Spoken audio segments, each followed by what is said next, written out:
Alright, hello. Let me just set this up here.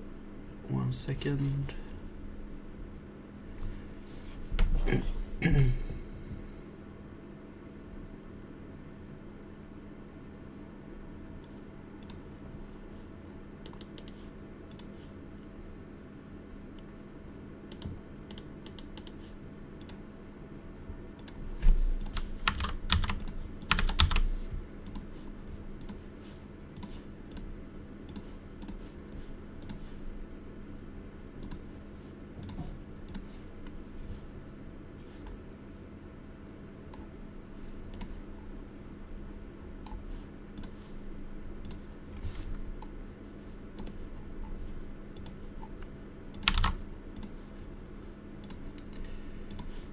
All right.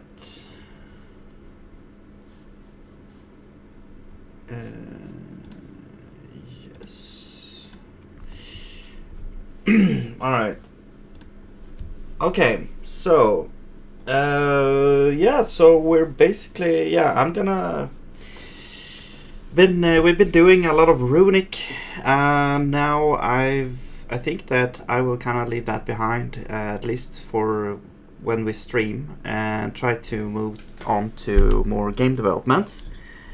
And I got a request from one of the viewers on YouTube that wanted to see how you can set up this environment that I have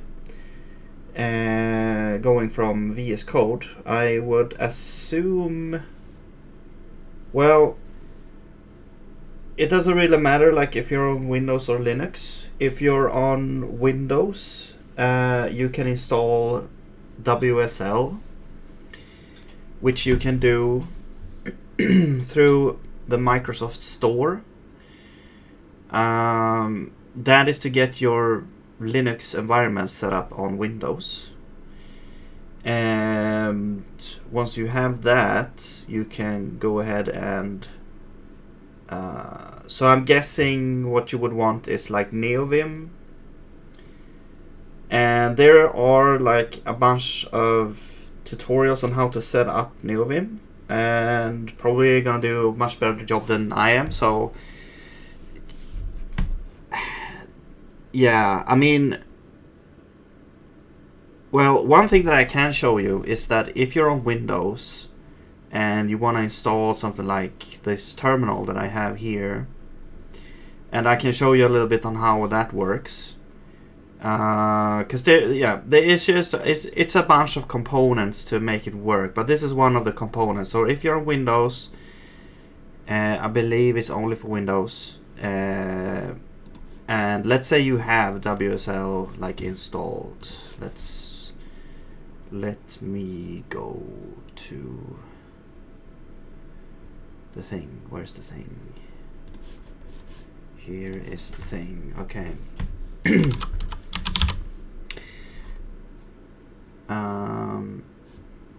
Okay, let me show this thing here. Okay, there we go. So you just go up here and you search for Wezterm, WEZTERM,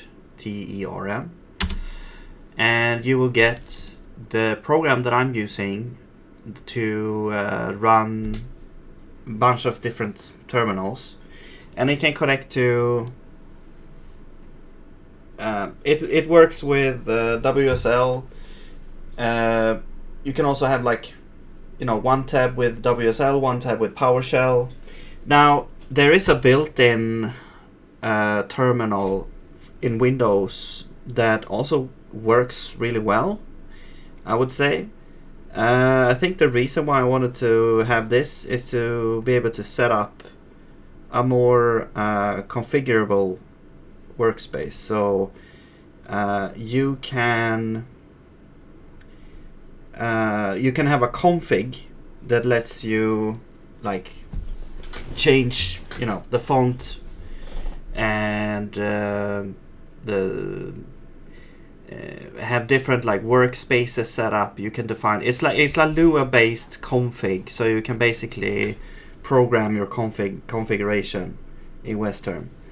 But yeah, basically just download it, install it, and you can run it, and then you will have a config file in your home directory, I believe. Let me actually see if I can get that.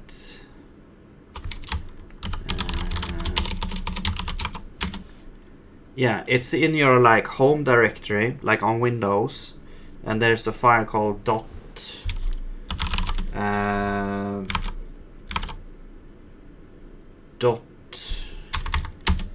wizterm.lua.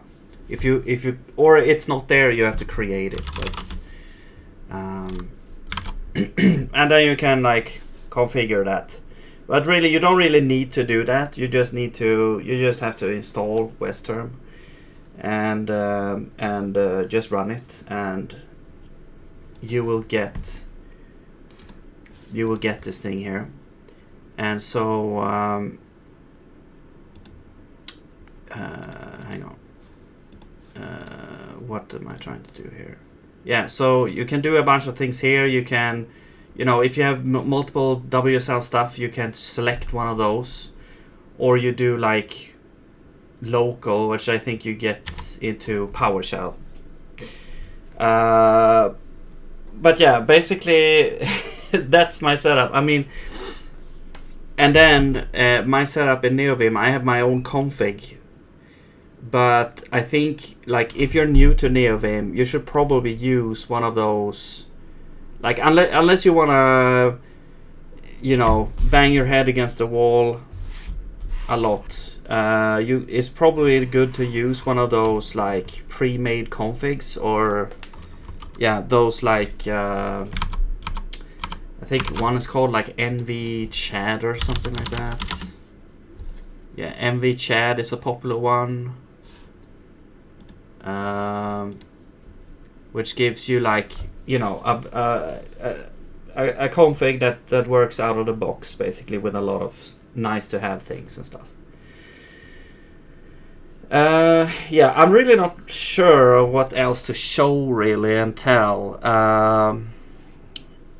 Maybe if this person comes on here, we'll go through it like in a question and answer kind of thing. But what I wanted to do also this stream is, so we'll leave that a little bit for now and we'll see what happens. But I also got this request. I asked in Discord what we could do for a shorter in-between stream. And or a couple of streams, we'll see. And here's the suggestion was to look at binary space partitioning, which, as you can read here, is a method for recursively subdividing a space into two convex sets using hyperplanes. Yeah, so I think it's basically used for I guess it can be used for, was it used for pathing? Well, am I crazy?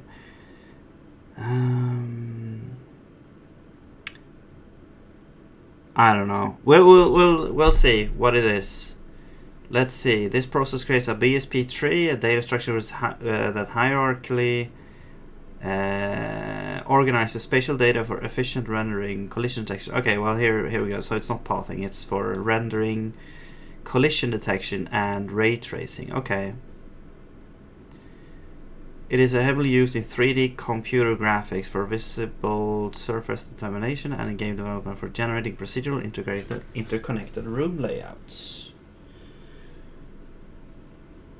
Okay. I didn't know that it was used for all those things. I mean, to be honest, I haven't really looked at it that much because I'm not like... Yeah, I'm mostly into 2D games because I just feel like 3D, it becomes so complicated. There's one other dimension to worry about, but yeah. Okay, so then we got a video explaining the basics here.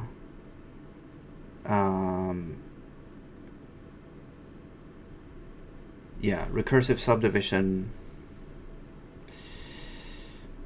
Well, I don't want to watch a video. I just want to see if I can read it. Yeah, so it's a tree structure. Each node represents a partitioning plane splitter, and leaves represent the final subspaces. Okay. And from what I understand, it says that planes in 3D. So if we look at the, like, so you would have a plane. A plane can only be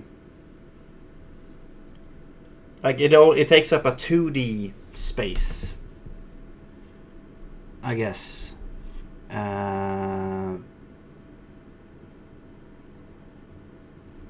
What about the leaf? Is that like a cube or something, or a cuboid? I don't know. Okay. Visibility sorting enables efficient sorting of polygons from back to front. Okay, that's okay. So that's maybe what you see sometimes when you, like, if you're an FPS and you have like the levels rendered and you turn a little bit, and there's like a sweet spot sometimes where you turn and you see like a whole chunk of the level disappears.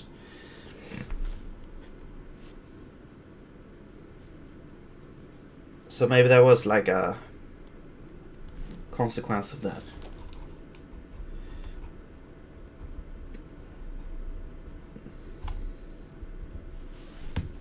The painter's algorithm. Procedural generation. The game development BSP is frequently used to split a large area into smaller, non-overlapping rooms, as demonstrated in this video on procedural dungeon generation.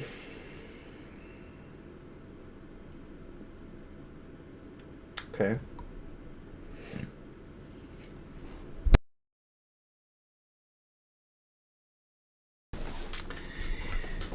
Three rendering specifically for determining which polygons are visible to the camera, collision detection, fast identification. Okay, so let's just go to, I guess we can go to Wikipedia here. Oh shit, do I have like Dark Reader or something? Yes.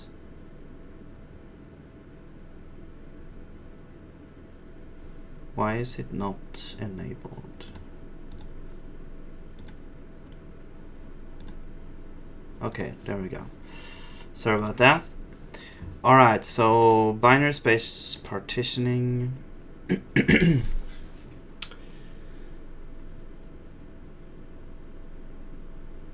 I think, okay, so the first thing I think I want to do as well is like,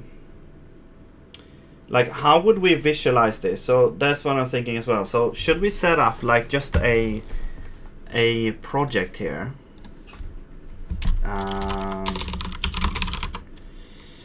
So BSP.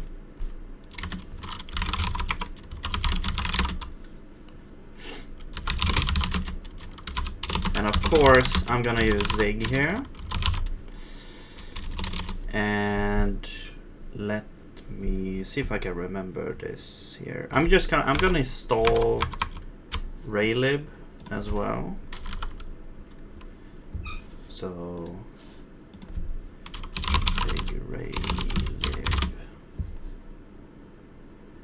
And I do want to have the bindings because those are easier to work with, but you can use straight up Raylib here. Wait, no, this is the bindings. Yeah.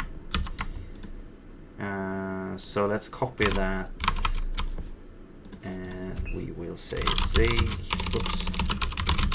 fetch -- save. Oh yeah, also git plus. So it will have git integration basically there, and it will hash the current commit, so you get a stable version. So next time if you would clone this and install, it will install the correct commit version there. Okay. And then we have to go to build here. Oh.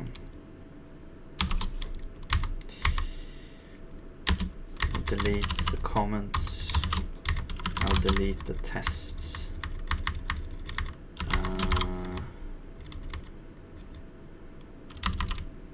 Let's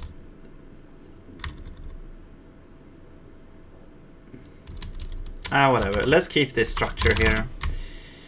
Okay, so what else do we need to add though? I think we add it to the mod. We add Raylib.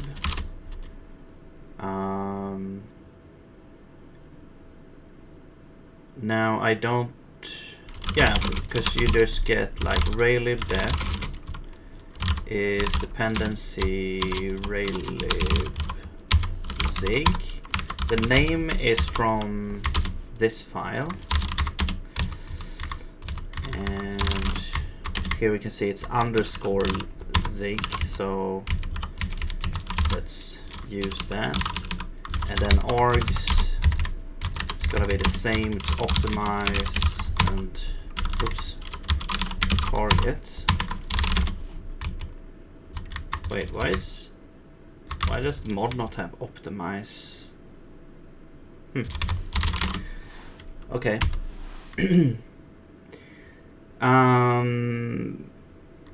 Let's see. Yeah, so now we have that. And then what you do is just do mod and is it just add import Raylib and then module. I believe that is the Raylib module, but we can't go in and check. You have to go to to find a module name from a dependency. You would go to the module itself. I mean, here they say it's like import Raylib, but how you would actually look at it is go to the build zig, and some of these might have a lot of things happening in here, so but you will search for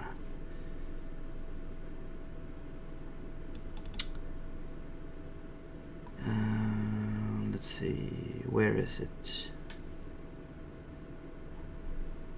Is it just Raylib?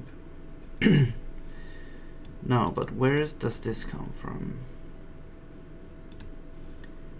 It's artifact Raylib. Yeah, I mean, usually this is kind of special because it's like a C library that gets imported.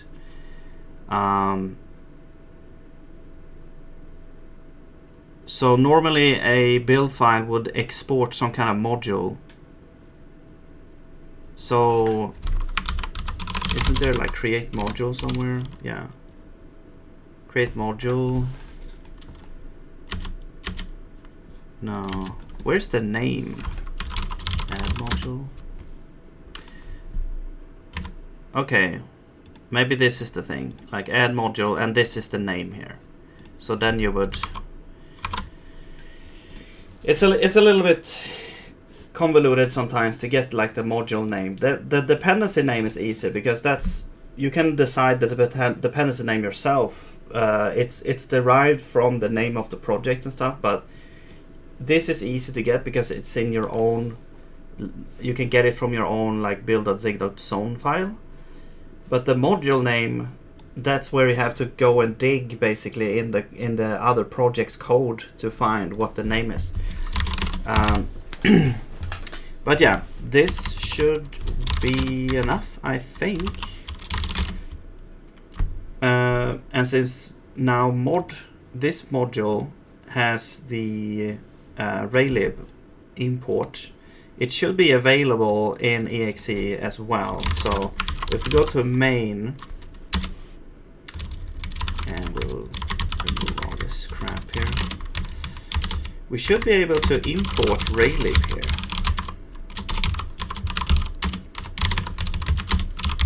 Yeah.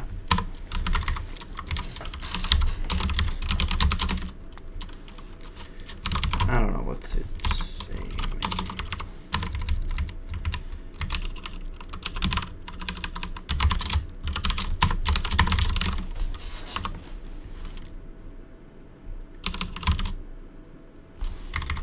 Okay, so no module named Rainbow. Okay, interesting. So we actually have to add it then. Okay, so we have to add it here as well if we want to use it.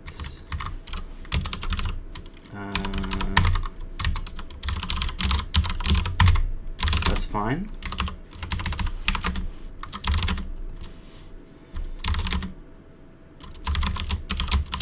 I'll do a LSP restart.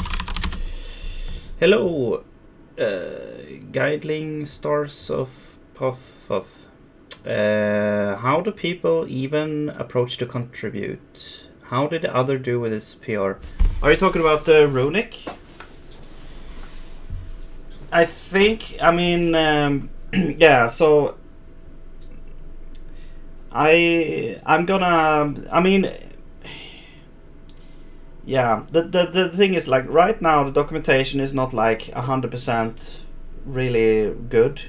So it's gonna be hard for a contributor to read from the documentation and understand what to actually contribute with. So what I'm thinking that I want to do is I want to have, you know, a contributing guide set up. I mean, most open source projects have like some kind of contribution, you know, a little bit of notes for contributors. And of course, it also one super important thing is having like a roadmap with features that we actually want to add in, because otherwise, you know, how would you know what to do unless you just make up stuff and try to get it in, which I guess you can as well, and that will get, you know, evaluated. And so I guess the person who made the PR, I'm not really sure if they were basing the implementation on, you know, the current state of the project, but I don't know actually. But you know, you can add whatever you want, and as long as I think it's good, it's we can like discuss, you know, whatever features you want to add as well. But I've just recently, you know, got up to date with the documentation and everything, so I will like probably, you know, continuously with at a slow pace, probably, like, you know, add bits and pieces here and there to the roadmap and stuff. Hello, Paul. Welcome back.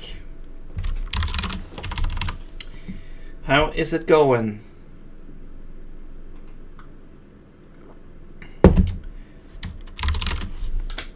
What am I doing today? I'm doing. I got a request. Well, I asked actually on Discord, like, what's something to do, like a short stream thing, or in between thing for like one stream, and I think was it. Let's see, so I don't say the wrong thing here.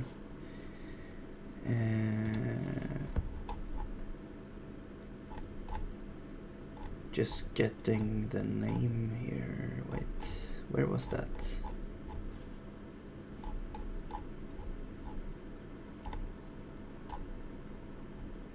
Was it Blue? Maybe?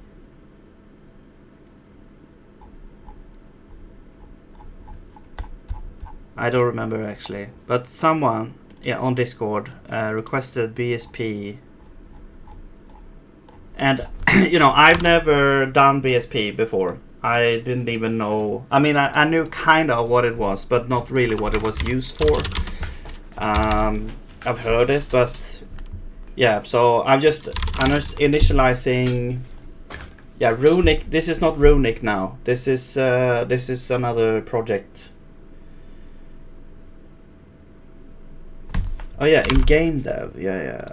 Game dev, the game dev channel. Yeah. Blue requested that. Yeah, so I'm doing. I mean, yeah, it's game dev because it's BSP. It's. I mean, yeah, it's a component of game dev. Oh, it's Discord is banned. Oh.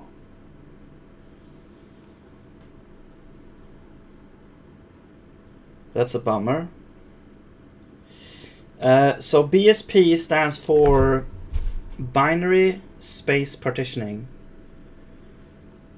Let me get this up here. So we'll get this up here. I'll just show you here. So binary space partitioning.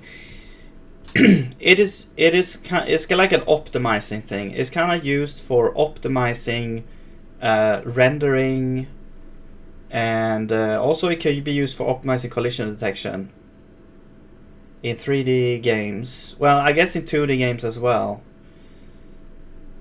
because there was like a 2D variant of this.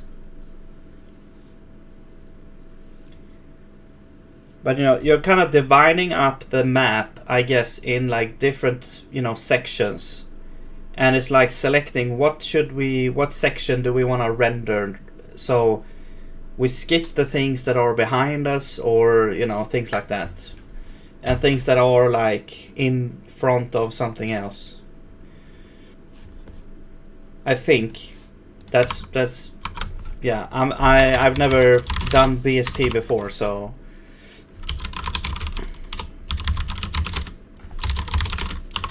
So let's sorry, let's just get this project up and running here, and let's see if I can remember how to do this. So it's like while should close. We begin. You have to have like begin drawing, I believe, and drawing at least, and then we will say like, I don't know, draw FPS.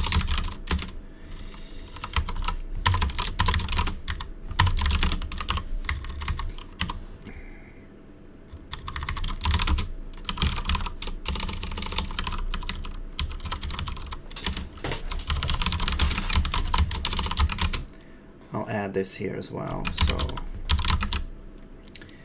we'll just do that.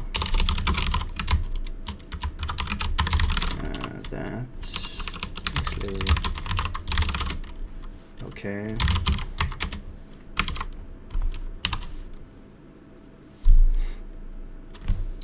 Let's see if this works. Okay, there we go. Oh, I forget to clear the screen as well. Clear background. Color. Oops.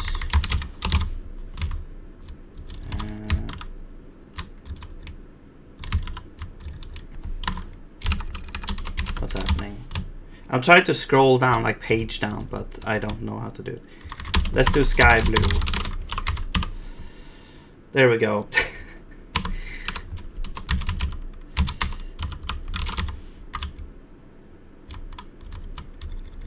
Dark.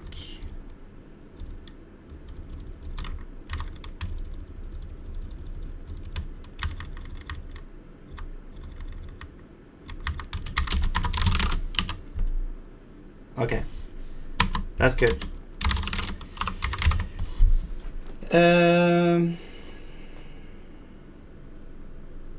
This is a map generation. This thing looks handy. Yeah, it seems to have been used for procedural generation of like, you know, rooms and stuff as well, like dungeons and stuff. Have you used anything for graphics besides Raylib? Not recently. I mean, I've used. I've dabbled a little bit in Unreal Engine, only for 2D games, like, yeah, and also WebGL I've tried a little bit. Not, you know, I've not done any like projects, like larger projects or anything, just checked it out basically. I tried to do like a 3D thing in WebGL, but I failed.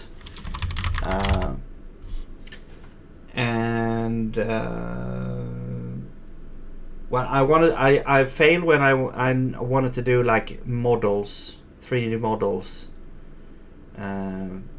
Like the billboards worked pretty well, but let's see. Yeah, and then a long time ago I've also done like SDL, which is it kind of close to Raylib in a sense, but it's also like SDL is way more like you have to do way more to get the things rolling. And ZG, yeah, that's all Raylib, yeah. Alright, so we got our little window here. Now, what do we want to do here? So I've never actually done any Raylib 3D. I hate 3D, unfortunately it's too complicated. Yeah, I mean, it's kind of the same thing for me. Like, I like 3D games. It's not that I don't hate 3D games, but just making stuff in 3D just seems so complicated, and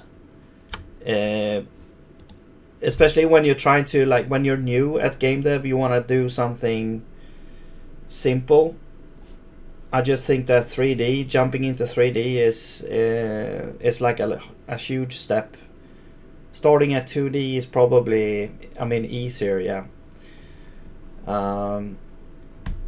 Let me see. So Raylib. Let us get some kind of Raylib. There's like a Raylib cheat sheet that you can look at. So here's the cheat sheet, and I mean, I know there are things like there's like begin mode 3D, you get a 3D camera. Okay, so let's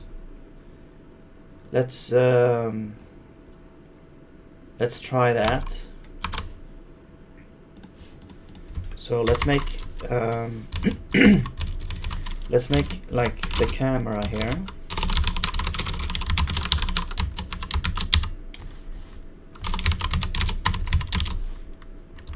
And okay, so position 0 and projection would be perspective. So this thing I know. Okay, because I worked a little bit with Unreal Engine, so I know a little bit about these things. So basically, because I wanted to make a 2D game, and it does have orthographic, which orthographic, like perspective, basically it's just the 3D camera. This is the normal 3D camera, so you would want to use perspective. Orthographic is more like, I think, yeah, it's hard to explain really. I'm not gonna even try to explain what it is, but basically perspective is like the normal camera mode.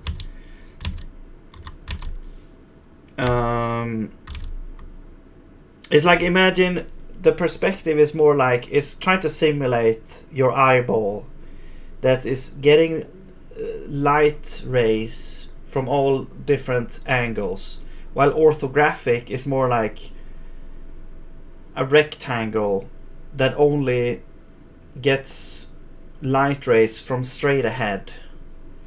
That's the best that I can describe it. It's you have to kind of see it visually to understand, I think, but is this sheet on Raylib website? I just Google Raylib cheat sheet, and it's the first thing there. I haven't used Raylib yet, although I would like to try it. Yeah, it's really easy. It's a really nice, easy library. So I really recommend it, especially if you're new, because you don't have to do a lot of stuff to get things rolling.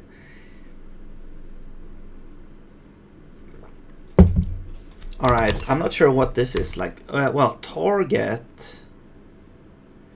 So in the 2D camera, there are, I never got this like intuition for what it means, but basically you have two things. You have the offset and the target, and it's something to do with the origin of the camera. I guess position would be the equivalent of offset then. So that is like you would move the camera position, and then the target would be like the origin, I guess. Or is the target where you're pointing the camera? I don't know. Let's just say 0 as well.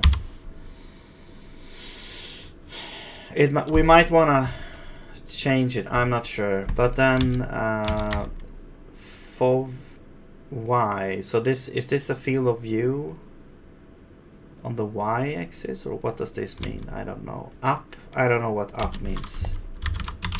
Let's just do 0 for that. I guess 1. This is gonna get interesting how this will look here. Let's change this into const for now so we get rid of this error message. And we clear the background with draw FPS. So then we do begin mode 3D.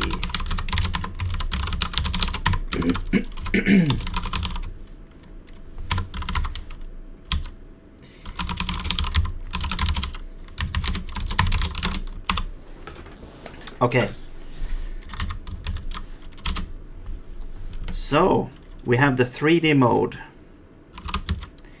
Now, so if we run this, of course, it's probably not gonna show much here because we don't render anything. But what if we just draw like a 3D circle? Do you mean a sphere? Is that a different thing? Sphere, yeah. Let's draw a cube. Position 0, width. I don't know. Let's length. Oh, yeah, 3 dimensions, and let's make it red. Okay. Well, there you go. Let's try scaling it up a little bit, maybe. No. Okay. Maybe we need to move the position a little bit. So let's do like, I don't know, we'll move the Z maybe 0, 0, negative 500.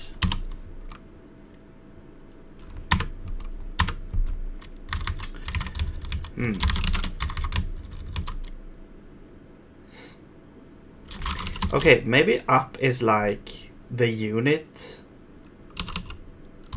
vector for up. I have no idea.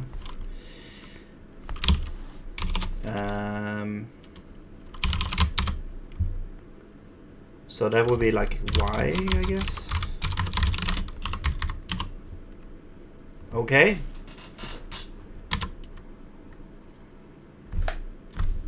Wait, what happened?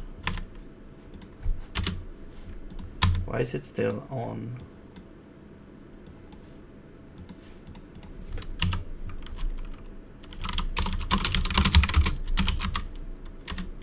Oops.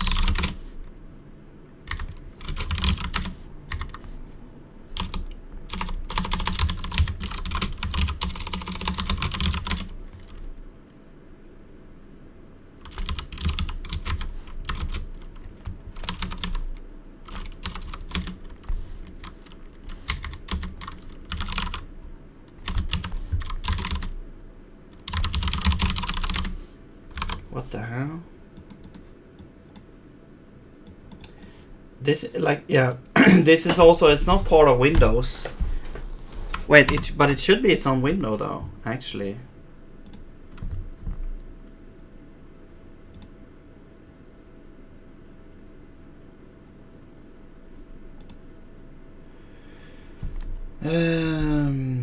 I think after SDL3 we're gonna write 50 lines, just get in it a thing. Really will feel fantastic. I need to try SDL3 because I've only tried like SDL, the first SDL, and that was a long time ago.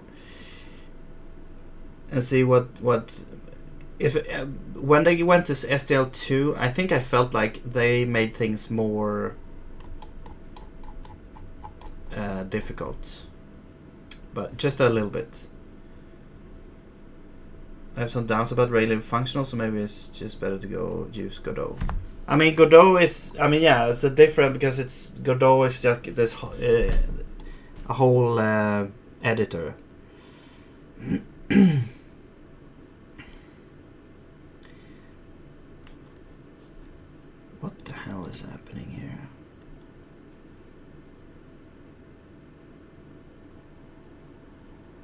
I wish this window would like disappear. Yeah, okay.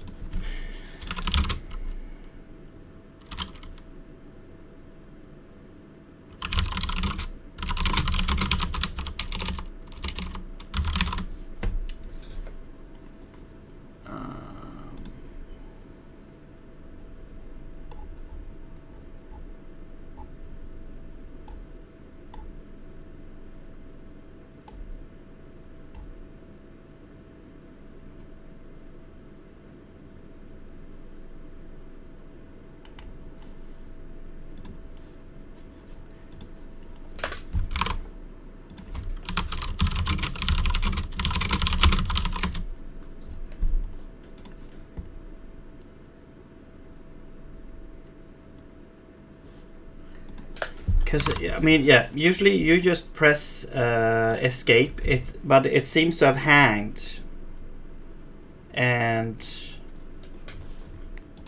I'm not sure what Raylib is doing to launch the window. Like, hello, I'm new to programming, and yeah, welcome. Only know C++ and Arduino because of my major electrical engineering. Can I ask what you're doing out of it? Just, oh yeah, shit. Sorry, I forgot to change the name of this thing. This is actually, I have the wrong title on the stream here. 1 second.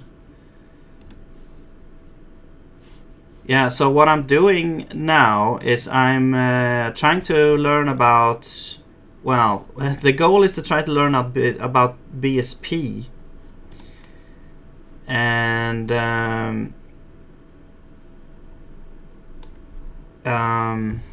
sorry, 1 second here.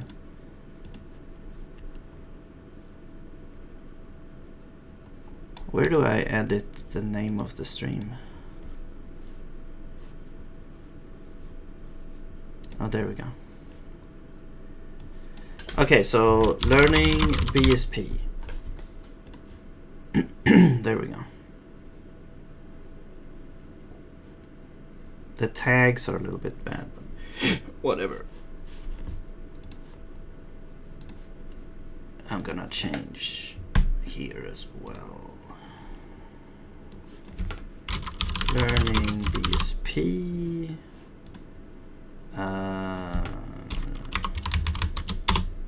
Yeah.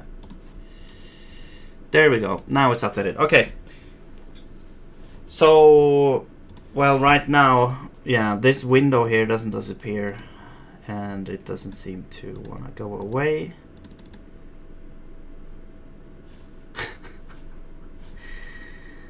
Okay, I'll just move it over here. Yeah, so I'm trying to learn about BSP, which is basically, it's like it's an algorithm to help out in game development for more efficient rendering and perhaps even collision detection. So yeah, I'm just trying to set up a project here, a 3D project in Raylib. And it's my first time, so I'm trying to figure it out here. The thing I don't like about game engines is that you have to create scenes and scripts. And in STL3 Raylib you will just write code, that's it. It works without scenes and scripts. Yeah, I mean, yeah, that's the thing. Like, if you want to use an editor, you have to conform to the rules of the editor. Whereas, and that's why I like to make things with programming, because then you can just make up any stuff you want and create it. And you can also make your own tools, but it's which I think is fun, but it's also very time consuming as well. Okay, let's shrink this down to 1 here instead, and we'll run it again.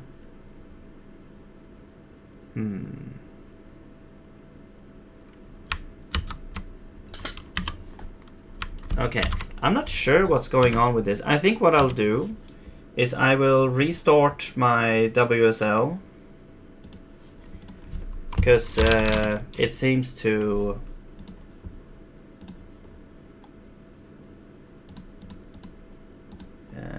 not really work that well. So I will do that. 1 second.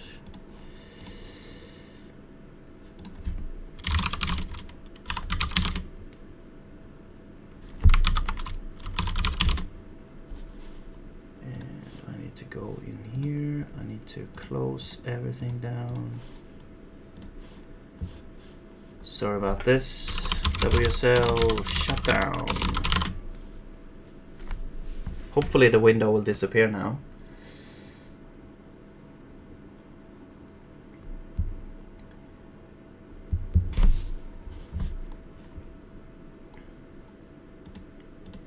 Which one was it?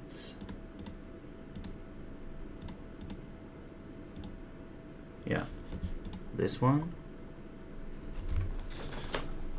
So we're trying to shut this window down. There we go. Okay. Cool. And now I'm gonna start it up again. Hopefully we don't have to do this every time. That's the first time that's ever happened. Although I usually don't run it in Linux. I may wanna switch to Windows actually. Do a little cross compilation.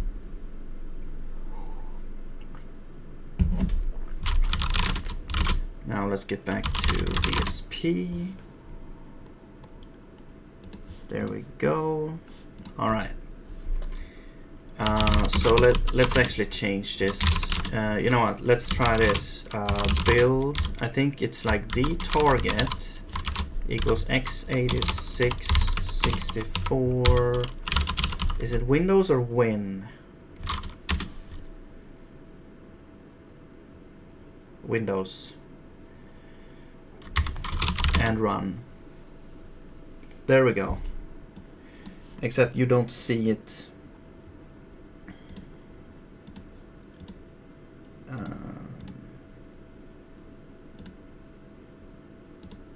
Can you see that? No. Okay, there we go. Okay, so we got a little cube here. It looks like 2D because we're looking at it straight on, I guess. Oh yeah, let's change this here. Build.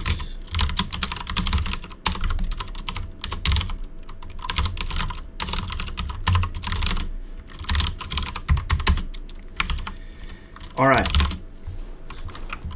Cool. I'm just gonna try this again. There we go.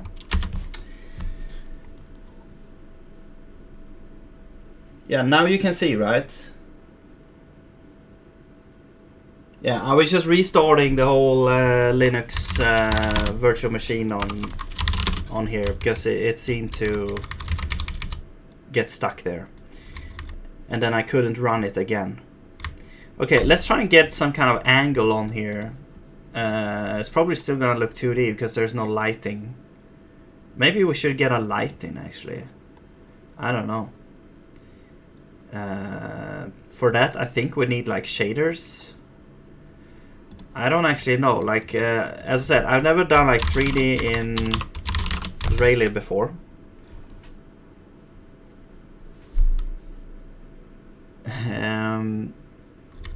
Let's see. Also, I'm interested in this up thing here. This is really weird. Like, what if you say like, what if you say something weird like this? Like, what would actually, how would that look? Okay, it doesn't really look anything different.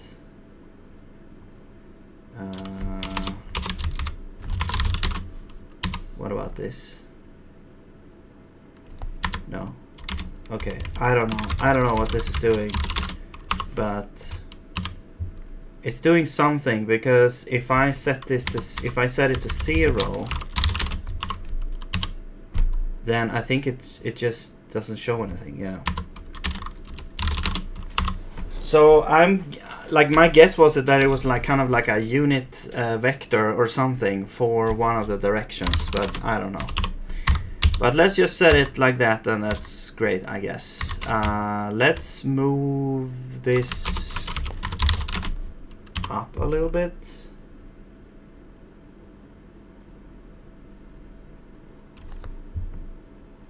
That actually makes sense. If target is like where we're looking at, like where we're pointing to, now we should see more of a hex. Yeah. There we go. So now you can see kind of the 3D thing going on there. One thing that I wanted to do actually is get some kind of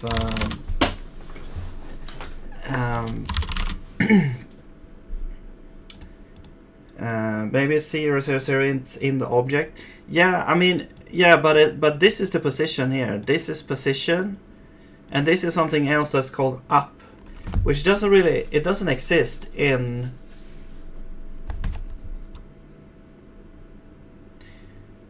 the 2D camera. What if we did something like this? How would that look now? It's slightly skewed. I think it's some kind of like, it determines like which direction is up, I guess.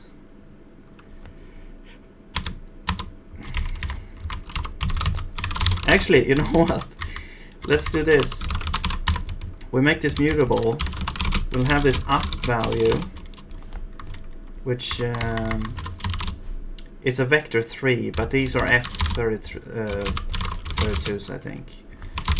So this would be the up Y, and then we'll, at the end of each thing here, we'll like set this to mod up 0.1. Actually, mod 1. No, wait, mod. The first one is the. Yeah, there we go. If this works. Oh yeah, and then camera dot up equals up. I guess we don't need a separate variable for that, but whatever. So this will like make it move. No.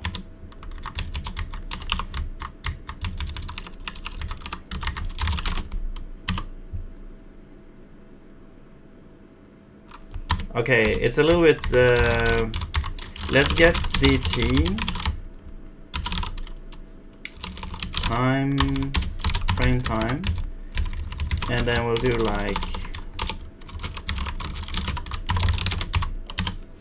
times dt.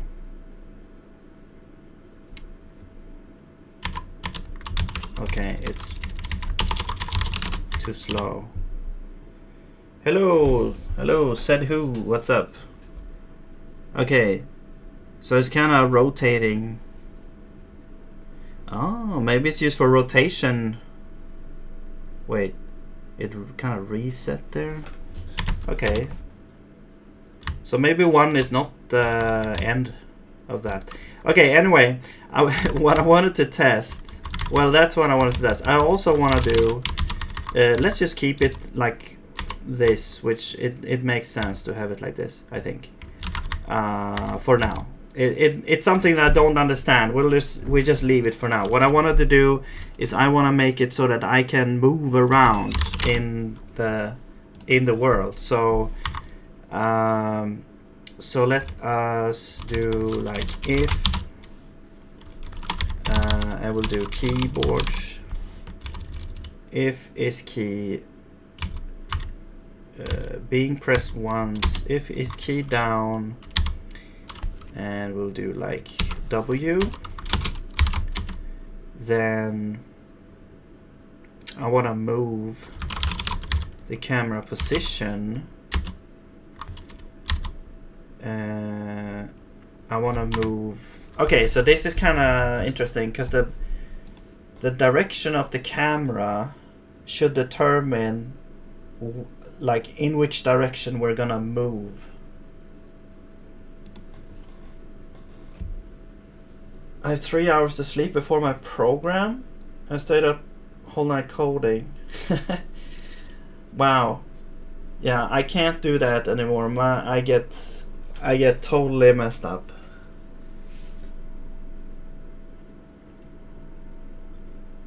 Your program, are you gonna like?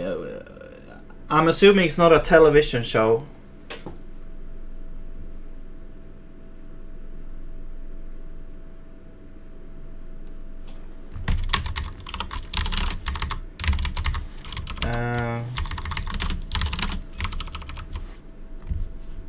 Okay, so how do we calculate then how to move forward? Well, let's just say that, okay, well, it's probably gonna be like Z. Well, let's just choose Z for now. I'll figure out how to move in the direction of the camera, but I just want to make it like move somehow. So this would be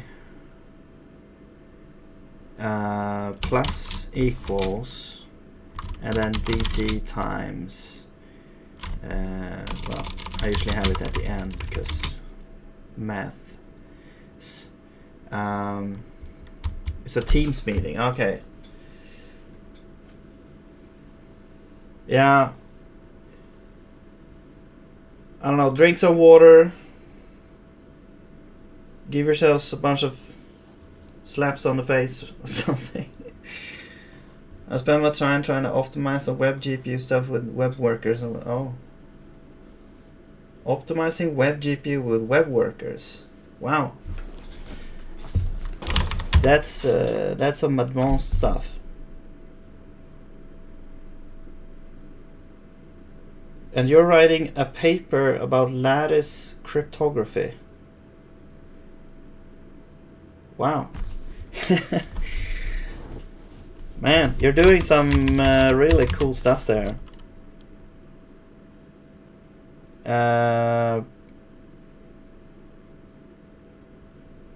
Okay, so let's just do like, I'm just gonna make something called speed.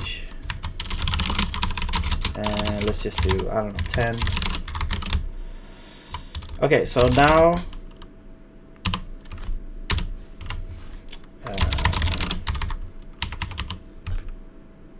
if I press W, okay, you can see it moving a little bit. Oh, is it turning? It's like we're going in at the speed of light, where you can no, actually not. It just looked like it rotated because of the number of pixels, I think. Okay, we're definitely moving in the speed of light. Okay, and then well, let's add this there. There we go. Well, we're actually moving. Yeah, it is rotating, so we are kind of moving in the speed of light. That's weird. What the hell? Okay, it has to be something with field of view or this. Okay, what if we just set it to whatever I usually have? I usually have like 95 in my games. Okay, now we don't see anything.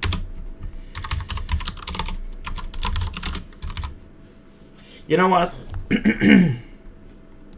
What if we change this? Actually, let's do this. Let's do...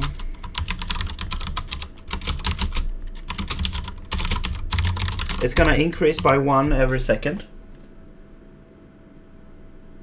Okay, so we're definitely going... So we're definitely increasing the field of view.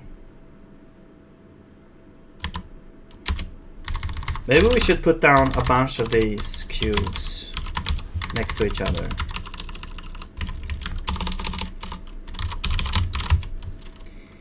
Negative 10. And plus 10.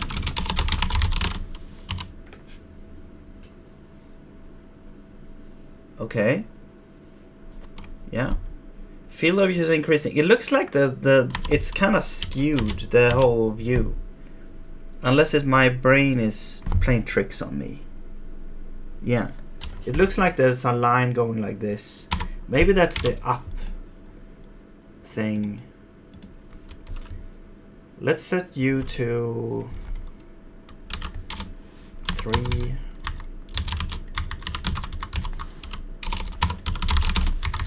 Do we see everything then? We do. Okay.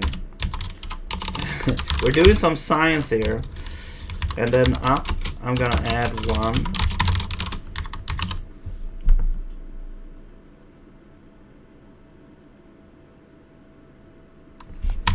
You know what? Let's actually do.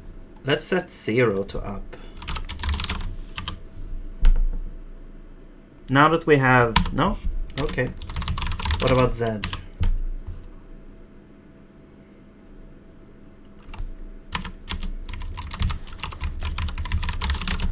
X.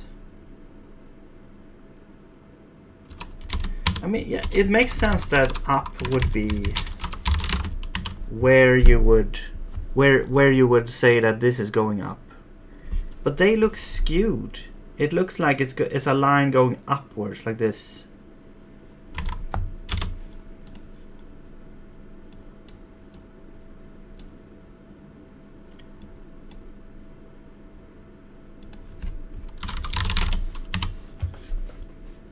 Now we're on the same plane here.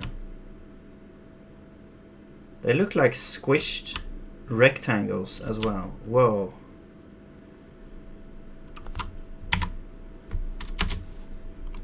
Okay, maybe I should just look up what this is.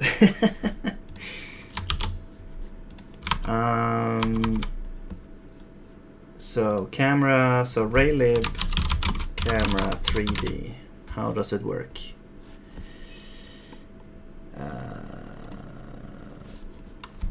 Camera mode. All right. Well, where's the code? How do I get the code? Here we go. Okay. So position is 0, 10, 10. Okay. Target is the origin. Camera looking at point. Camera up vector. Rotation towards target. See, they are doing the same thing, like 0, 1, 0. That's what I was thinking.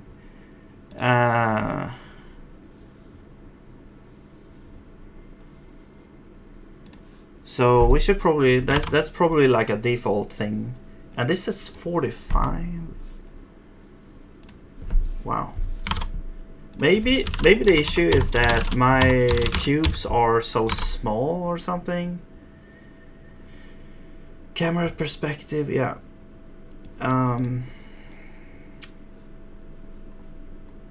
Oh, I didn't know you could do this. Set target FPS.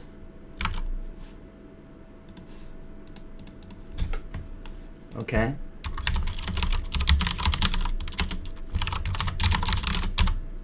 Sure. So they should be very small now, yeah. I'm not sure if you can even see that. Okay, well they are kind of small, like they are 1 by 1 by 1.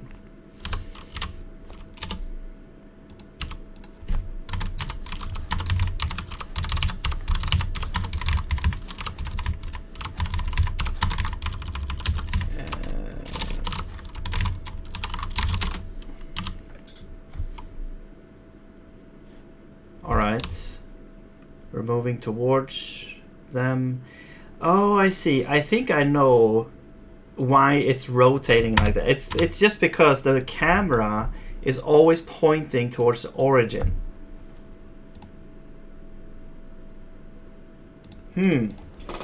So how would you make that, like in an FPS?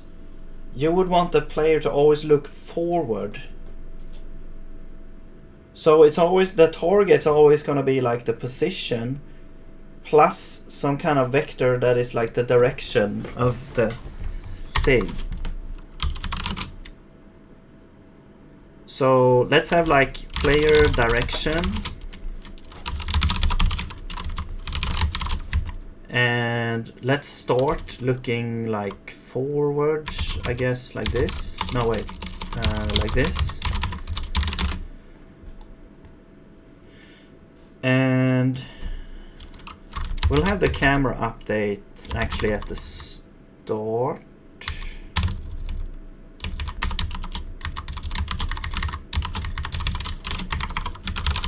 so target is going to be camera position plus player direction, right? So it will always face forwards. It's not mutated, right? But let's...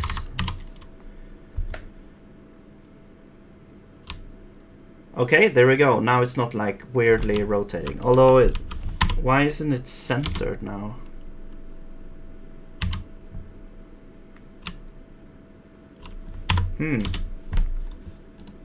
Wait, I know why it's not centered. It's because we are actually not centered. There we go. Okay, there we go. We're solving this piece by piece here. Okay, and now I can show you like the difference between perspective and orthographic. So orthographic, you always look at things like head on, I guess. There's no like perspective. Like the left and right boxes, well, we don't see them right now. Let me add S so it go backwards as well. So if we do this, it doesn't actually, like moving forwards and backwards doesn't actually change anything, because we lost the perspective. If we go left and right, it's going to be X.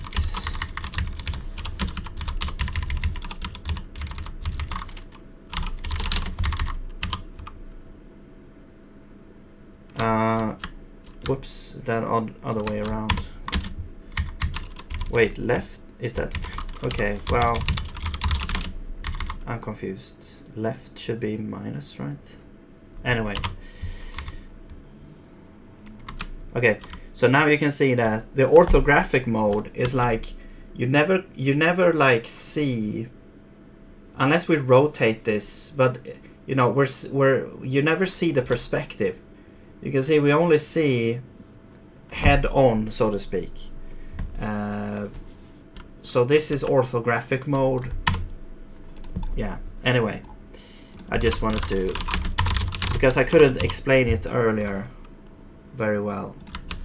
So there we go. Now we have like moving... It's like... It feels like Wolfenstein now. I can only move like left, right.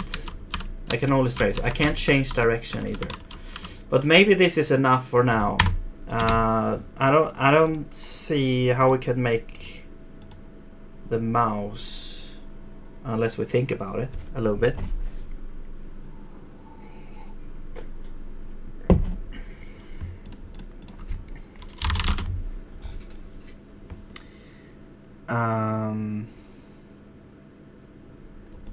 I mean,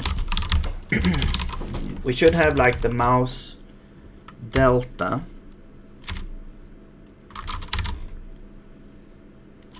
And then I guess the player direction. Wait, so how would that work? Like you would have 2 axes of rotation maybe.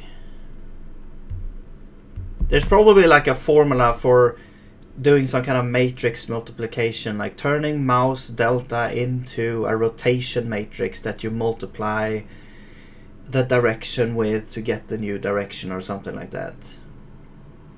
That's probably the way you do it. I don't know. But can we figure this out? So let's say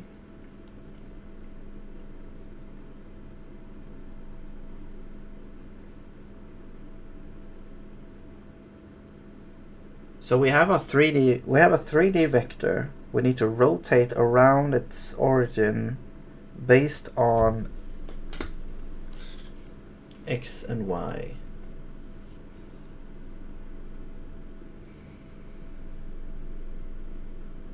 Yeah, I'm kind of good at like 2D rotation, but 3D rotation, that's where I don't really know too much. I know there's a quaternions or things like that. But I think that this is probably one of those, yeah, as I said, like as some kind of matrix formula.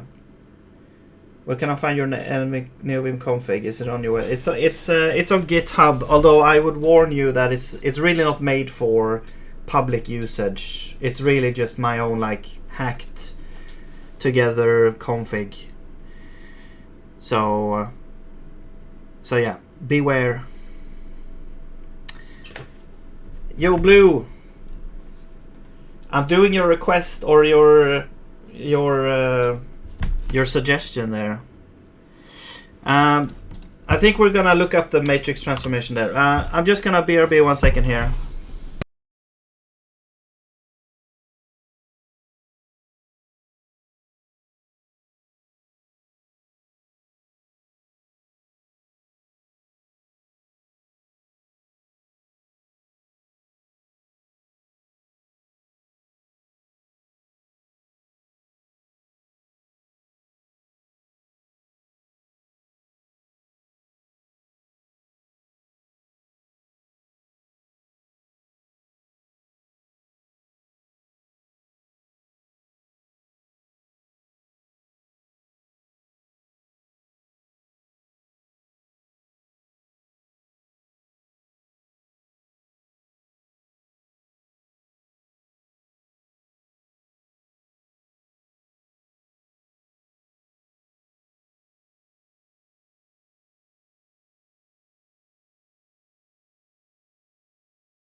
All right.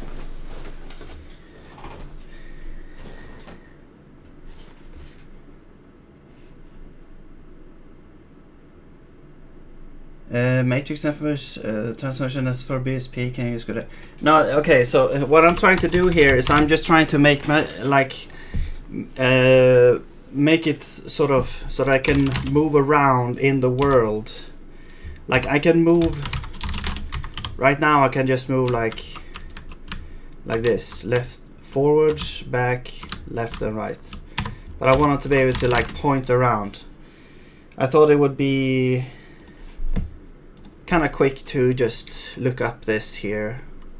So like 3D game, mouse delta to camera rotation or something like that. I don't know.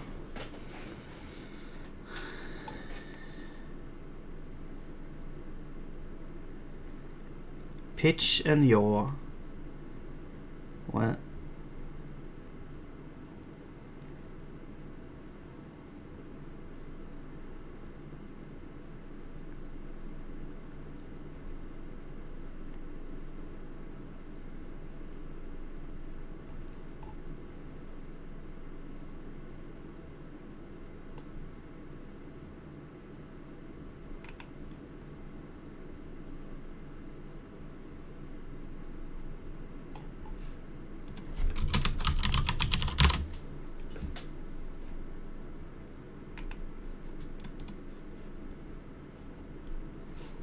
Okay, so I found this here.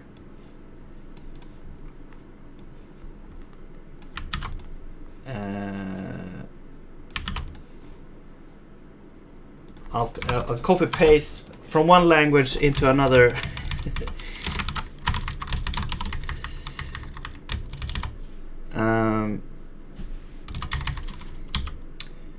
Let's do.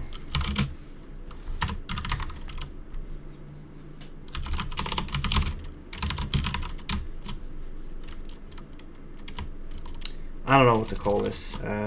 Camera input.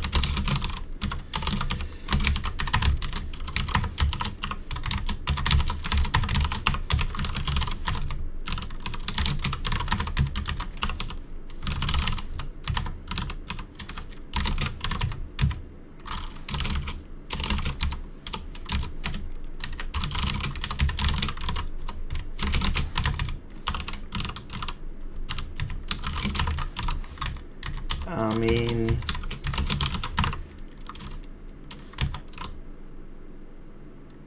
right, so this would be like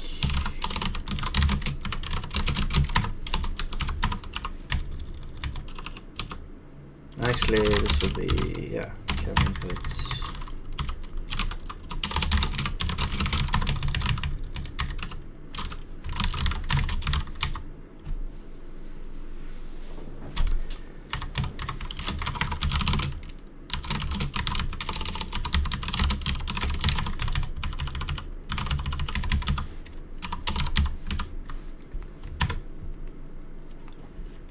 Wait, Y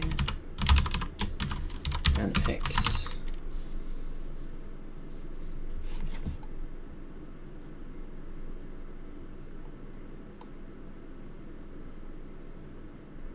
Yeah. I could have made 2D BSP to start with, but yeah, that's actually a good point. I just initially I was just like BSP to me. That is just so. There's something like very 3D about it, so that's why it's also an excuse for me to kind of go into 3D a little bit, because I am interested in making something in 3D as well, but it's just that it's so much harder.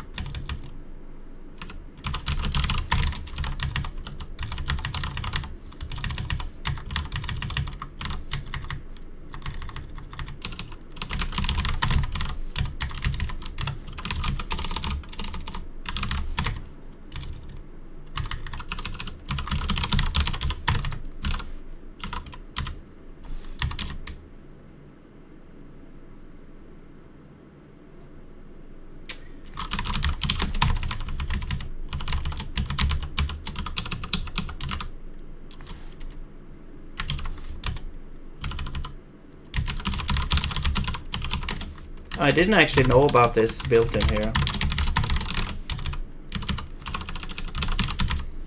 Oh yeah, and these we have sine, cosine, sine, and cosine. Okay, that's good to know actually, because I always did this manually in my other projects. So here we have a vector 3. So let's do. Whoops. Let's do that. And here we have transform. Okay.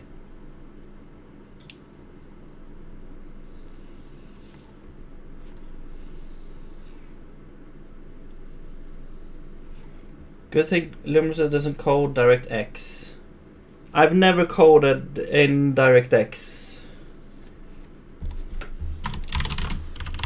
What?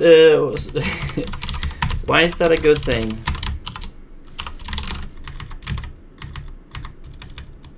Well, alternatively, convert from. Okay, so is there two different ways forward here? Convert from spherical condition directly is assigned to up. Simple, but requires clamping pitch. Alternatively, what pitch to be able to exceed 90 negative 90 without freaking out. Remove the above transform forward call. Okay, so is this one of the things where you look like up? You look up and you don't go past it. If you want the pitch to be able to exceed, remove the above transform. Well, I don't really want it to exceed, actually. So, okay, so it is clamped here. Clamp pitch to avoid issues and sine flips. Okay, cool. If you achieve BSP, you will get collision detection free with walls. Oh, that's really cool, actually. Yeah, I'm really interested in looking at that. Okay. So do we have to do both of these? So this would be the direct. Wait. What's forward and rotation?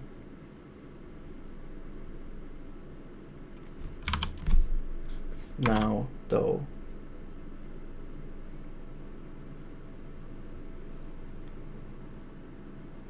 Like, isn't that kind of the same thing, or?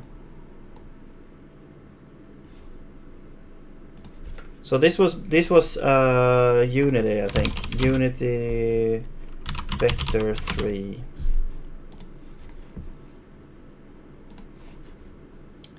Forward. Shorthand for writing vector 3. Okay. Oh, I see. Wait. What? But that's a static property. In the code, it's assigning forward. Is there like a overload for setting forward?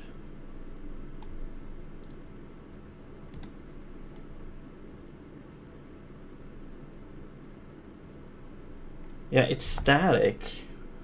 So that doesn't make sense.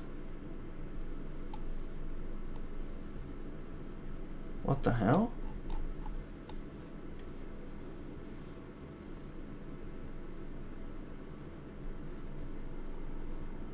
And where's rotation?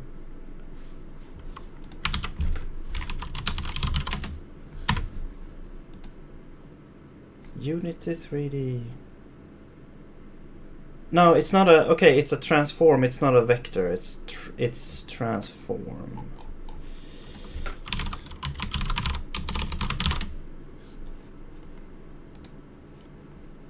Okay. So forward returns a normalized vector representing the blue axis of the transform in world space. The blue axis.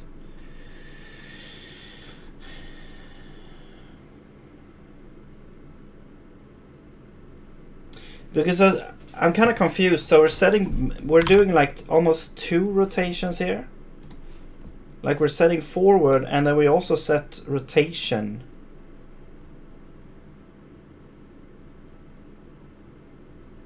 Or is this like, this is the alternative?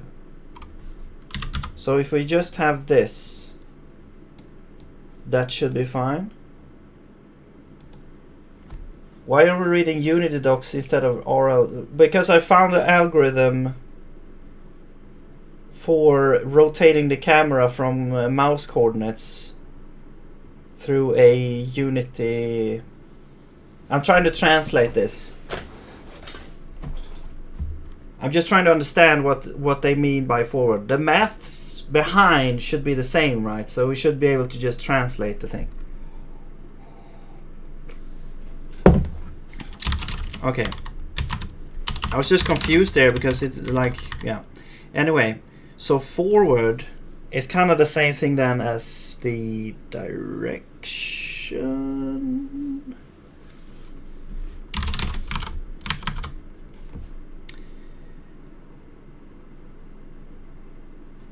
Normalized vector. It's a normalized vector. Okay. So all we need to do is add the position of the camera. Let's just make this in a wrapped camera.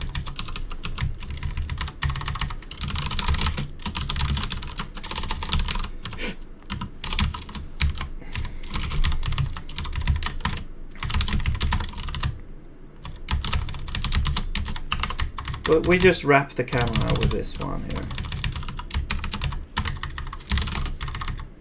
Alright. And this one is now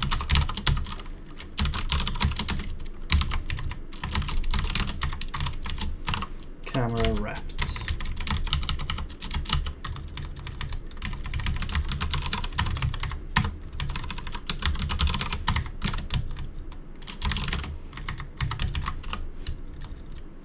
And then this is camera.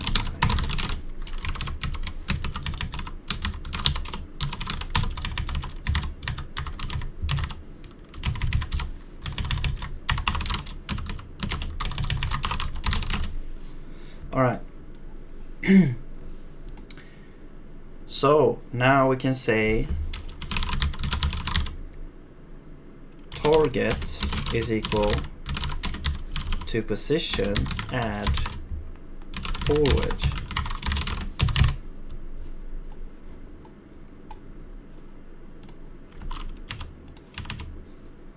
Okay. And so we'll say camera update, and that should be good. Hopefully. Wait, why is...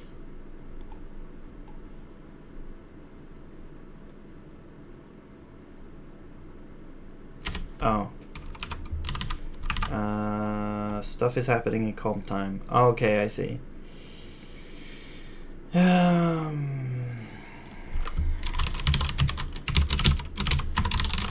we go. That's one thing I don't like about the Raylib library is like some of those functions, like, okay, why is 0 just calling like a runtime function? Okay, wait, how do I enable like the mouse?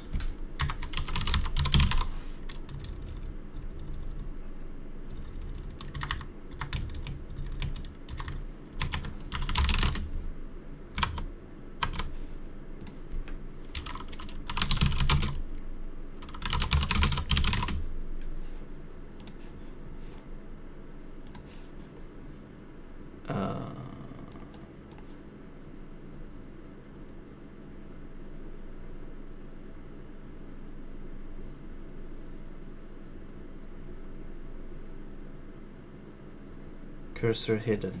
Cursor visible.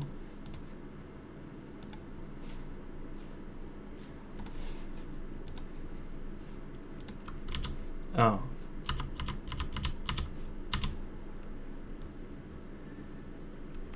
DirectX just has a lot of flags and caps. It's a joke on Nightbot being true. Oh, I see. Man, yeah, I should really remove that from Nightbot. I think I'm not sure if it's gonna ban you. Hang on, Nightbot I'll just go ahead and disable it right now.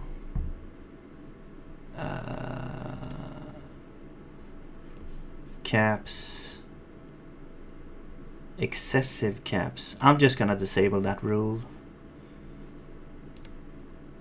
And also the weird thing about Nightbot is you have to, if you have like multiple stream outputs, you have to log, I think you have to like log out and log in. Okay, so that should work for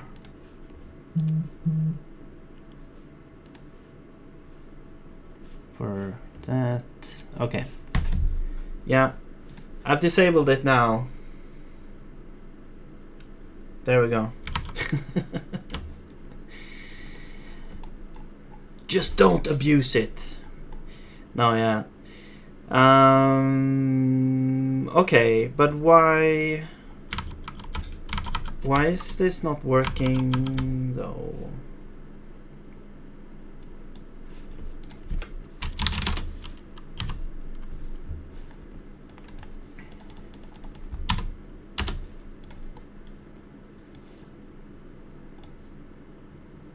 Oh, I did this thing. Okay. Yeah, the direction needs to be in here. Yeah. No, we already have direction. Pitch and yaw. There we go. Okay.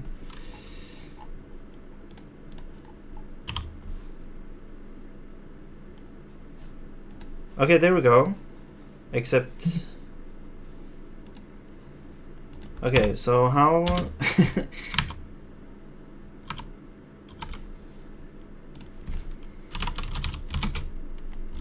Lock mouse.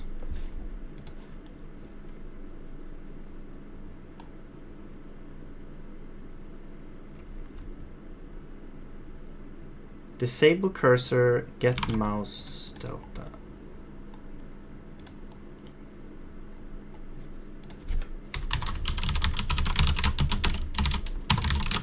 So just disable cursor.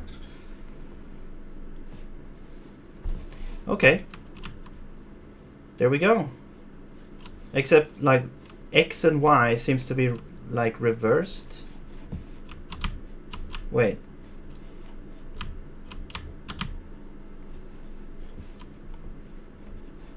No, not X and Y, but left and right seems to be reversed.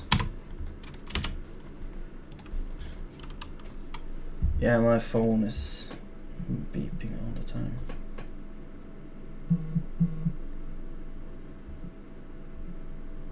Yeah. Okay.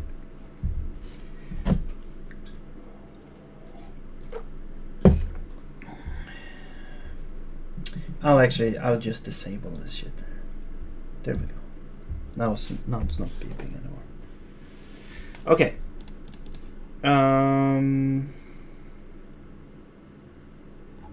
Yeah, why is the X like inverted? Is it something to do with the camera?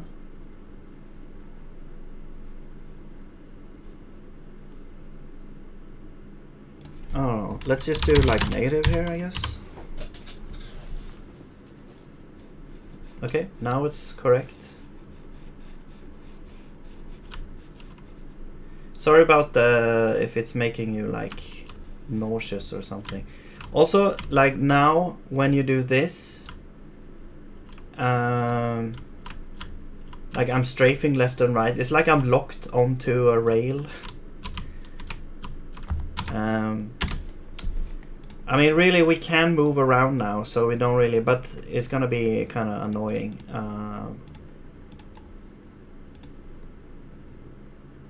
So I guess we could make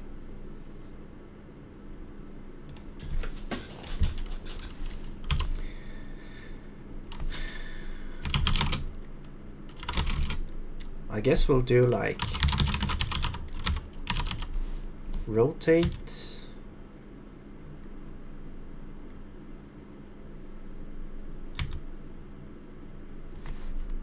Or no, wait.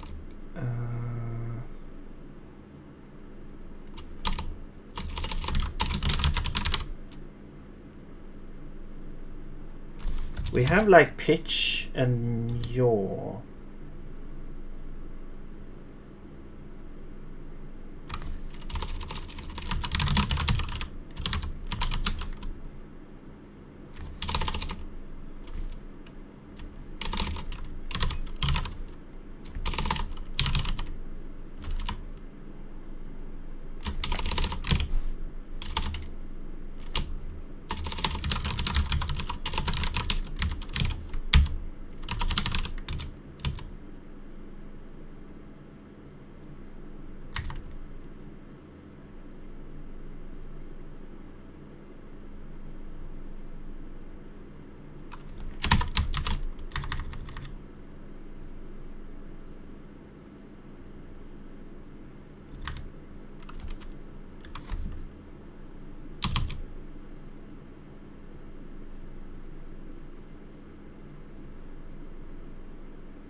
Wait. Okay, yeah, now I'm getting a little bit out of my league here a little bit, but I was thinking like, yeah, we have the angles, so we should be able to like take a vector, rotate it. We could scale it by the speed which we want to move, and then we also have the direction that we want to move based on, you know, if you want to move forwards, backwards, left and right. So if we start with, actually not up, but we'll start with so forwards would be, I guess, this.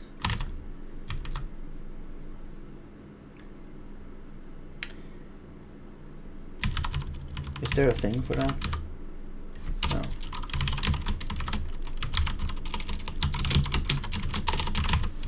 Okay, and then we rotate that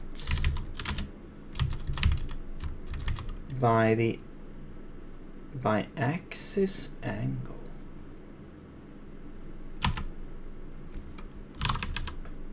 So yaw would be rotated, I think, in the y-axis.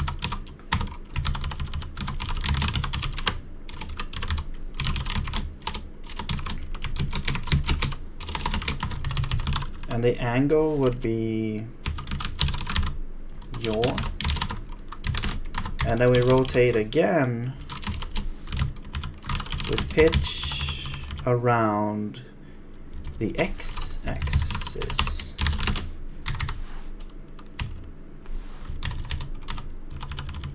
And then the position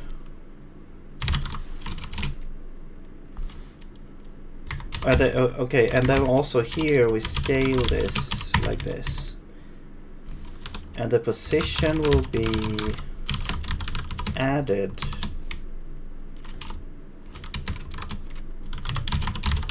there, I think.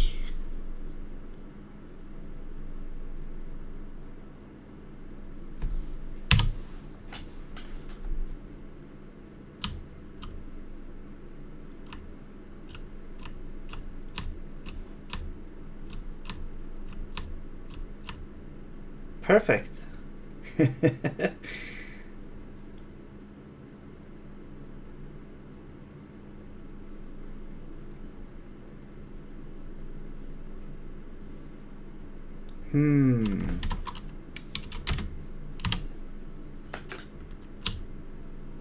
Okay, so if, yeah, now everything is 0, so it works. If we roll down a little bit,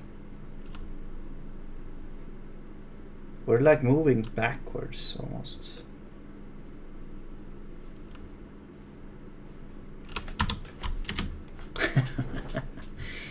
Does it look like I know what I'm doing here? This, yeah. The quaternion though. I'm not sure how to make a quaternion though.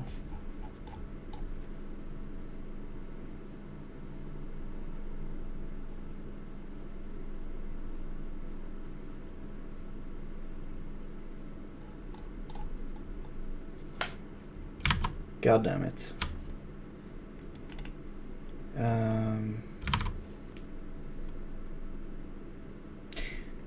Yeah, the thing is like we don't save the forward, like the direction vector. If we had a direction vector, maybe we could just use that somehow.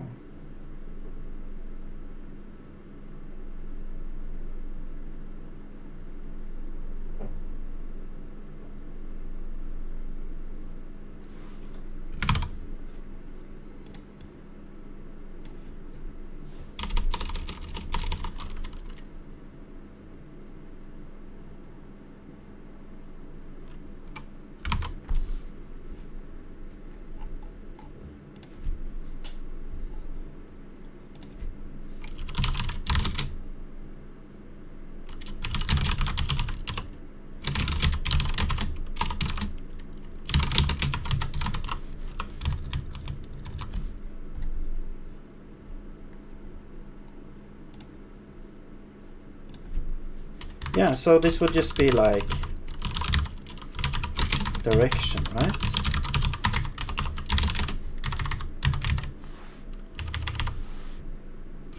It's even normalized, I think.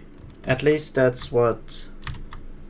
I mean, maybe Unity auto normalizes on set, but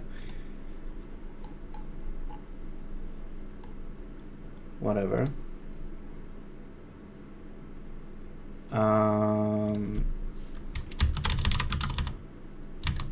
So if we take, so this should just be like the direction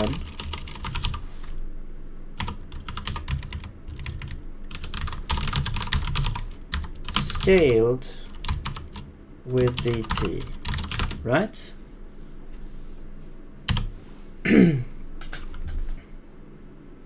All right, see you later, Paul.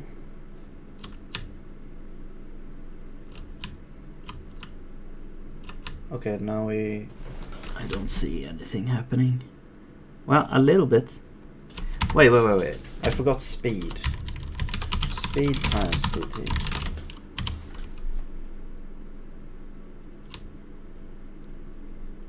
Hey. Okay, that was the easy one. That was the easy one. It works. Okay, and backwards should be also pretty easy. Let's see.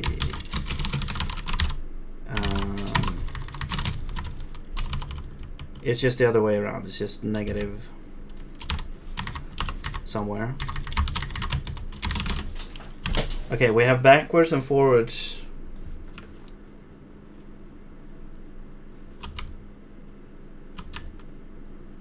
Maybe it's hard for you to see like which direction I'm trying to go with. Okay, and then but now it's like these ones. I mean, isn't it just rotating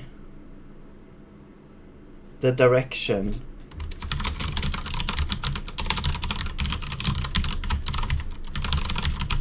So we rotate it first.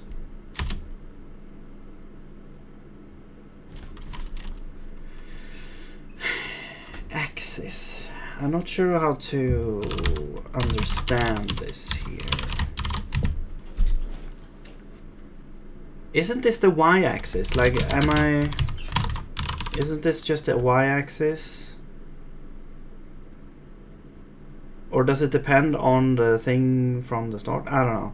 And then the angle is, I mean, I'm gonna assume it's not radians, it's degrees, because sometimes I think Raylib usually works with degrees for some reason. So this would be like 90 degrees, and then we scale. So this is to the left. Okay. So I'm trying to strafe around here. Wait.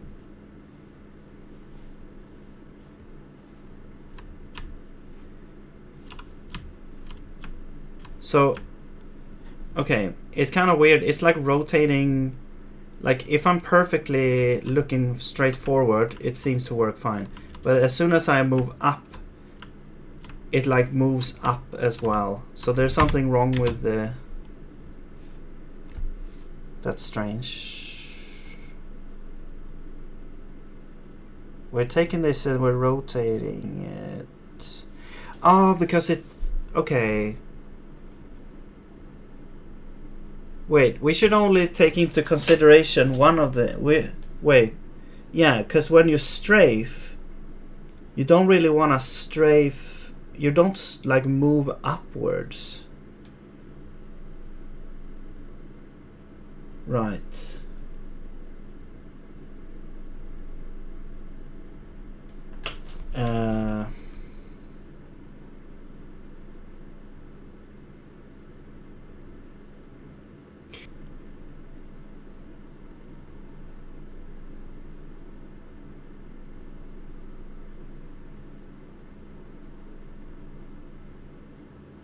We should only take into account the Y rotation then, I think. It's like we don't... We take like the direction, we remove the X rotation, and... I mean, wait, shouldn't it just be the yaw?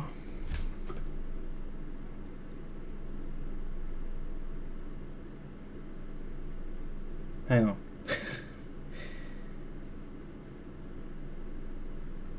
Okay, shouldn't we just have... Let's do like this. Let's do like... I think it's like the yaw. Like, let's say... We look forward, we rotate on Y, and the angle is just the yaw, I think. And then we will... Yeah, but we want to add 90 as well. So this would be, and then we scale it. So yeah. So this, now this should be just moving like straight forward. I think this, now we're moving like straight forward. Yeah. Except when we rotate. Holy crap. Oh, I think there might be some kind of degree to radians thing that is not properly handled here.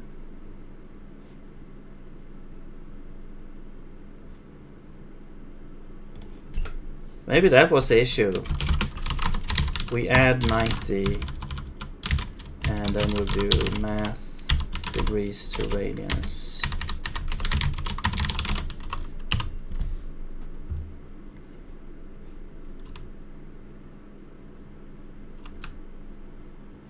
Okay, now it feels good. Okay, great.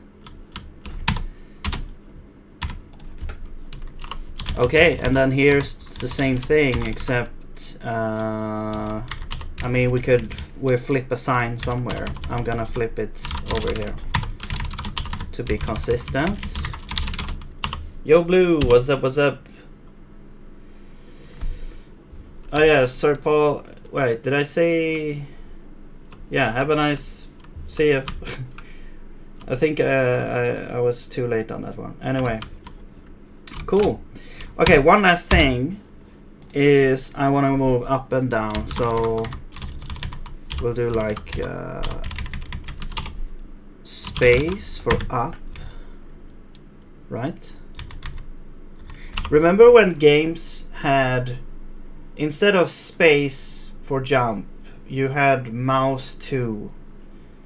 Or is that the way it is now? No, mouse 2 is usually like aim or secondary attack or something like that. I remember when I played CS, like the beta version on Half-Life, and I think then you had like, I think the standard binding was to have jump on mouse on the right mouse button.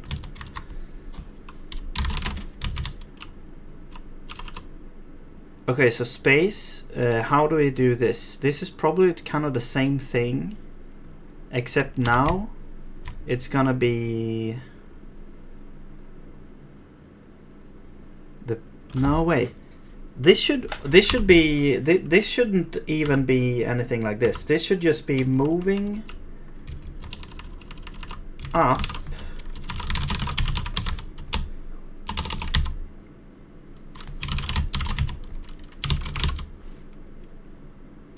which is that.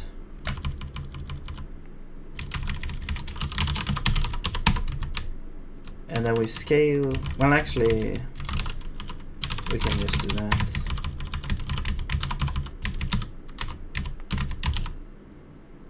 Wait.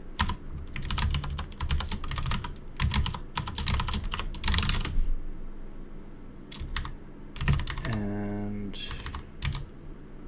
actually, same thing here. If we replace this by this, that we don't need to scale it over here.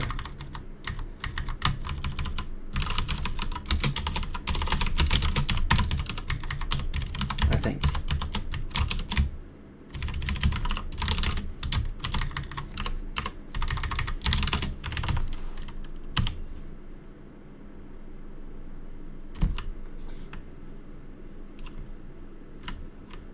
Okay.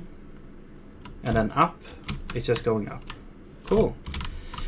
And then I do the last thing here for bindings is shift. We move down.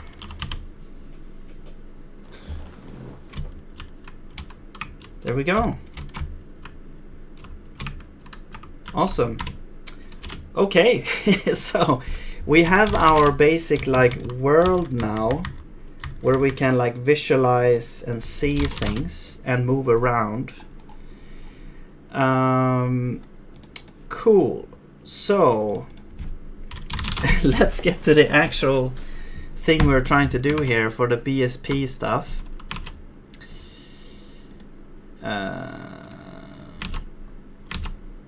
But cool, we got all that. So now we can make a 3D FPS game if we want.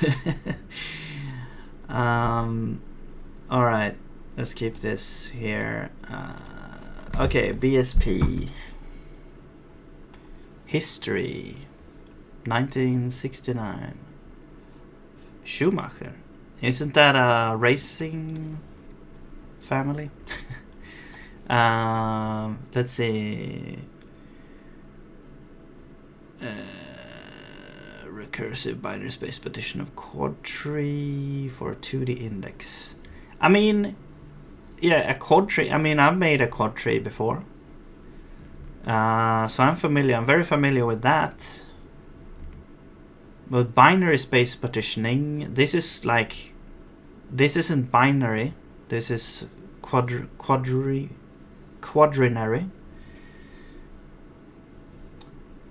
It's complicated.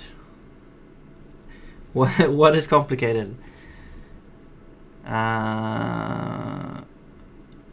You render stuff front to back. Okay, yeah.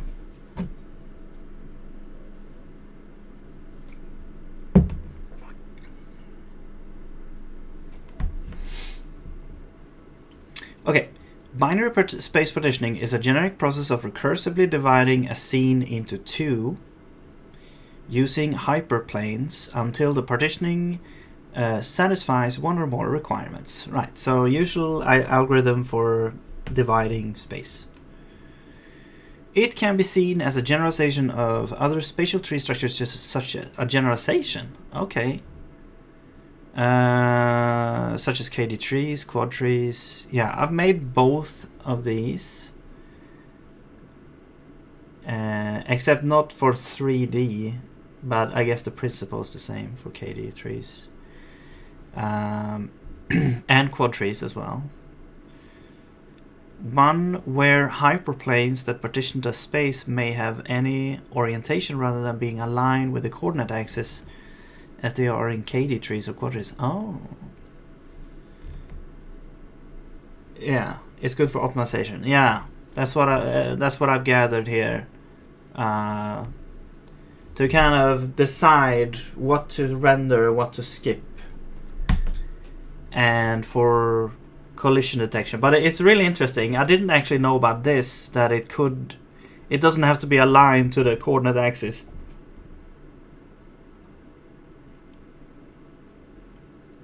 When used in computer graphics to render scenes composed of planar polygons, the partitioning planes are frequently chosen to coincide with the planes defined by polygons in the scene. Okay. The specific choice of partitioning plane and criterion for determining the partitioning process varies depending on the purpose of the BSP tree. For example, in computer graphics rendering, the scene is divided until each node of the BSP tree contains only polygons that can be rendered in arbitrary order.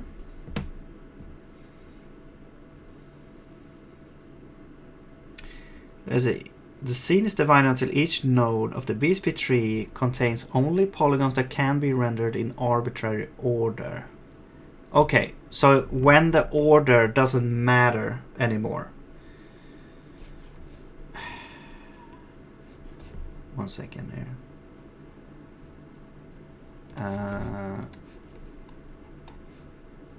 Sorry about this.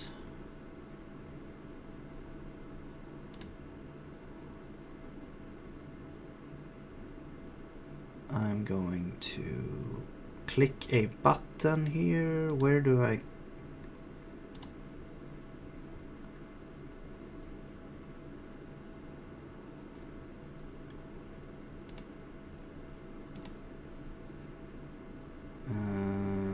ban.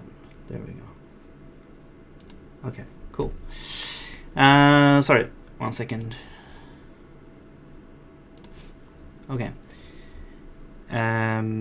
Right, so that makes sense. Like you would, because of the... If something is in front of something else, you would need to render. But what do you mean then, if you render stuff front to back, wouldn't it be the other way around? Because you render something at the back last, it would be in front. Or like it would be rendered in front of the other stuff, or what? But yeah, it makes sense that the BSP it's divided until the order of rendering doesn't matter anymore. That makes sense. Because then you could just go ahead and render everything and it doesn't matter. They don't block each other. When backface culling is used,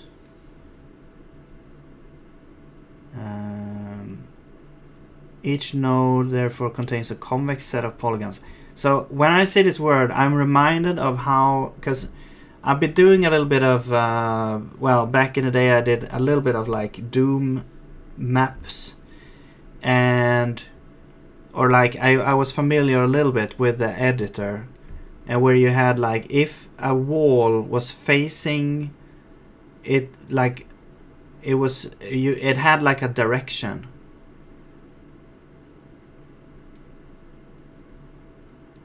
So it has a direction, so it's either like I mean, one direction or the other direction. There's only two directions because it's just a line, and then the direction would be perpendicular to the line in one way or the other. Yeah, front and back. Yeah, exactly. That's a way easier way to describe it. Thank you.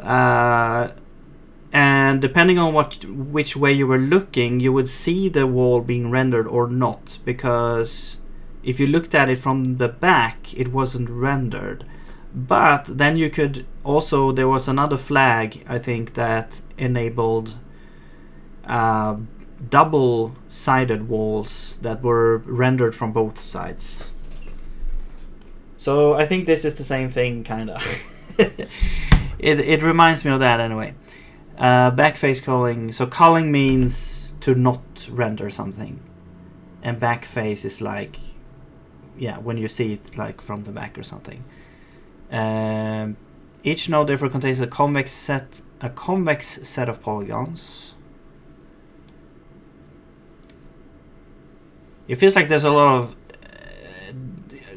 complexity in these 4 words here. Whereas when rendering double-sided polygons, double-sided, there you go. Each node of the BSP tree contains only polygons in a single plane.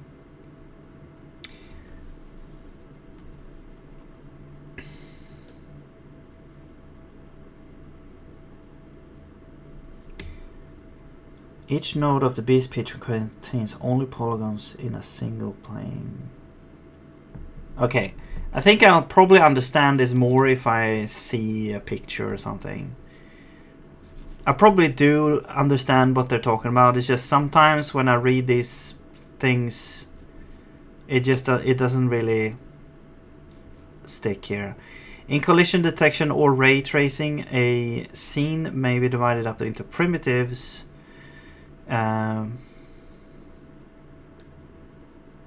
Geometric primitives. Okay. On which collision or ray intersection tests are straightforward. Okay. Oh, I see. Collision detection, right. Okay. Binary space precision arose from... Okay, well, I don't need to worry.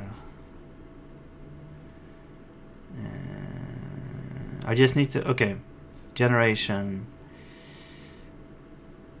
Canonical use of BSP for rendering polygons. Well, let's try this. That are double-sided without backface culling with the painter's algorithm. I don't really know the painter's algorithm, so each polygon is designated with a front side and a back side, which could be chosen arbitrarily. Only affects the structure of the tree, but not the required results. Such a tree is constructed from an unsorted list of all the polygons in the scene. The recursive algorithm for the construction of a BSP tree from that list of polygons is choose a polygon P from the list. Okay, here we go. Here's the thing. It's complicated, yeah. Choose a polygon P from the list. Make a node N in the BSP tree. Add a P. So a polygon. I mean, you could basically take a whole model almost for this. In painter's algorithm, you render back to front, so like a painter. Okay. Bob Ross, yeah. Exactly. It's layered. Yeah. Because that's what I was thinking. Because you said before that you render stuff front to back.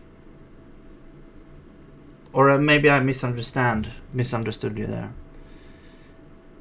It makes sense to me, at least, to paint from the back to the front.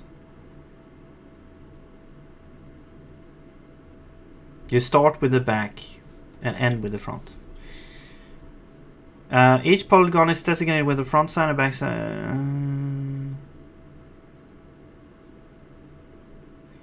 Yeah, the front and back side, I'm not sure if we're gonna do anything with right now. The recursive algorithm for BSP. Choose a polygon P, make a node N, and add. Make a node N in the BSP tree, then add. Oh, painter's algorithm is not optimized because the overdraws. Okay. Okay, but how would you paint? Like how would you know what to paint if you're painting front to back? Like, I understand that's probably more optimized if you can do it. Make a node N in the BSP tree. Add P to the list of polygons at that node. Okay, so it's just arbitrarily starting at some point.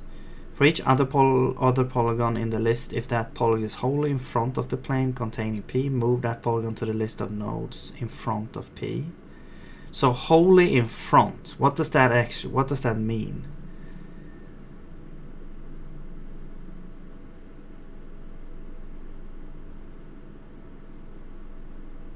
Also, from which direction? When you traverse the tree, you will know what to render first, right? Okay. It's in the tree, okay. I mean, I guess what I'm asking is, like, let's say you in front of you have a cube, and then behind the cube is like a larger cube in a different color, let's say. So directly in front of you have a red cube, and behind that you have a blue cube. So if you paint front to back, you first paint the red cube that's directly in front of you, and then behind that would be the blue cube. But how would you know which pixels to choose to paint the blue cube? Let's say the cube has 4 segments.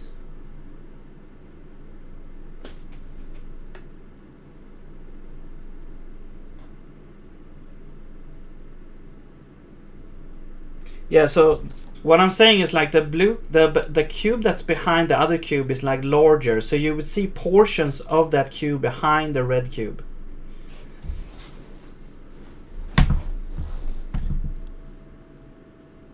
It's like it's just like it's the same as you see a person standing in front of a house. If you draw the person first, how would you know which pixels to fill in when you draw the house? Don't you have to do it the other way around? Like, draw the house first? Like the painter's algorithm.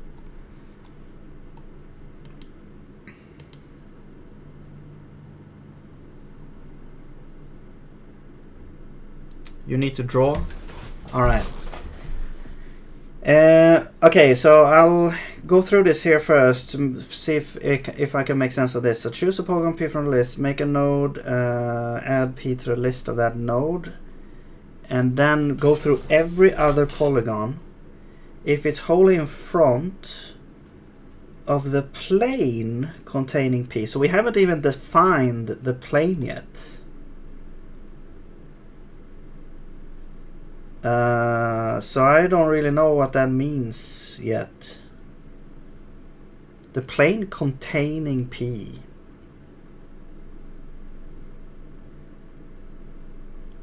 Move that polygon to the list of nodes in front of P. Okay, so we're sorting them here now, in front and behind. Okay. And then if it's intersecting, split it into 2 polygons and move them to the respective lists of polygons behind and in front of P.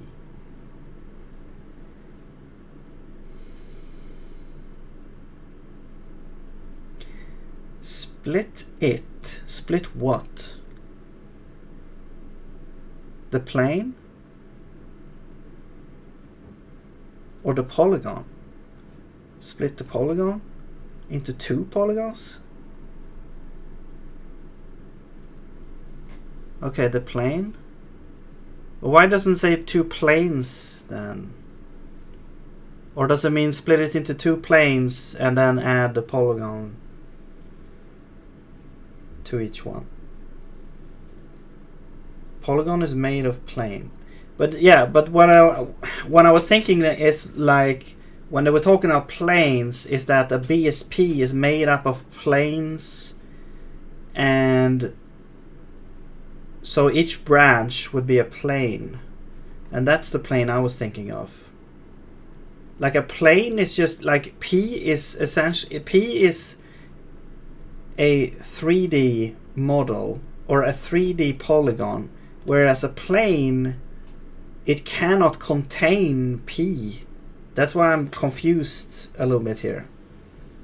Like, how is this plane defined? Or are we going through multiple planes here? Like, I don't understand. I'm just gonna refill my coffee. I'll be right back. Maybe I do need to watch a video here.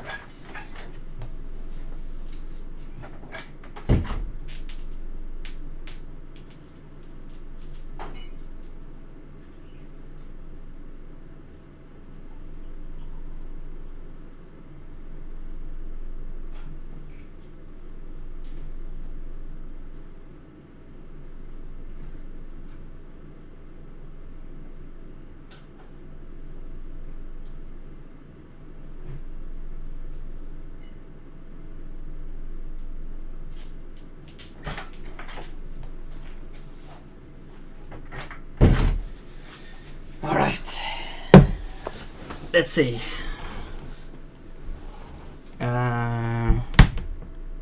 Wait, maybe there's like there usually is like a code version of this now, like a pseudocode. I would rather have that.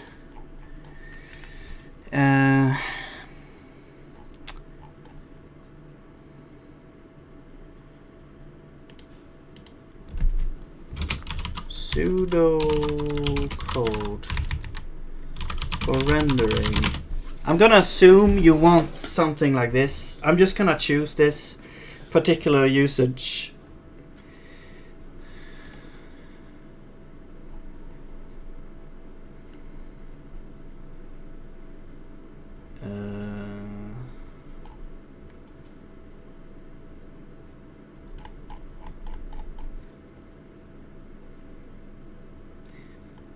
I mean, yeah, okay.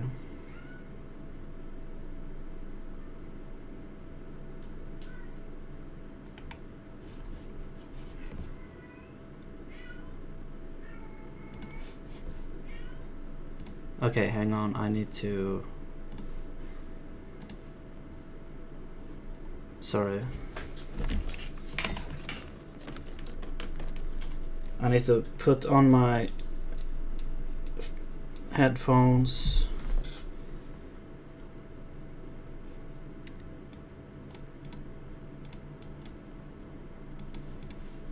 Okay. This video, we'll learn how to program 3D graphics with binary space partitions. We'll learn the basics of 3D rendering, such as how to build a binary space tree and how to render a scene by means of a tree traversal. 3D rendering has a wide variety of applications. These include graphic artwork, first-person games such as Doom and Quake, real-time 3D simulations such as and the raycasting algorithm. The basic requirement common to all these algorithms is that the objects to be rendered be kept in a data file. For simplicity, we'll look at only how a set of walls can be rendered from a two-dimensional map, shown here from overhead. The black dot represents the viewer, and the two lines represent the field of vision. So how might we render a 3D scene based on this data? In a moment, we'll see how this is done with a binary space partition.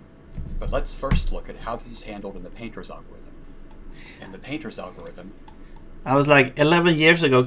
I got like almost like AI feelings. Sorry, no shade to this creator here, but it's rendered first. It almost sounded like an AI voice, and I looked at the date, and that couldn't be the case. Following that, closer and closer walls are rendered until eventually the entire scene is painted. Yeah, painter's algorithm. Okay, yeah. This makes a lot of sense. I mean, the other thing should make a lot of sense as well. Even though there's a lot of goes from back to front, optimization happening here, not happening here. As a consequence, there's lots of overdrawing. This consumes CPU cycles and slows down the rendering process. Yeah. how many walls we had to paint before we finally replaced them with a green wall. Yeah. So how do you solve it? Raycasting doesn't suffer from the same Raycasting. I don't want In to... this algorithm, we fire a beam at the Yeah. binary space partition, overcomes the difficulty. I've actually done associated with raycasting Painter's before. algorithm and raycasting. Or at least, like... What we'd like to do is paint every wall from firing beams toward the Yeah. right until the I've done like line by line, kind of like how they do it. I think Wolfenstein. Like you draw a horizontal line. No, what I'm saying, vertical line, based on stuff. Yeah. overcomes the difficulties associated with the Painter's algorithm and raycasting. What we'd like to do is paint every wall from front to back, so that the rendering process looks something like this. Right. The number of CPU cycles used is highly reduced, which makes a binary space partition a fast and efficient approach to 3D rendering. Because we paint only the walls that are visible, no overdrawing is needed. So how do we get this to work? In order to inform our engine of which walls to draw first, we take our map file before the engine is started and use the existing walls to divide space into halves. Okay. As we're doing this, we're also keeping a record of the way space is being divided into a tree data structure. This data structure, when completed, is what is formally known as a binary space partition. The result is that space is partitioned into a collection of disjoint polygonal regions, represented by the nodes on the bottom of the tree. Okay, so as you can see here, like all the planes, I mean, we're seeing like a 2D version top down, are aligned with this axis. Like I'm gonna say this is the y-axis that they are aligned with. And they are also aligned, you could say, with the one of the faces of the polygons as well. Well, I guess it would be because it would be the what if I mean, okay, so is that an optimization then, that it's always aligned with like the y-axis? If you understand what I'm trying to say, you wouldn't take a plane from like a slanted face, or they're dividing the lines. Yeah.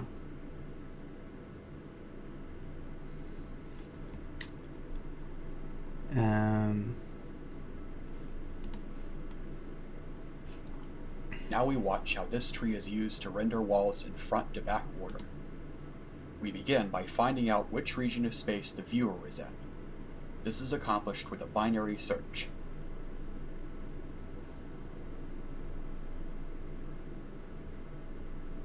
In this example, so how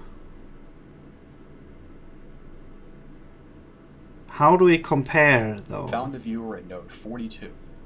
Now we move upward to node 2. Oh, do we just put the player at... No, wait, we don't insert... The tree is static, right? The tree is like calculated as part of the map or something, right? So the player wouldn't be part of the tree. So how do we actually... How do we know... How do we compare... Like, how do we use that? This node contains a wall immediately adjacent to node 42, the green wall of our earlier illustration. We paint the wall and move down to node 43. Node 43 has two children, node 44 and node 45. Our task now is to determine which of the two nodes is closer to the viewer. After a simple calculation, we determine that node 44 is closer. We perform the same test again and again down the tree until a node at the bottom is reached. This gives us the next closest region of space. Now we move up to node 46. This contains the back of the green wall. Since we already painted over this region of the visual field, there is no need to draw it. We continue this process by stepping through all nodes of the tree, drawing any visible walls that are encountered. Notice how the traversal carefully fans out from the location of the viewer. The binary space partition is specially designed to draw the closest wall first, followed by remaining walls in increasing order of distance. Right.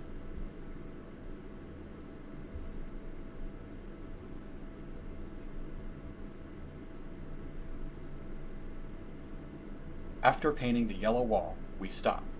The entire field of vision has been encompassed. We repeat this process for every frame of animation. On a side note, you may be wondering how we drew the walls in such a way as not to overlap, and how we knew when to finish. To do this, we keep an ongoing list of horizontal scan lines to indicate which parts of the screen have already been drawn over. Oh. Anytime we draw a new wall, we draw only the section of the wall visible through the existing scan lines, and then merge that scan line with the list. When we end up with a single scan line spanning the entire screen, our rendering is finished. This concludes our introduction to 3D rendering with binary space partitions. Much of what we've discussed here extends by analogy to higher dimensions. Right. For a more detailed account, check out Developing Games in Java by David Brackeen. Okay. Yeah. iPhone 17 Pro med 8x zoom. Oh my god. Yeah, okay, cool video. So I mean, yeah, that seems, although that seems very catered to like a Wolfenstein type rendering, right? Like it doesn't feel like you could take that and directly apply it to any 3D game, right? Or am I missing something? Also, I would need more information because, like, how do you find the player in the tree? Like, yeah, how do you find the player in the tree? So we need to figure out how to build this tree, how to find the player in the tree, and then how does the actual rendering algorithm work? How do we use the tree? Because I was kind of confused on that as well. Like, yeah, it's binary search, but how do we compare? Like, what's the comparing? What's the compare algorithm? Like, how do you compare one node with another node to determine where the player should start?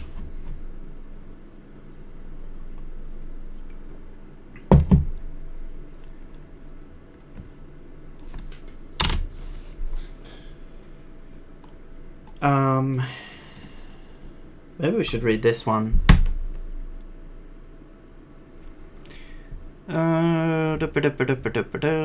Technique, yes. Map, viewpoint, the point of view which we are rendering, field of view, can easily be extended to 3 dimensions. Instead of 2D lines, 3D planes will be used.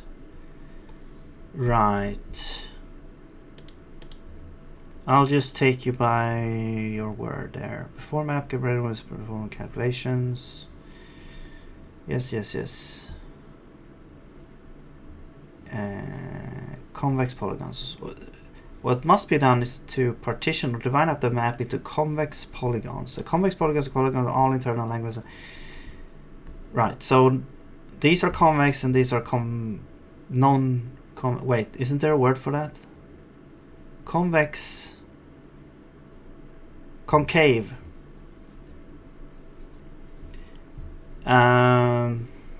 Right. So we have to make polygons as well. We have to make, like,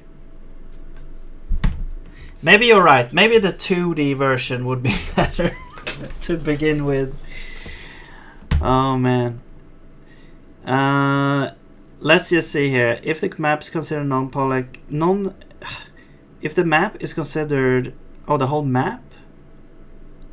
Wait, if the map is considered as a non-convex polygon, we divide this into two sub-polygons by drawing a dividing line across it. For example, consider the following map.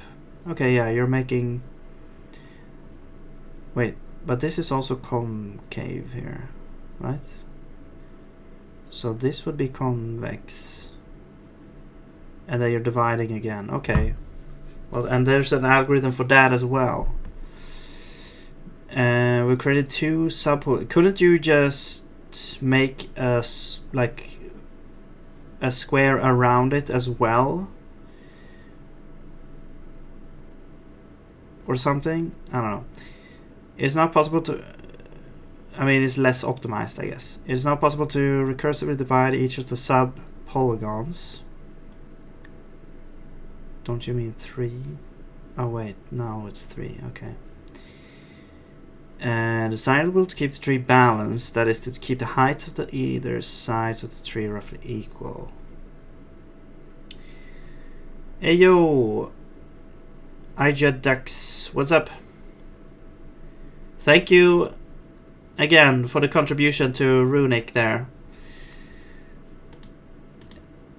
I never thought anyone would ever actually do that, but then some people talked about it, and it's really cool.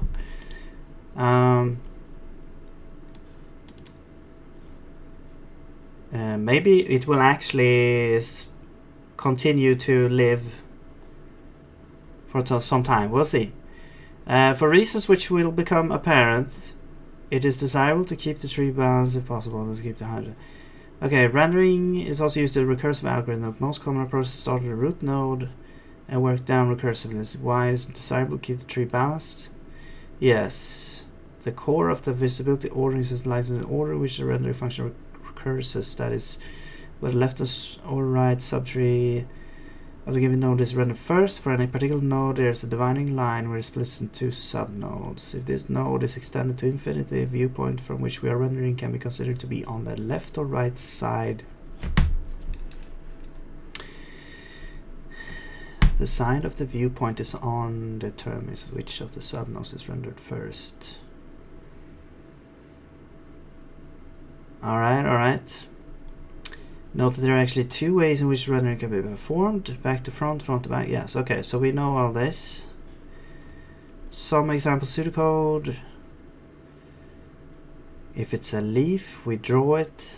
Otherwise,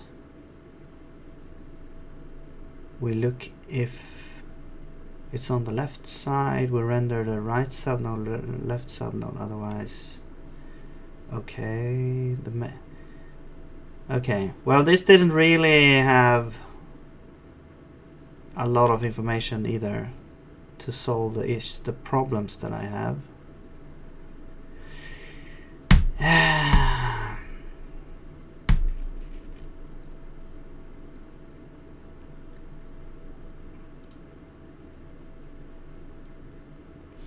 Okay, you know what we'll do? We'll do this. We can keep the 3D view to kind of see what's going on.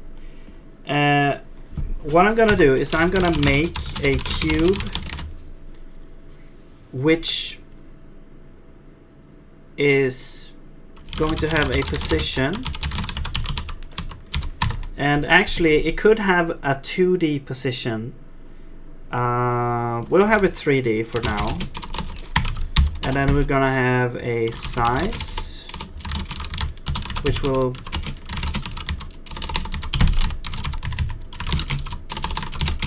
let's use the same size as we already have, and then I guess we can have color as well. Okay, so and we can also have like draw.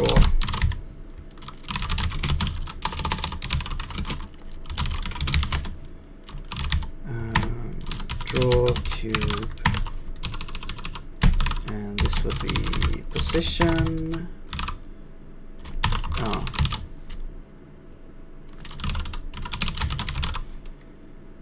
Here we go. Draw cube V.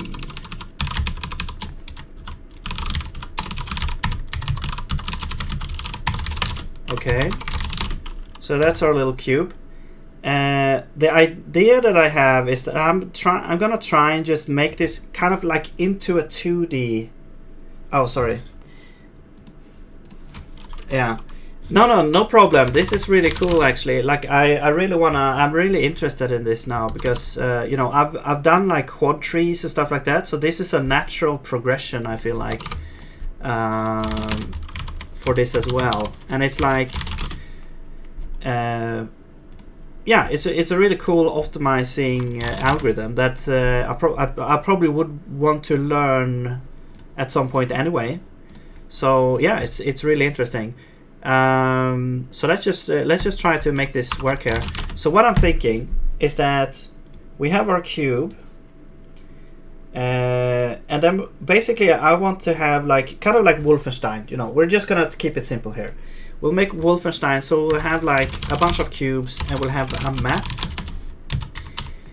and the map will have a bunch of cubes. Let's make it into an array list just to make it easier to work with.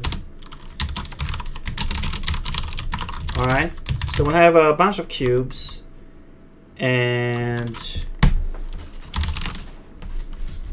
well, we can't have a draw function in here that just draws all the cubes, because that will defeat the purpose a little bit. But I mean, let's do it anyway.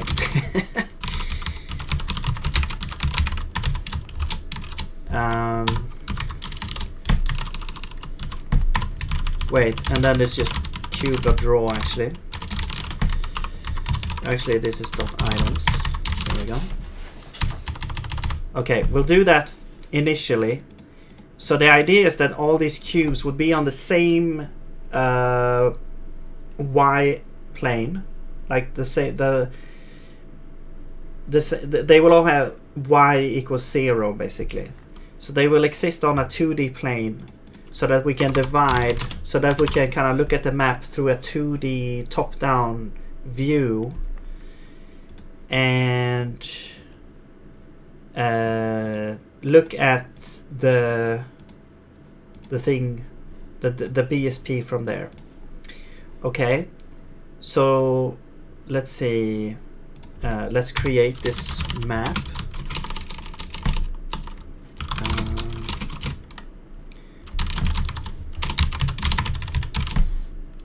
Okay, and then we'll create like 10 cubes.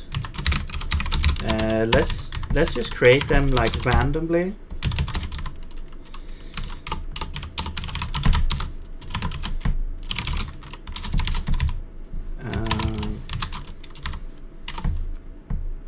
Allocator. Oh yeah, we need an allocator now. Well, let's just use actually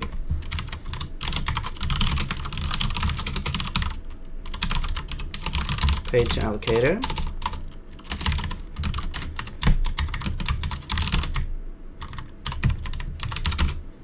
Okay, and now we have a cube. So we have position. Now this is gonna be like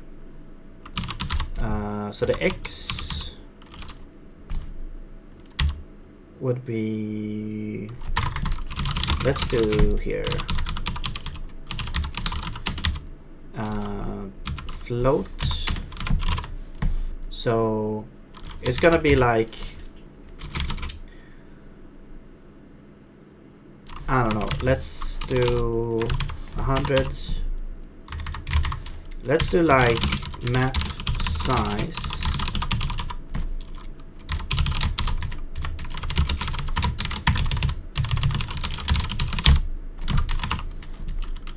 Okay, and Y. And I guess we'll do that as well. Because the origin is like in the center. Okay, so position would be X. No, wait, this is not Y, this is Z. But yeah, and Y will always be 0, and then Z there. Okay, and then we have, what else did we have? Size. Size should be the same, color as whatever. Actually, is there like a random?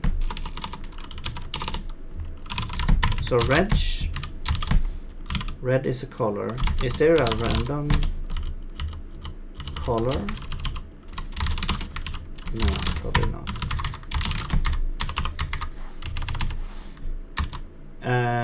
We don't need that. Alright. Actually, we could make a list of colors.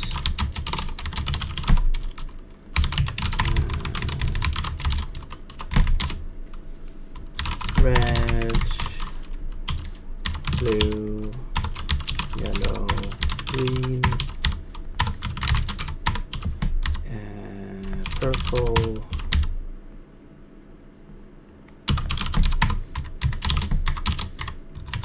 that's not it. What do we have? Maroon, violet, beige, brown. Okay. All right. See you soon. You can make more complex 3D games later. To this day, many game managers use BSP files to render map like source. Yeah. All right. So we have a bunch of colors, and now we can just say colors. But let's mod it for safety. All right, cool. So we should have a map with a bunch of cubes in random positions. Okay. Now, instead of doing this, we will do map draw. So let's look at this now. Okay. We can see that we have a bunch of cubes. Cool. We can, well, actually that looks kind of looks okay. Let's change the starting position because we're kind of far away, I feel. So where's the starting position here? Let's do like 200. Okay. Yeah. All right.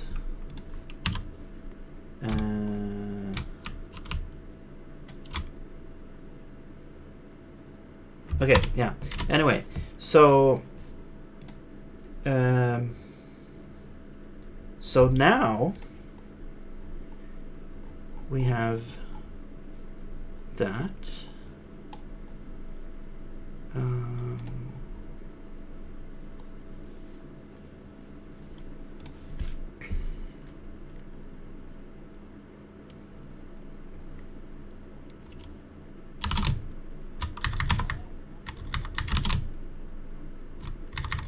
You know what? I'm just gonna move this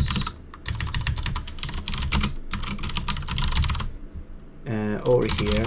We get a new map.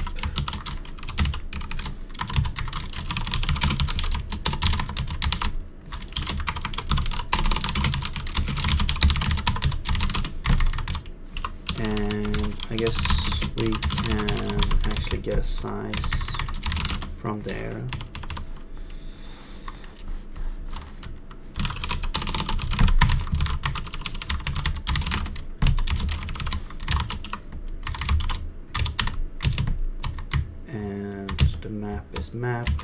Map.random size. All right, that should be the same thing. Oh, wait, allocator. Ah.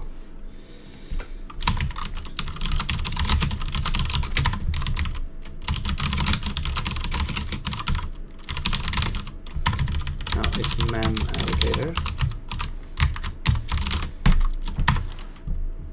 And we will pass that in there. There we go. And actually, now this is an error union. There we go. Okay. Cool. Just to get some stuff out from here so we can more clearly see what's going on. I would also like to move these things to like so input update and camera probably.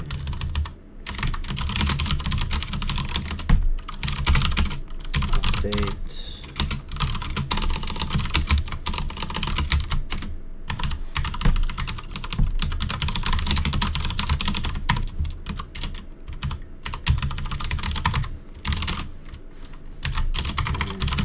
Get the DT, so that's fine.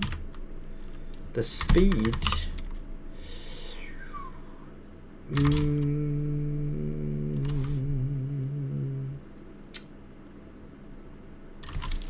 all right. Let's just put the speed in here. What did I put? I don't remember. 100. Yeah.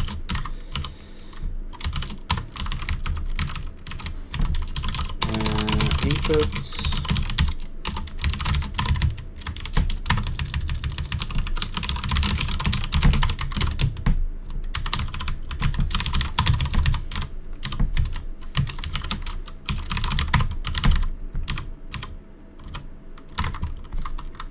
No. There we go.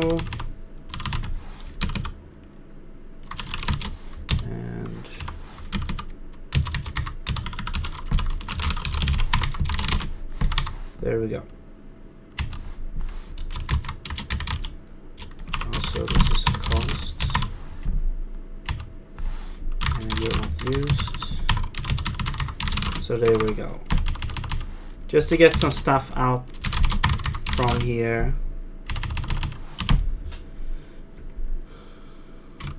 Okay. Right. So. I feel like I'm procrastinating here.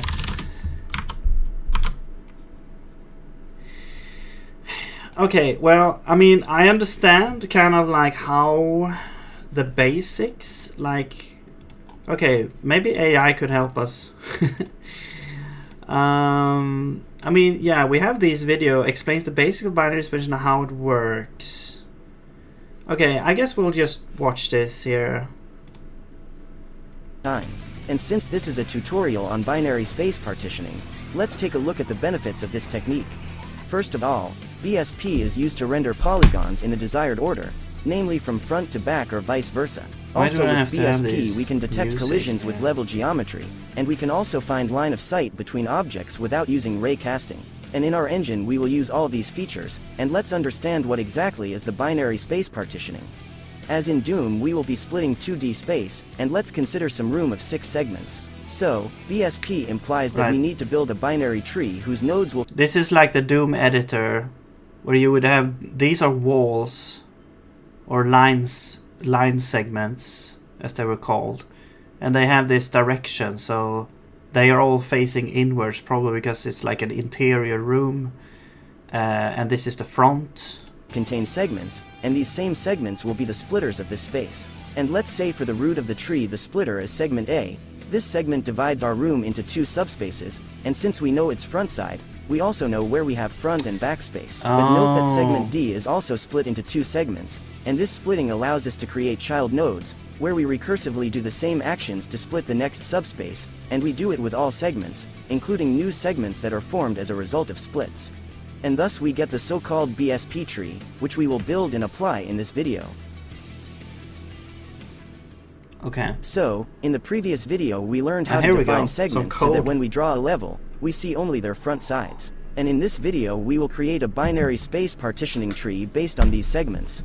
And for that create the following files. In the BSP folder we need the BSP builder and BSP traverser files, and also in the root of the project the utilities file.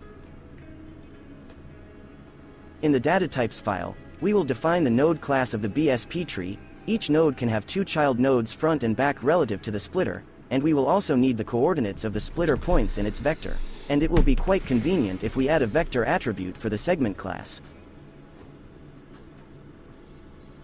Wait. And in the BS points in its vector. And it will be quite convenient if we add a vector attribute for the segment class.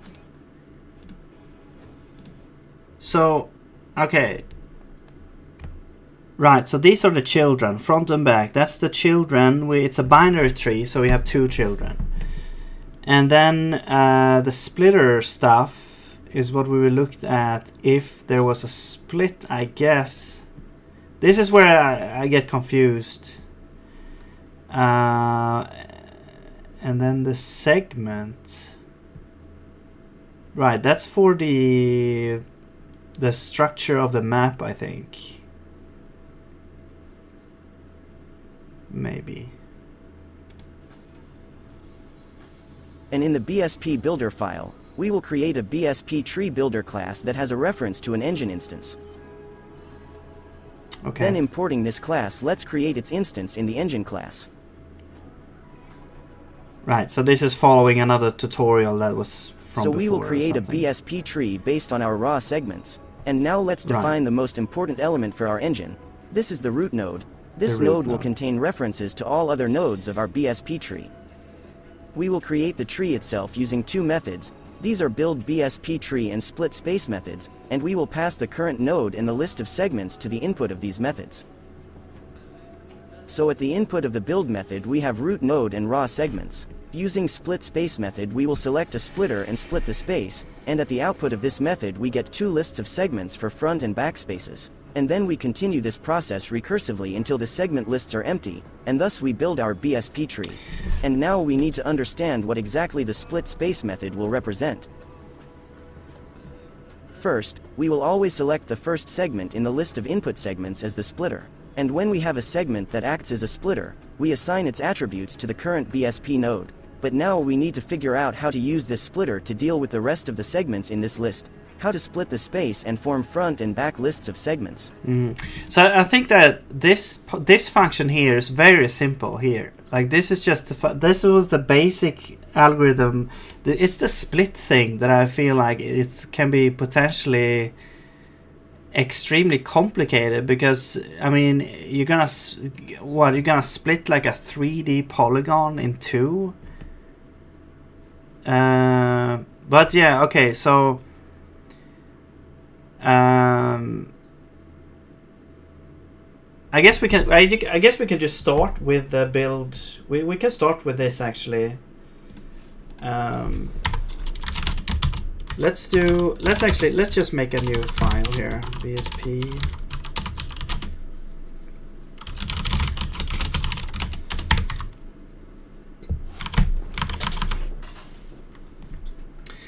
And then so how we could do this, I'm just thinking of if we should keep like how we determine how we connect the polygons or whatever, the things to the nodes. But this is a node. Let's say we have a node, okay? So they'll be optional there. And then it had like these splitter things, which I would assume could potentially be like, I think that these splitters might be specific to this type of. Are you not seeing my cursor here? Whoops. Oh, I pressed time. And since this is a tutorial on binary space, where did it go? Sorry.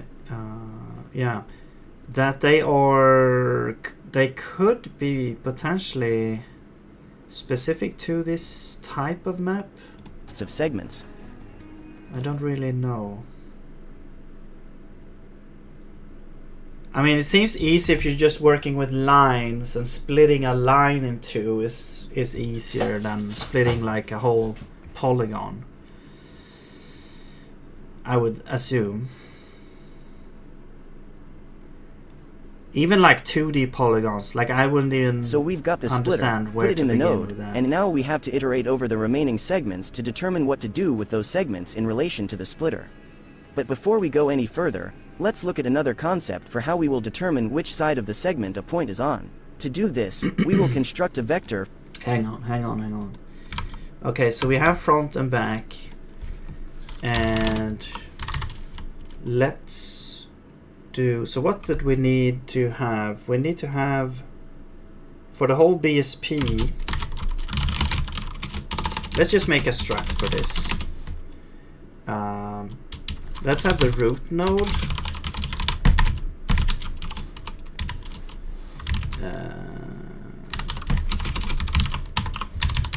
Okay, so we have a root node. Well, what data will it have though in it? Would it should have some sort of data in it, right?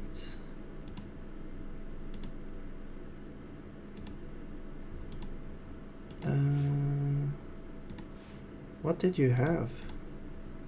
Can't only have children.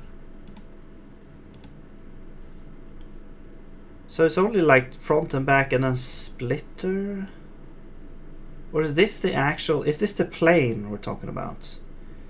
P1, P0, P1 vec.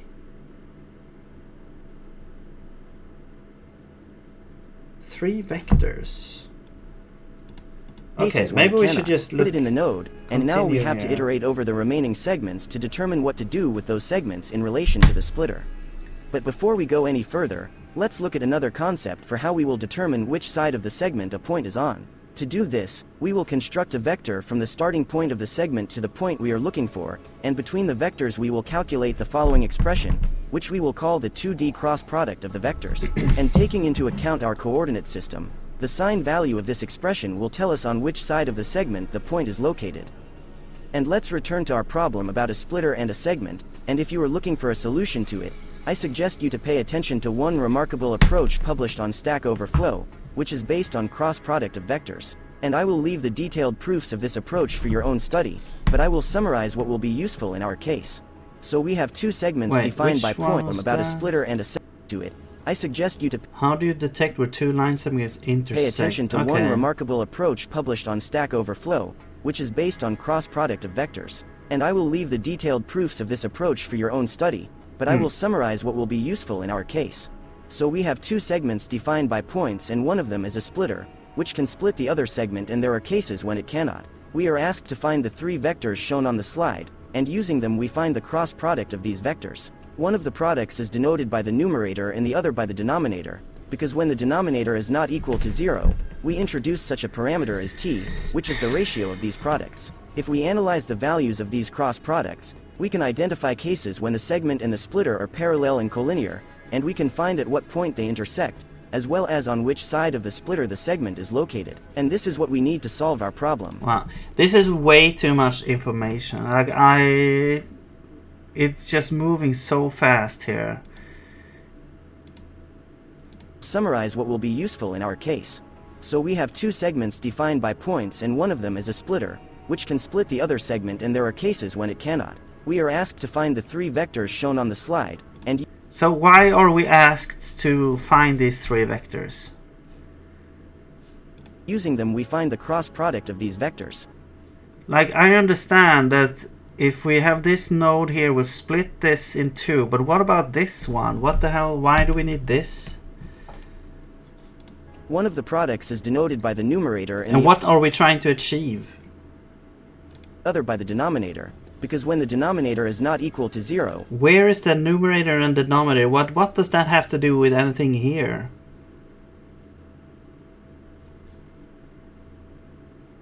What? We introduce such a parameter as t, which is the ratio of these products. If we analyze the values of these cross products, we can identify cases when the segment and the splitter are parallel and collinear, and we can find at what point they intersect. Okay, so these are the kind of states that we could have. Like, either it's parallel, where this is 0. Okay, so this one is parallel with this one, I guess, is what we're trying to determine. Hello, Blue. We're looking at some video here about that AI recommended here. It also sounds like an AI voice. Maybe I'm just hearing things. But yeah, anyway, I think this is what it's trying to say here, is that we're trying to compare this line, which is currently being a node that we're creating a plane for, I think, and this line, which is then could be split, or any of these states over here. So it could be parallel. It could, which means that the denominator is 0. This is apparently the denominator here, which we cross product of AB to CD.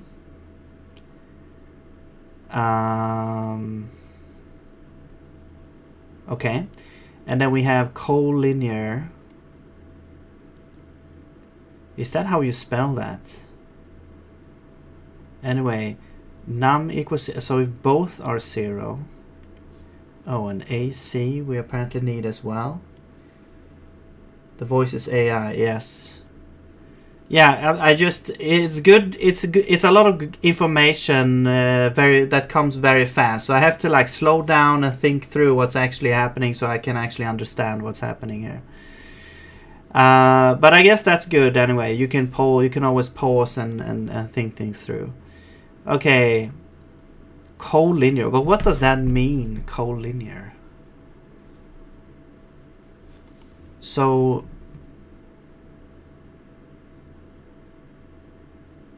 okay, denominator is AB cross product with CD. Actually, it goes like this. So I understand what a cross product is. If you have like, if you cross product against, let's say, the x-axis like this, then this arrow would, let's say it's gonna point straight down perpendicular to this, and the resulting arrow would point from here to where it lands over here. So there's an arrow going like this, and so it starts here and it ends here. So that would be the cross product. Actually, it's a number, I think. It's where this lands here. It's a scalar. It's like the length of where this is compared to that. But what does that mean over here? This goes up like this. This starts here and goes there. So how would you compare? I guess you have to find a perpendicular line from here to this, and that would be the length. So it would be larger than 0 anyway. Collinear is 2 overlapping lines. Well, if the denominator is 0, wouldn't that mean that it's like goes over here and it won't actually overlap? It's like, it's actually, wait, but then it's not parallel. I mean, a collinear is parallel as well, but why would it? Does it mean it's like exactly the same length or something? I don't know. Yo Penguin, what's up? Collinearity. High correlation between 2 or more predictor variables in a statistical model. Wait, or geometrically multiple points lying on the same straight line. Oh, so it's like embedded in it, like it's another line that's exactly inside another line here. So it's either parallel or it's on the exactly the same line. I see. Okay. And then we have intersection, I guess, if they're crossing. Well, I'm not gonna try to understand everything here. And then we have if it's on front or on back. Right. So AC goes from the start of AB to the start of CD. And if this perpendicular here, so this would be, yeah, AC, AB to AC.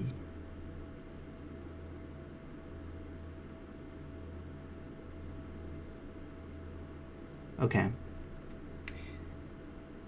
Yeah, I'm just gonna plug this in. Raylib should have some sort of well, we don't really have segments. We have these cubes, but I mean, we could just turn them into segments. We can have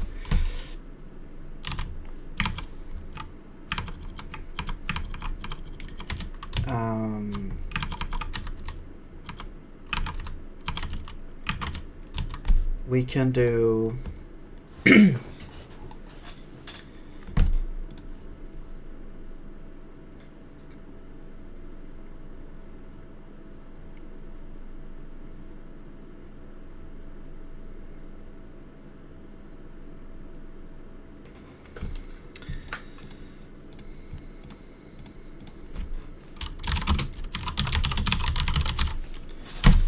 we'll just call this segment.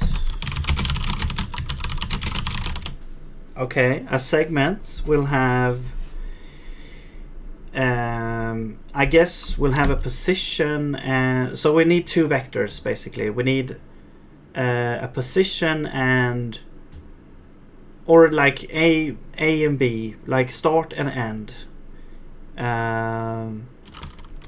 So start. Let's just use vector 2 for simplicity. And end. Okay. Okay, so we have that. And then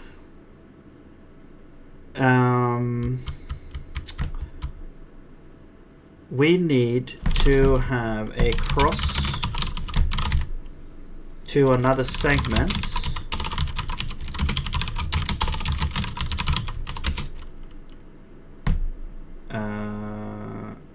Which gives us, I think it gives you a scalar.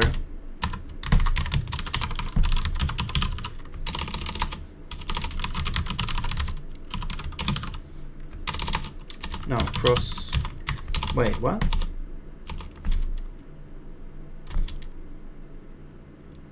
Oh, I was thinking of the dot product. I was thinking of the dot product, not the cross product.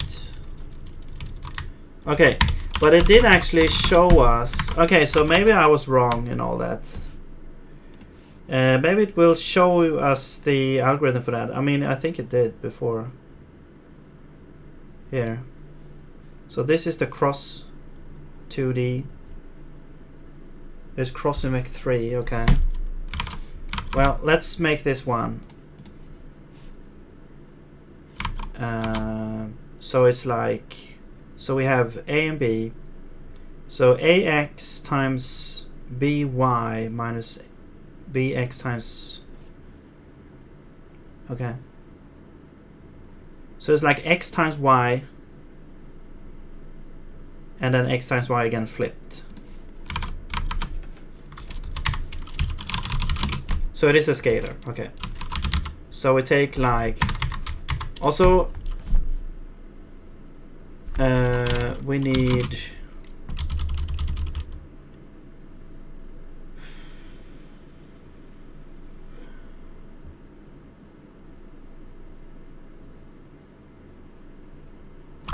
wait, but how?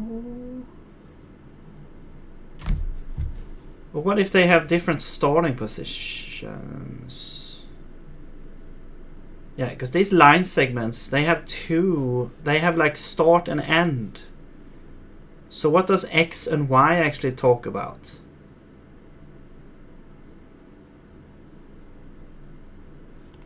Oh, hey Kuhlman, I'm gonna guess your rating here because that's usually what happens. Oh, thank you. Welcome everyone. we're stumbling through learning about BSP here. I thought the BSP is for 3D, while this vector's 2D. Yeah, so BSP can actually be used in 2D as well. And I think that's where it started, if I'm not mistaken. Like Doom, I think, is used BSP, if I'm not mistaken. And Doom maps were basically just 2D maps. That is like has the illusion of being 3D.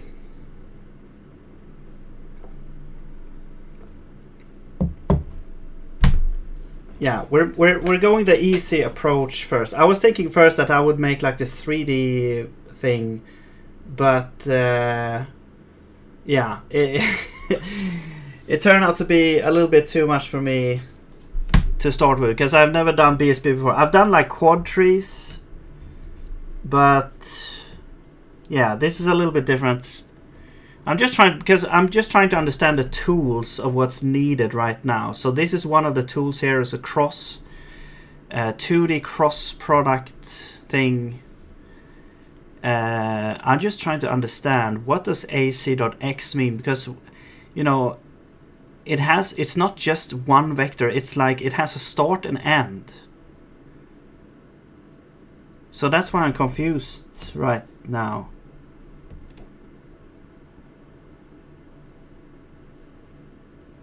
So it has 2x and 2y. So which one are we using? Like, I don't really understand that. Alright, see you later, Penguin. One of the products is denoted by the numerator and taking into account our coordinate system, the segment to the point we are looking for, and between the vectors we will calculate the following expression, which we will call the 2D cross product of the vectors. And taking into account our coordinate system, the sign value of this expression will tell us on which side of the segment the point is located. And let's return to our problem about a splitter and a segment, and if you are looking for a solution to it, I suggest you to pay attention to one remarkable approach published on Stack Overflow, which is based on cross product of vectors. And I will leave the detailed proofs of this approach for your own study, but I will summarize what will be useful in our case. So we have two segments defined by points, and one of them is a splitter, which can split the other segment, and there are cases when it cannot. X2 minus X1. Yeah, okay, but so okay. So we have two segments here, A to B and A to C, right? Yeah, it's AI. Sorry about that.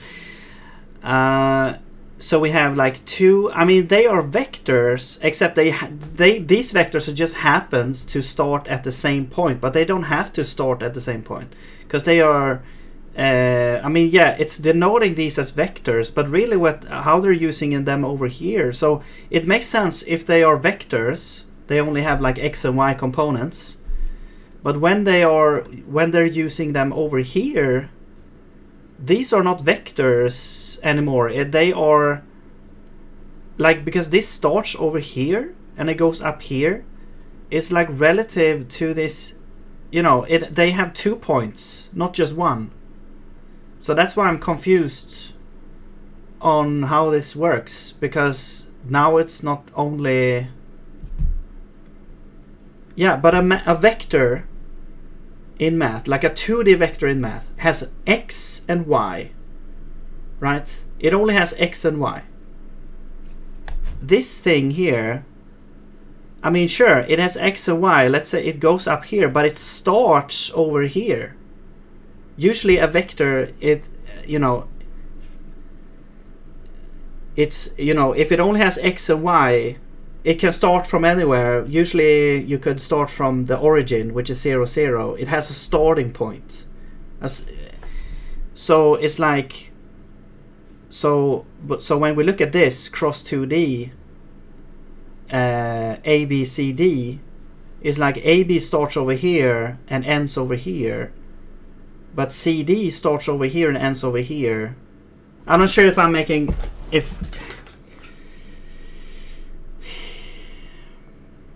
It's like there's two different x and two different y, is what I'm trying to say. This requires more information than just x and y. Than just one x and y. You understand what I'm trying to say? So this is not a vector anymore. It's a line segment. It has a starting vector and then an end vector. Same thing here. Start vector, end vector. Yeah. So how does this work? Because yeah. So it's like, how does this work here? Because these are not like just vectors. They have 2 points. So which x are we using for this one? And you know, it's like, yeah, this makes sense if they both start from the same position and they're just a vector. But then over here, it doesn't make sense anymore. So, okay, let's just continue to see, as well as on which side of the splitter the segment is located. And this is what we need to solve our problem. And first of all, let's define a function in the utilities file to find the cross product of vectors. Okay, here we go. Here's the actual thing. So it's actually just vectors we're talking about. I mean, that's easy enough. Okay. And having imported this function, let's find the values of the so-called numerator and denominator similar to what was shown on the slide. And the first thing we'll check is the collinearity check. But since the numerator and denominator values are float, instead of 0 we should compare their values to some minor epsilon value. And collinearity in our case is when the splitter and the segment are on the same line, and then we always put each collinear segment in the list of front segments. Okay, whatever. Let's just do that. So okay, so we have cross. So actually this doesn't make sense now. I just don't understand. Okay, well, whatever. Let's just have it over here.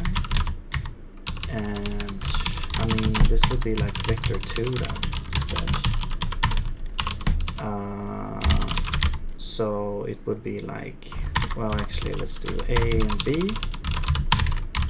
So I think we had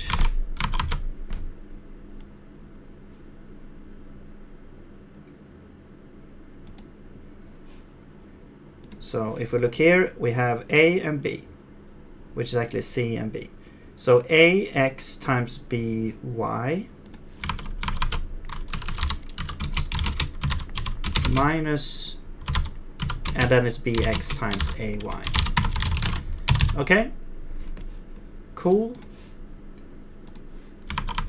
Yeah, let's just follow along and it might make sense. And the first, okay, sorry.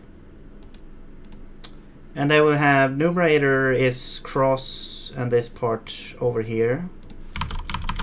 So let's go to BSP.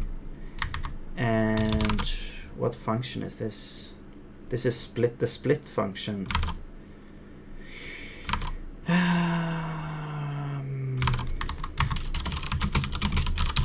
Okay, so let's do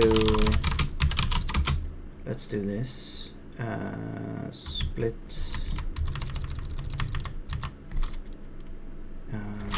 node, and what else did you want? I guess input segments. Okay, and the input segments, right, so actually we could just store them over here.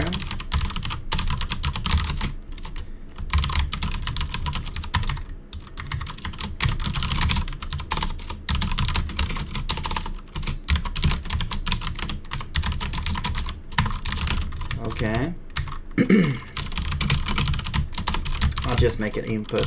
I mean, init function here for convenience.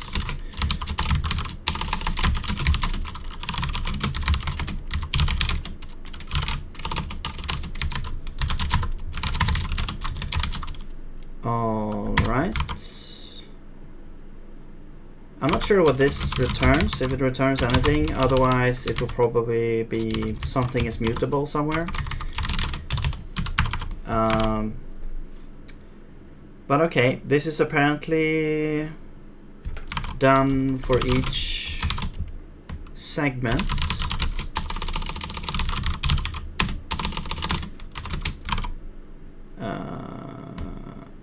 Except the first one.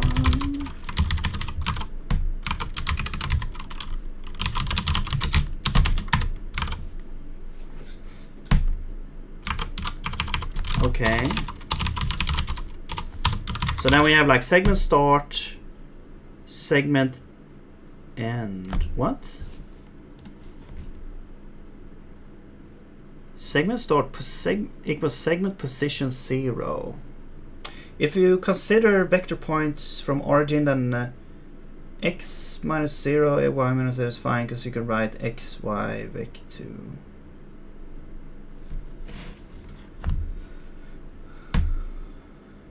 Yeah. I mean, yeah, when we see the code, it's going to become clear, because then it's, you know, actually visible. All the details are visible. Because here it's like we're taking segment start minus splitter position. So here, you know, it's not even telling us everything here, because here they're including splitter position. Let's go back. Okay, split space. Let's rename this to split space, why not? Just to make it. Okay, so we have like splitter segment is the first segment in input. Oh, I see. These need to be. We need this to be an input because it's like, I think it's like recursively reducing this list, probably. So actually, let's make that. Let's do that.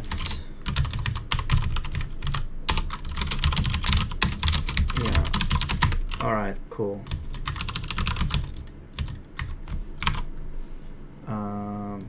Let's also do this. Build BSP tree. So we have the thing. I think it had like a starting.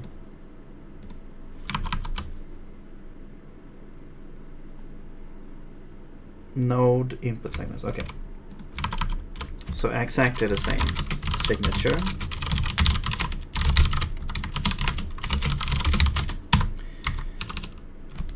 Okay. I'm gonna guess that, yeah, something in here needs to change the node, I'm pretty sure. Yeah, so this is gonna be mutable probably, yeah. Okay, anyway, now we have that. I just wanted to follow along here. So we have splitter segment is the first one, okay. The splitter position is position, and then the vector is vector. I don't really understand. So I think the position is the starting point, and the vector is like the relative endpoint, or like the relative from origin. So actually, let us actually follow that. Instead of having start and end, we'll do position and vector. I like having full names for this. There we go. So there we go. All right. So splitter segment is equal to input segment 0. Start is the position. End was, oh wait, we don't have end. Is vec, okay. We don't, I mean, what's the point of doing that? We already have those things. Okay, and then we set them to this. Okay, let's just add these fields to the node so we have them. So I guess this would be a vector and this would be floats.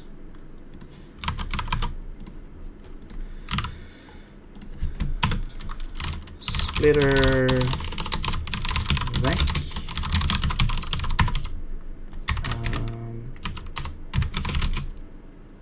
Let's set that to 0. Then we have splitter P0 and P1. Okay.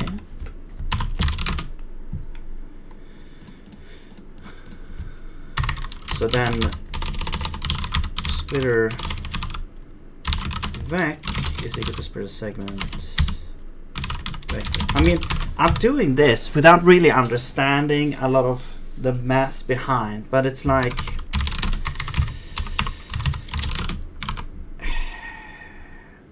a lot of the I could understand like on a higher level, like not going into the nitty-gritty details of the maths. You have to watch the video first.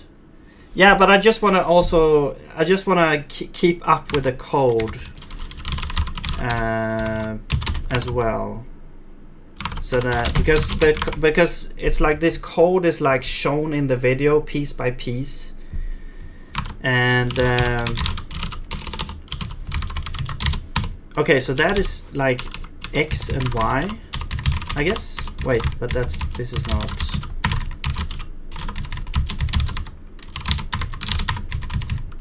This is splitter segment position.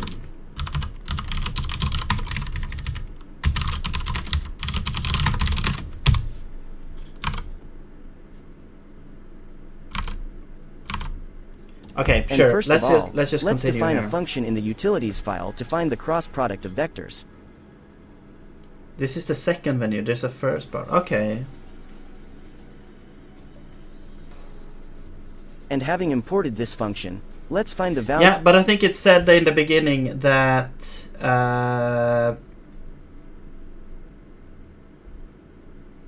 this is part of a larger project. So this is just one part. This is not. What was the first? The first video was that just setting up like the project and stuff. This is for specifically for binary space partitioning, I think. Values of the so-called numerator and denominator similar to what was shown on the slide. And the first thing we'll check is the collinearity check, but since the numerator and denominator values are float, instead of 0 we should compare their values to some minor epsilon value. And collinearity in our case is when the splitter and the segment are on the same Set line. up segments. And okay. then we always well, we can put do each that. collinear segment in the list of front segments. Like what I'm confused about is the BSP algorithm here. Okay, so dominator 0, so it's checking these different states that we saw before in here, where it's like, depending on these calculations, we know that the lines are parallel, collinear, intersection, and so on. A copy function for convenience. So we have two new segments. We can find their intersection point. In this case, our initial segment. Wait, hang on. Their values are float, front segments. Okay, so if they're collinear, we can append it to the front, I guess. Now we consider the case when the splitter and the segment are not parallel, and if their ratio is between 0 and 1, we can find their intersection point. In this case, our initial segment is split into two new segments.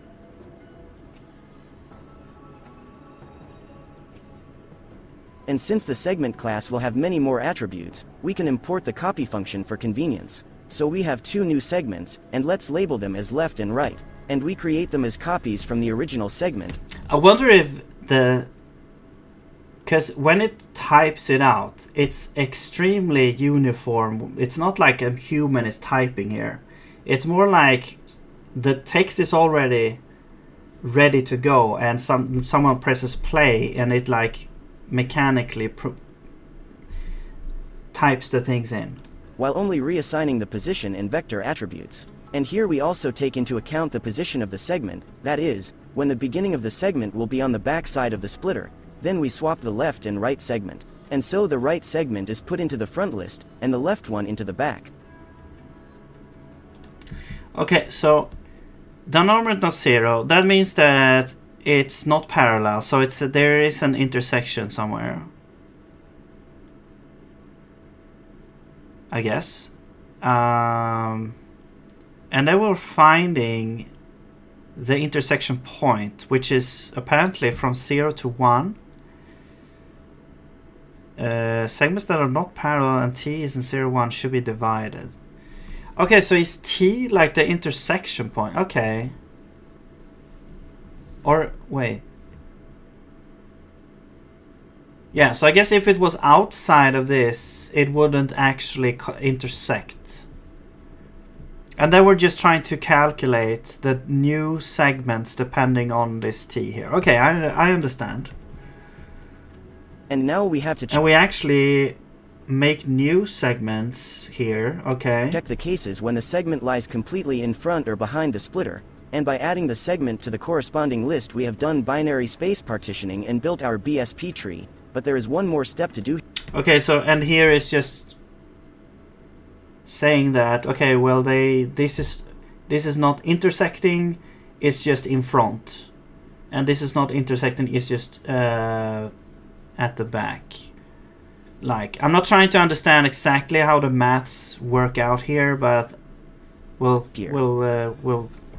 In the process of creating a BSP tree, we split segments and we no longer rely on the raw segment list, so we need to create a new segment list corresponding to our tree. Okay, yeah.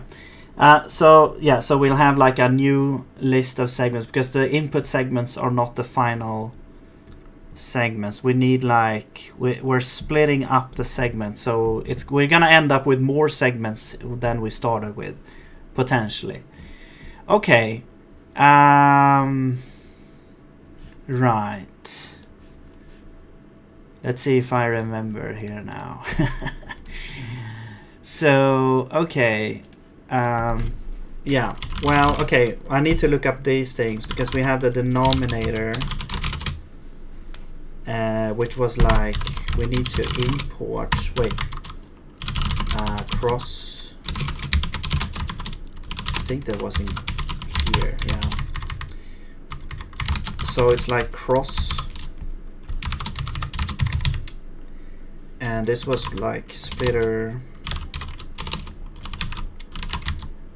Was it position or I don't remember now. Let's see, where did you go?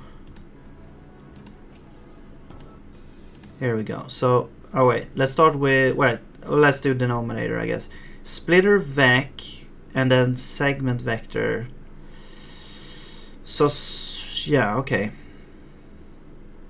So, from what I understand, the splitter is like, it's always potentially a splitter. It doesn't have to be a splitter.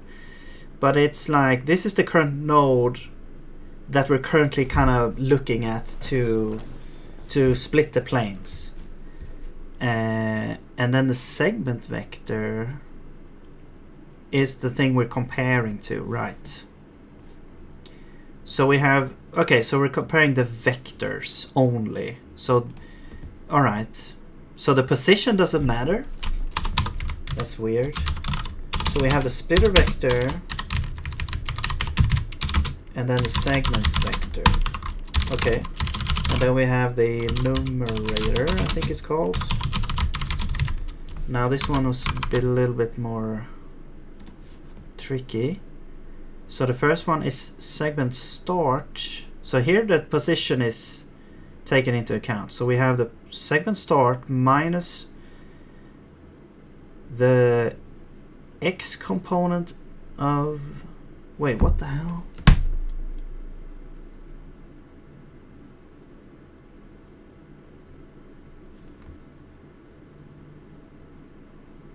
Hang on 1 second, I just need to check out what is the segment.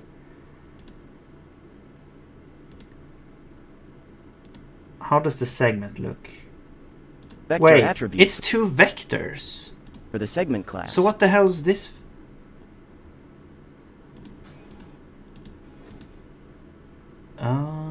Wait. This is the relative vector. Okay, so it's just a convenience thing. It's not extra information. So here you go. Here's the 2 vectors of the segment. Okay. I was confused there. Okay.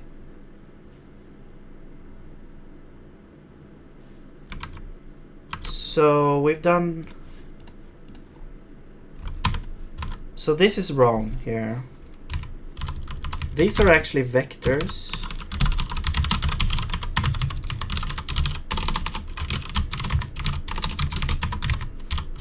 Whoops.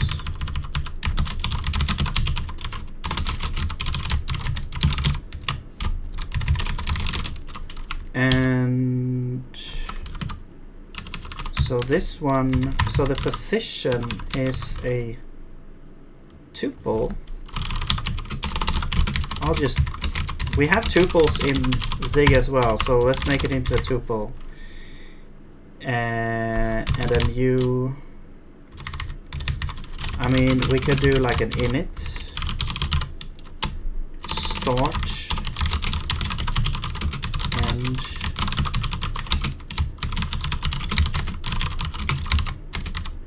position equals start and vector equals end subtract start. Okay. I mean, it could be a function as well, but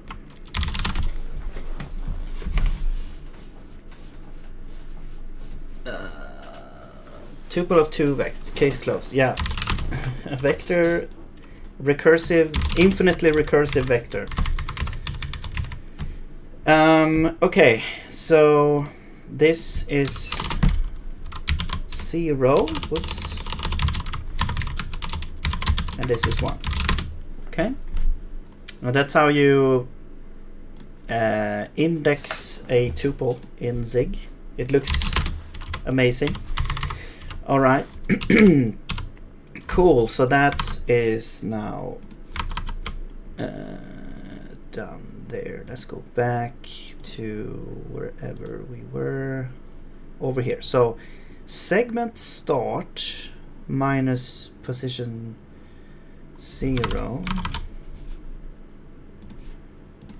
Segment start. That should be this. And then subtract. What the hell was that? Splitter. Segment position 0. So both. So okay. So the both starts. So it's like this, the relative. Okay, yeah, that's the AC, I think, that we saw before. Okay, and then we have splitter vec. Yeah. Okay. I'm curious about this because it's weird that you wouldn't take the start position into account, but okay. I mean, that's the math, so it should work. Alright, so that's the numerator and denominator. We're also setting these. No, this is just convenience. Start and end vector, yeah, whatever. Denominator is 0. Yeah, so here we're doing this epsilon thing, which I believe was like 4, you know, 1e negative 4.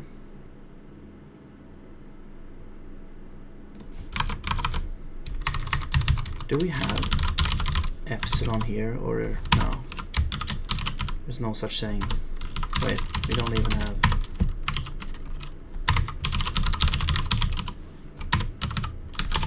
Float eps.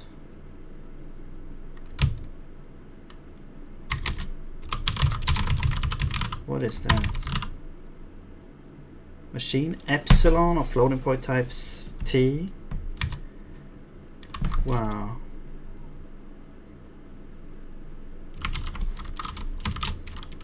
Okay, that's epsilon.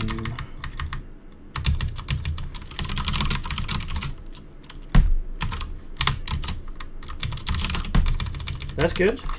Okay. So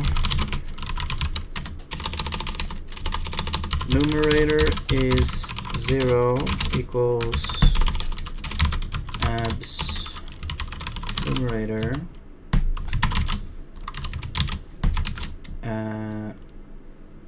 is less than x. Denominator is 0. Now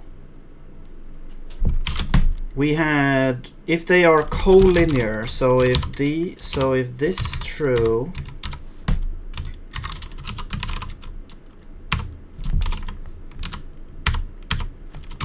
and if this is true, whoops.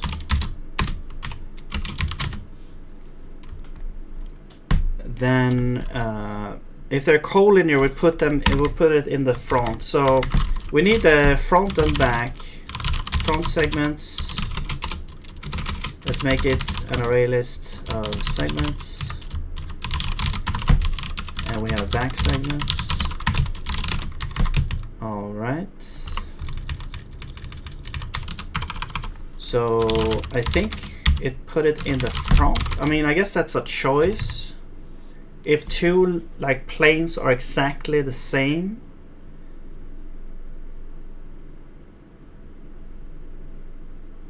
I guess it's kind of random depending on which segment we happen to start on. Which one is like on the front of the other, maybe? I don't know. Anyway, so then we add this segment on there. I mean, we could add. No, let's add the segments as they are. Like we're copying the information here, basically. Okay. We also need an allocator. Let's actually just add an allocator. We could either have it here, or we could just have it passed in, I guess.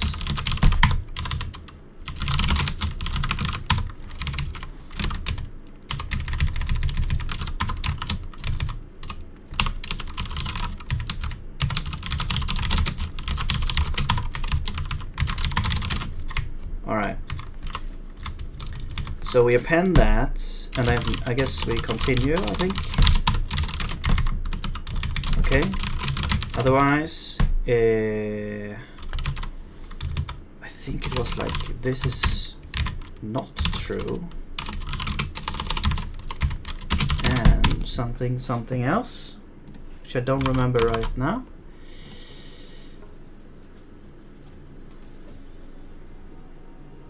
Now we consider the case when the splitter and the segment are not parallel, and if their ratio is between 0 and 1, we can find their intersection point. In this case, yeah, so this is T, where it said there, intersection. Okay.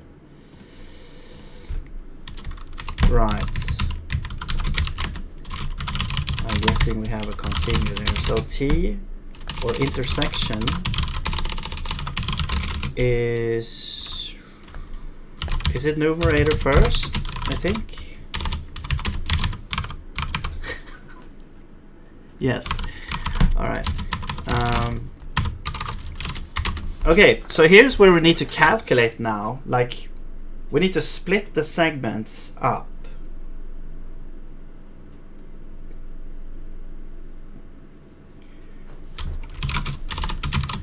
Also, this needs to be in if this is. Wait, we need to check this here. Our initial segment is split into two new segments. Right. And since the segment class will have many more attributes, we can import the copy function for convenience. So we have two new segments, and let's label them as left and right. And we create them as copies from the original segment, while only reassigning the position and vector attributes. And here we also take into account the position of the segment. Okay, so let's just. I just want to see, like, okay, how do we split them? Like, we have the intersection point. Like, if t is very small, which segment is the smaller one? So we have, so intersection point is segment start plus right, the relative there. Okay. So it's actually, so the so it's the target segment, or I mean, yeah. If you think of them as A and B, splitter is A, this segment is B. So the B,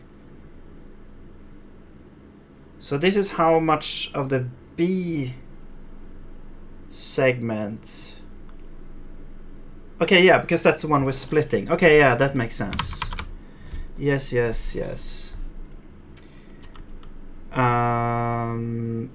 So we have to check if intersection is like in between 0 and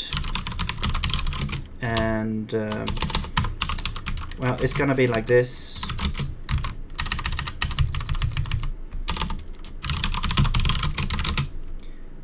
And 1. Actually, I'm not sure what the logic will be. We'll probably continue somewhere here, but we'll think about it later. So if we're in between, that means that it is intersecting. Otherwise, it means it's not intersecting. So then we need to do something else. But if we're intersecting,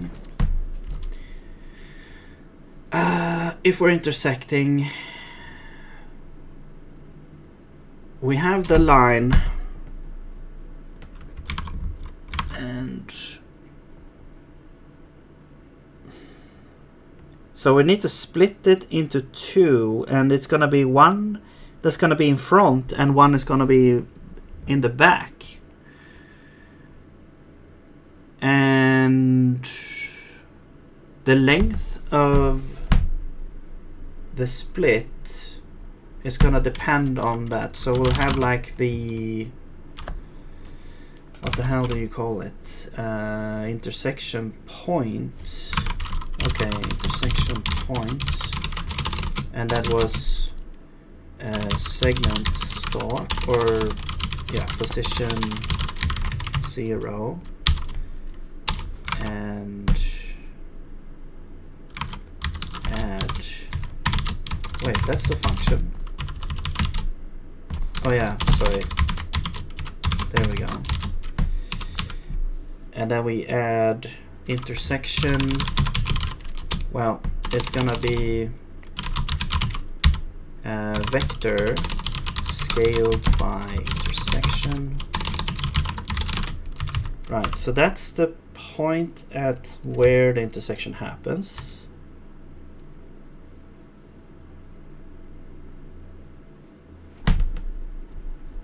Right.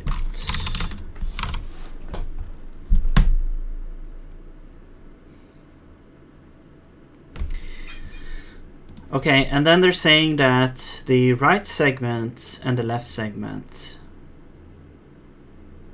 The right segment is segment start and to intersection point.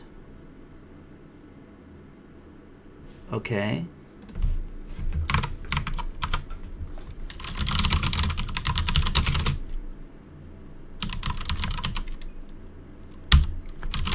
So here's the start, and then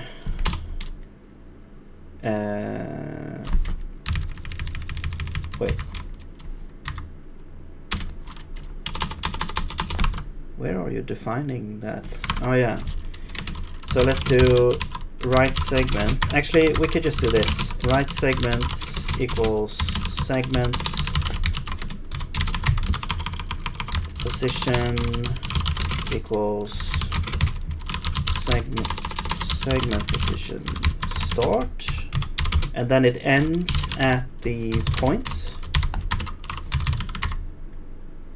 Okay, and then the vector, so we can just do init and then have start and end in here instead.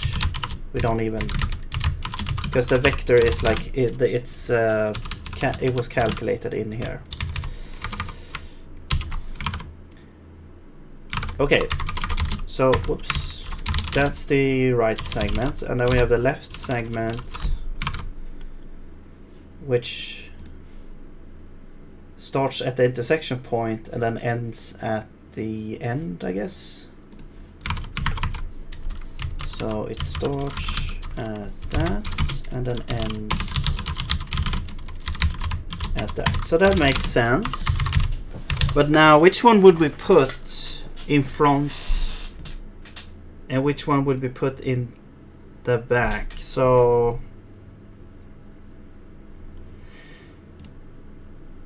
I mean, yeah, it would depend on our splitter segment.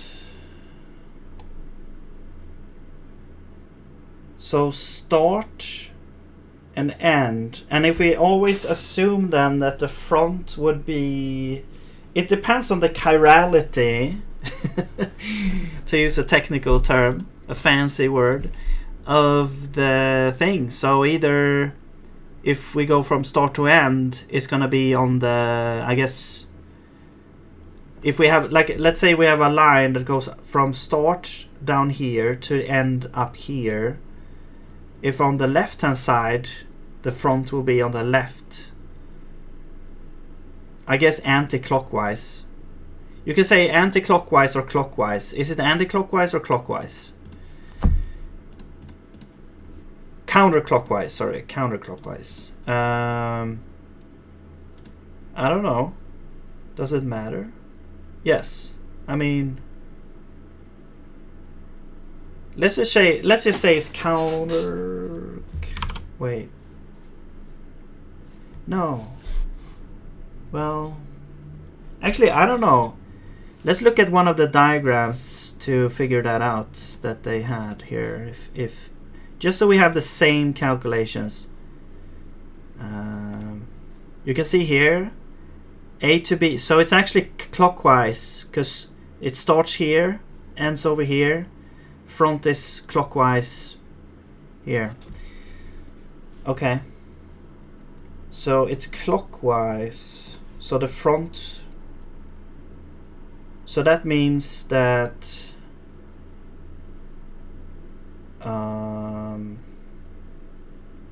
the right segment would be in the front. Okay.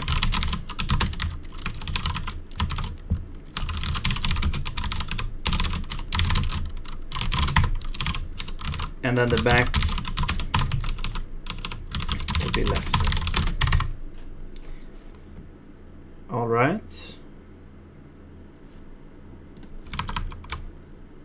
Let's get back to where we were. We swap the left and right segment, and so the right segment is put into the front list, and the left one into the back. Wait, what is this? Oh, it depends on the numerator as well?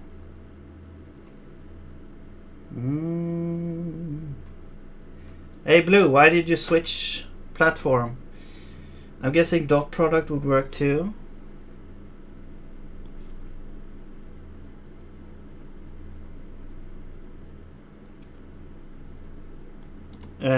Which one are you talking about? Okay, so why do we switch on this? I guess we have to do that, I guess. If numerator is more than 0, it changes. Okay, fine. So, but we don't have a swap.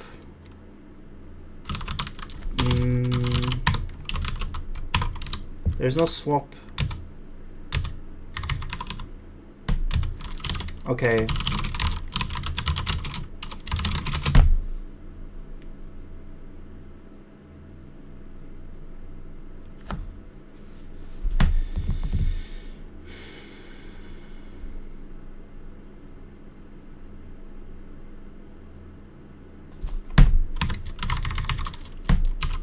Maybe if we do like LR segments is a segment tuple, Well, we don't actually need to type it, we can just say this. So if it's a tuple, and then if numerator is more than 0, I think it said, yeah, then okay, yeah, go back to Twitch because it's a lot faster feedback. Oh, thank you, Clunix, for the follow. All right, so numerator is more than 0. So let's do. So if this is true, will this work here? So then this would then be 1 and 0. Does this work? Is the question. I guess it would have to kind of copy it first and then assign. Otherwise it wouldn't work. It would like override itself in the action of doing that. Okay, and then this would be the first, and whoops, and this is the second. There we go. Hey, Blue, welcome back for real this time. Okay, so great. We have these things, assuming it all works. Let's go back here. And now we have to check the cases when the segment lies completely in front or behind the splitter. And by okay, so I guess now it's like, well, okay, so if it didn't intersect, we're gonna fall through to the other thing. So here we abort, we have done the thing, I think. Yeah, and then otherwise now we're falling through over here and doing the thing that they're trying to tell us here. adding the segment to the corresponding. So numerator is less than 0. Yeah, so now they're not intersecting, they're either in front or list. We have done binary behind. space partitioning and built our BSP tree, but there is one more step to do here. Okay, so let's just do this here. If the numerator is less than 0, or if this is 0 and the no, okay. I'll have to look at this back and forth a couple of times. If I already forgot the first one. If numerator is less than 0, or if it's 0 and denominator is more than 0, then we have, oops, we append the segment as it is, and we don't need to split it.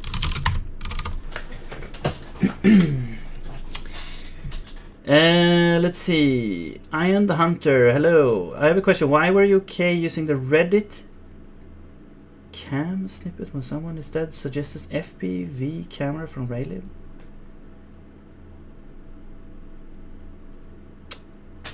What?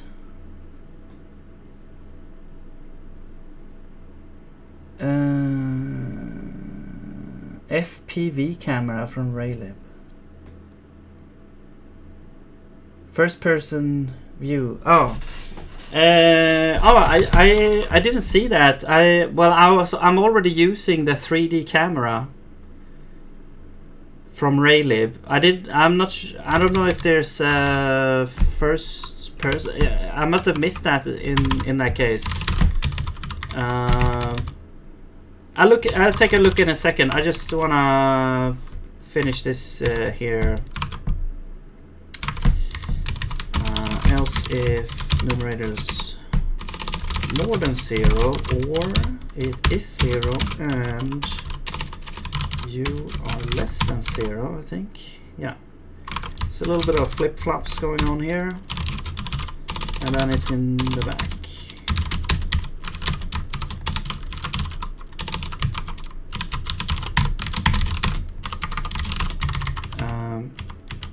All right, so that's split space. Wait. Oh yeah, and then they're returning something here. A tuple. Okay, so returning the front and back segments. So that's the new segments. Actually, that should happen over here because we're in the loop. So we'll return front and back.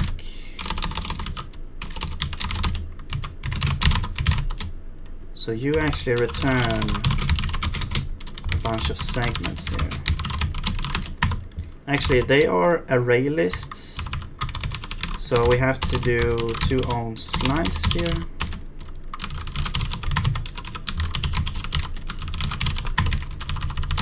And I believe they can be errors, yes.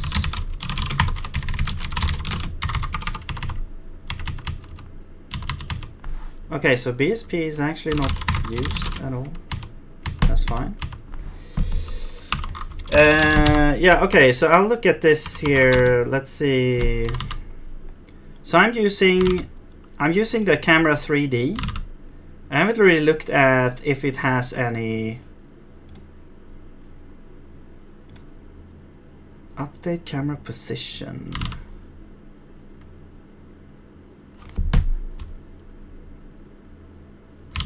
I'm not sure what this means. Yeah, it doesn't really have it. So what does that mean? Update position? You just give it a mode?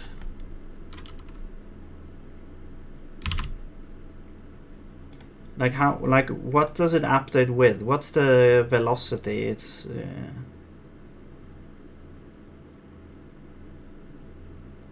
maybe it goes towards the target or something. I don't know. Okay. Or maybe no, update the position. Okay. Well, are there any other cameras? No? And there's like update camera. Oh, there's this one, I guess. Get camera matrix. Yeah. I don't know, man.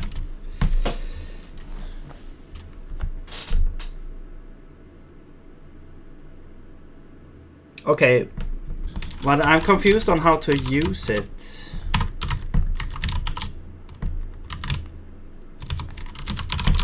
Like update first person. Okay, what does this actually do? Like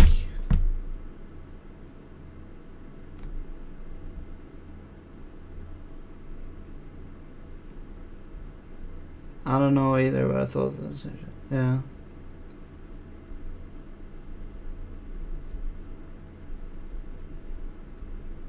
Camera mode. Yeah, but I mean, yeah, sure. But what does it do? Like update is something you would use, I guess, every frame or something. I don't know. I have no idea. Like what I was trying to do is, you know, what you're doing is you're making a camera and then you're changing the position based on, you know, based on the input, and that's all I was trying to do. Like I'm already using the 3D camera so that we can see the perspective world, and then we have, yeah, and then all I did was you know, taking the mouse coordinates and turning them into like where the camera should be facing. So it's like it's enabling, you know, looking around with the mouse. Here. I don't think the camera itself has that has a way to do that. So you have to make that yourself. Okay. Unless there's something I'm missing there, but it has. Okay, but how?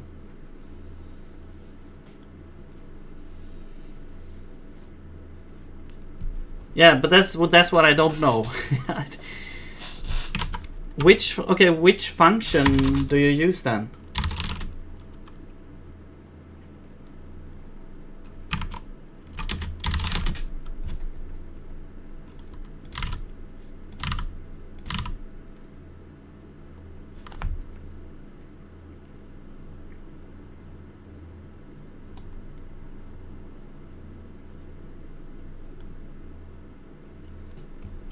I mean, I could go and look at the Relive 3D camera mouse. Yeah. Okay. So here's the official example where it's, you know, it has kind of the same things, even almost the exact same controls. Okay. Can you disappear, please? So let's see how they do it. So we have a 3D camera. All right.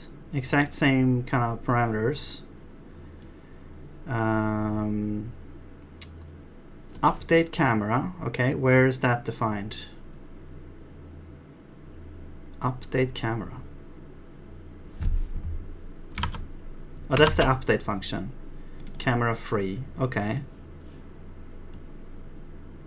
So camera target.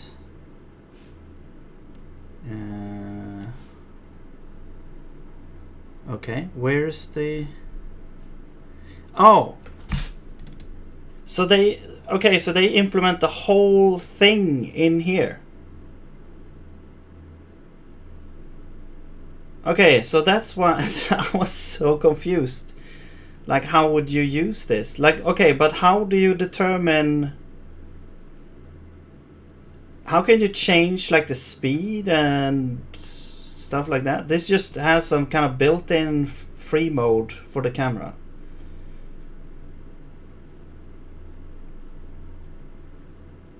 With so yeah, okay. I see. It was so easy to use that I didn't understand how to use it. Because I would assume you would be able to change something, like, you know, the speed of which, like how fast you're moving or something like that. That would be actually really nice. Yeah, okay, well, whatever, you know, we did it. Okay, let's continue on here. So so I think the split function is done. Let's look at the build tree function now.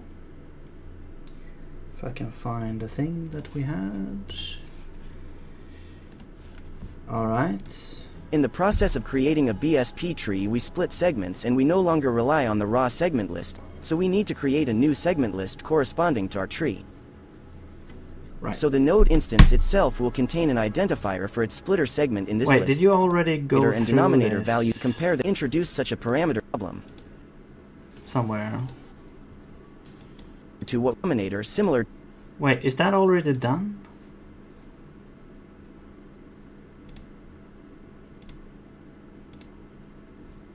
Okay, so here's the input here's of the build method. BSP We have tree. root node and raw segments. Using split space method, we will select a splitter and split the space, and at the output of this method we get two lists of segments for front and back spaces. And then we continue this process recursively until the segment lists are empty, and thus we build our BSP tree.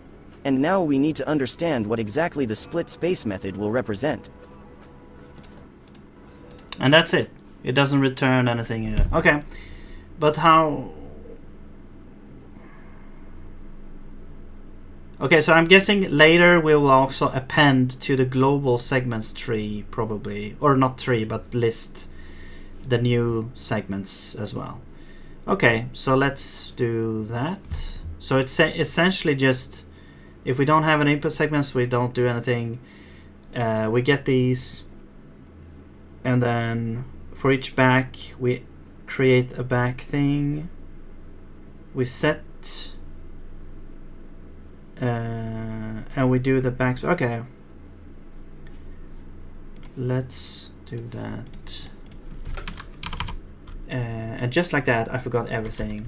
No, so if input segments is empty, we return. If no, and then we get the. Actually, I believe this is how you do it. You have like const. Yeah, so this is how you destructure or wait, is it called destructure? Destructure or deconstruct? Destructure, I think. A tuple in Zig. So you have two const with comma separated, and then we can equal that to split space node, and the input segments are the input segments. There we go. So now we've got that, and then we'll go through each of these. Wait.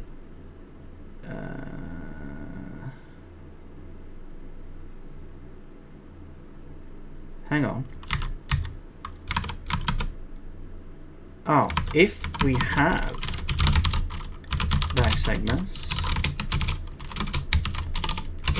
then node back is equal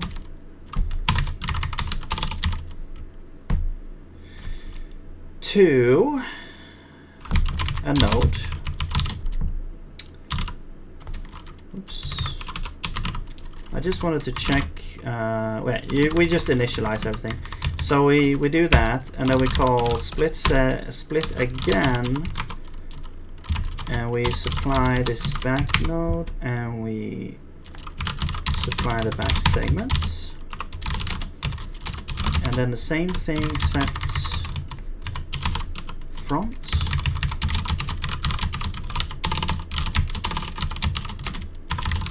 There we go. Okay. Now we have an output of segments, which I'm gonna make into an array list, because that's probably easier. All right. And let's see, I would assume that in the split space function we would like add them, or maybe even at the end of the build BSP tree, probably. Need to create a new segment list corresponding to our tree. Why do we So need the node seg instance ID? itself will contain an identifier for its splitter segment in this list.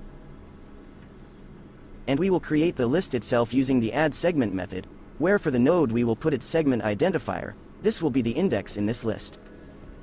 Okay.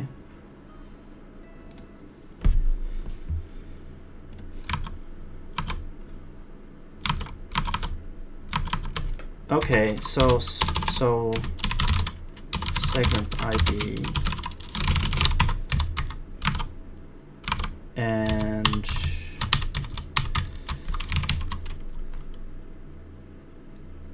Alt tab mess up my memories. Yeah.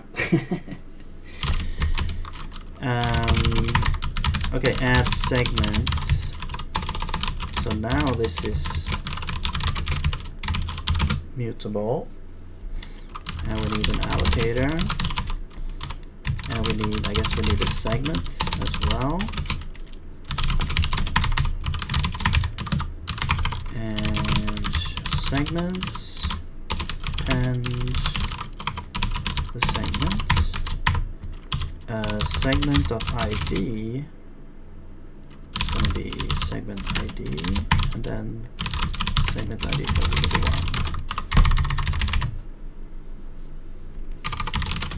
I mean, we don't really need the we don't need this, right? We just need to, since it's the index in the list, we could just take the length of the list.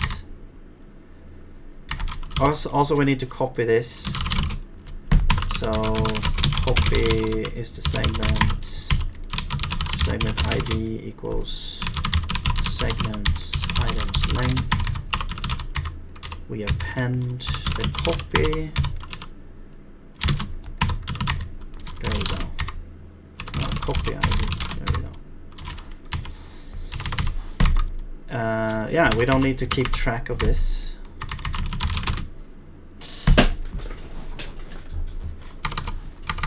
Are you appreciating how they're typing so smoothly? Yeah, I mean, yeah, it also adds to the AI-ness.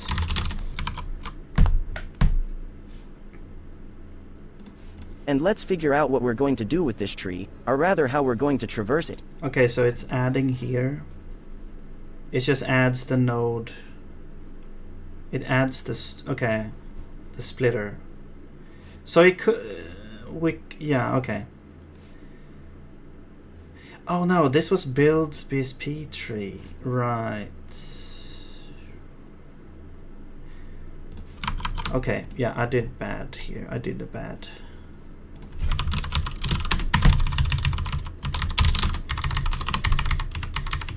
Signature is the same though.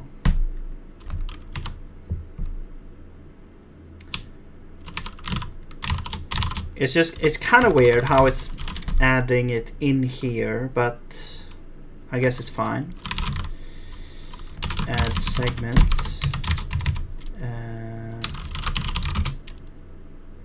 Splitter segment. And now we actually do need self here. There we go.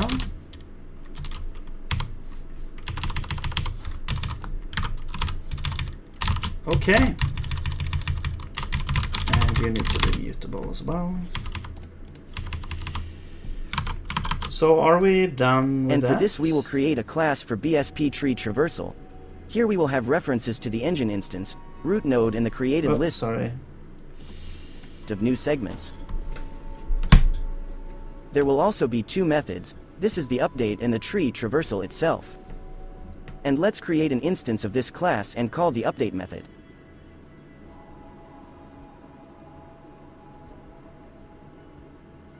So we will traverse the tree relative to our position inside the level. So let's set some camera position, and for visualize... Oh, I see. So the traverser is where we already built the BSP, and now we use the traverser to render it. Okay.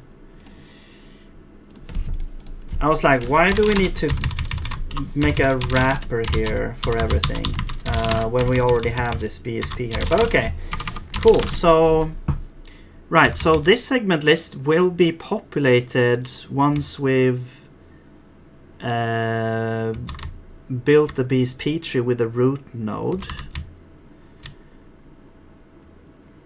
So, I mean, we should have a convenience function, just build, right?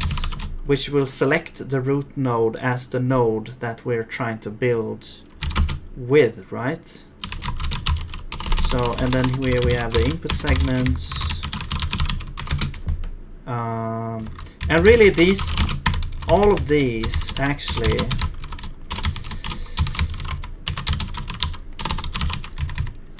should be like const segments.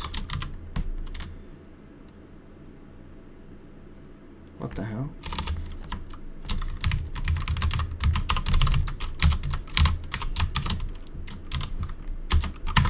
Yeah. So that we can use comp time known segment lists as well. Okay, so, and we don't need to modify them, so that's fine. So build will, I mean, technically we could return the list of segments that you want to have, but we can also just build them and populate the thing. So essentially this is just build tree with the root node.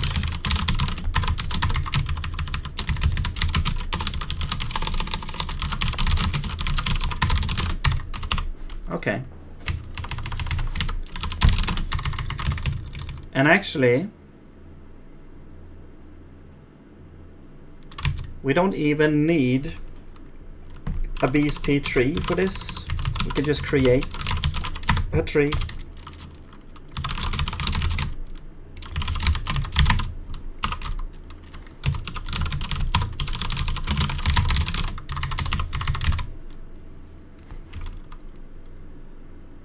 So there we go.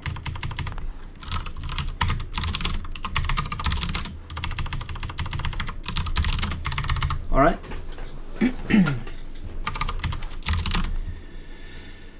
And then let's see. So we have the map. Let's make these into files. It would be easier a little bit.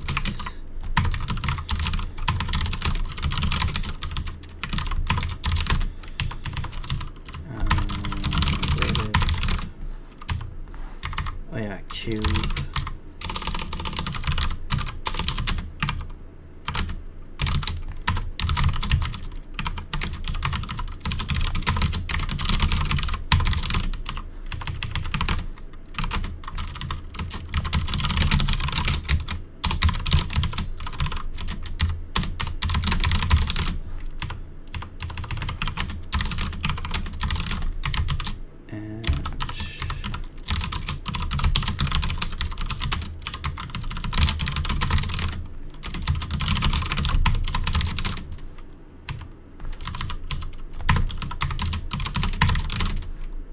There we go. All right.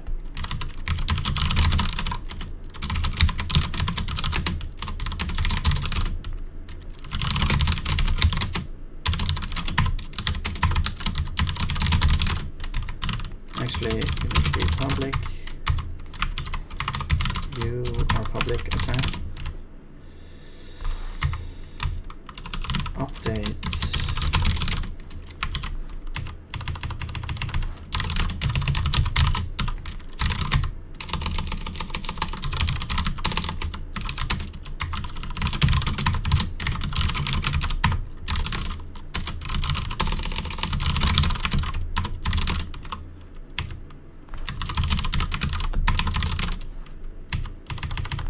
All right. Input.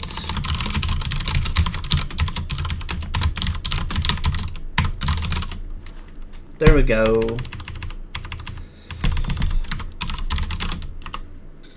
Oh, what the hell? I enable some weird NVIDIA overlay.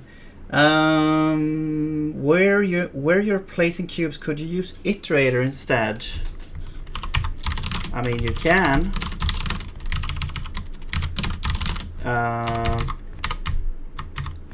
We're talking about here an iterator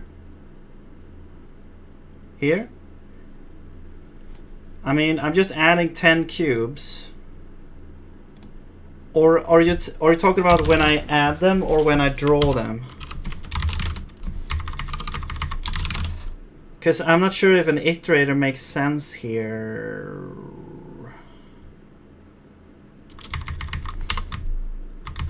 You know what? We can have size and a number of cubes.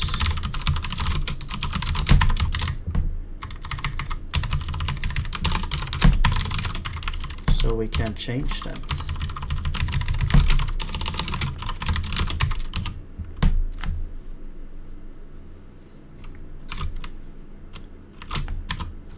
All right. I mean, 10 is probably fine. Yes. Yes to what? I think I asked like 3 different questions there. But basically, if we want to use an iterator, well, this is when we create the cubes, which for me, a loop of a range works really well. Iterating over colors. Yeah, so the idea with the colors was that it would be a list that you would loop, that you would roll through. I mean, yeah, so the first would be red, second blue, third yellow, and so on. But and then brown. But then what if you want to have more cubes than are in the colors? Then it's gonna rotate back to red, and so on. So I solved it by just, you know, using mod here for just looping through colors if we have more than however many colors we have.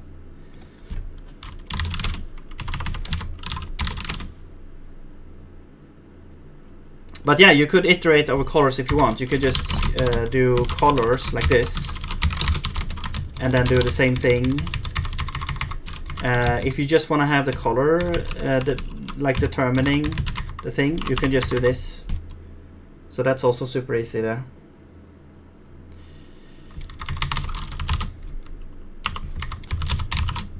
But I wanted to just have like a number determining the number of cubes, and then the colors were just a help to be able to fill everything with different colors.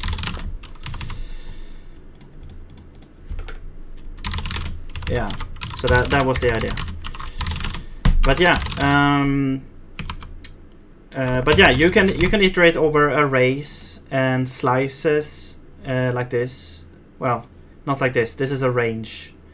So if you have a number, you would use a range like this. If you have an array or a slice, you could just use, as I showed here, like you could just use this directly like this. So super easy to iterate over that.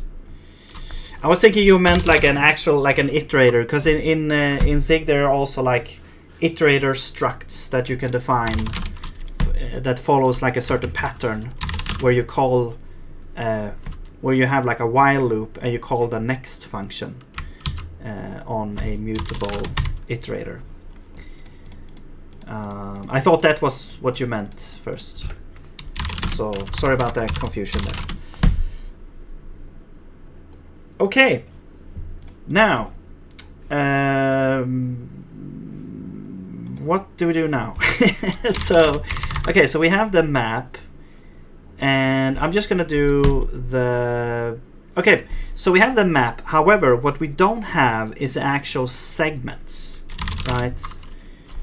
So we want to create the segments as well. So the map have the cubes, but we don't actually have the segments. So we need to have the segments. Now these segments are going to be the starting point, and then the BSP segments are going to be kind of like a copy of these segments here.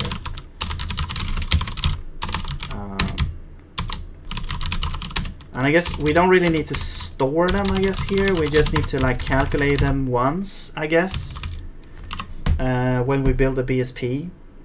So actually we could actually have the BSP as part of the map, or we could have the BSP, we could have a function that like gives you a list of segments actually.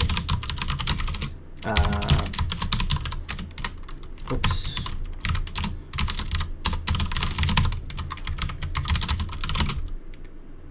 Two segments. So no, not an array. So this would just give you a list of segments.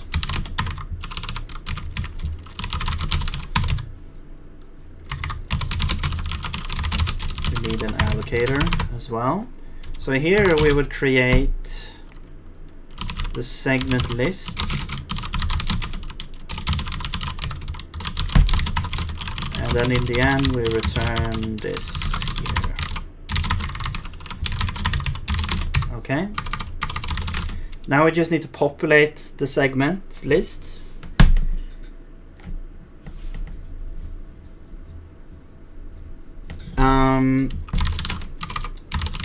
Okay, so we'll go through all the cubes.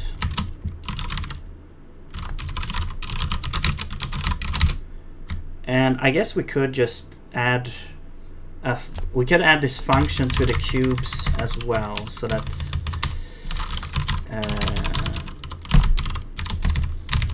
we could do try segments append slice.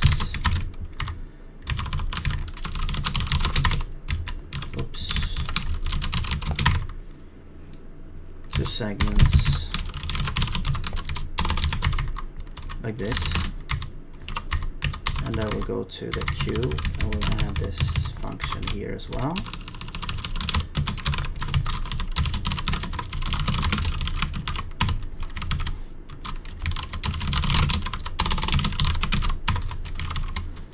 Okay.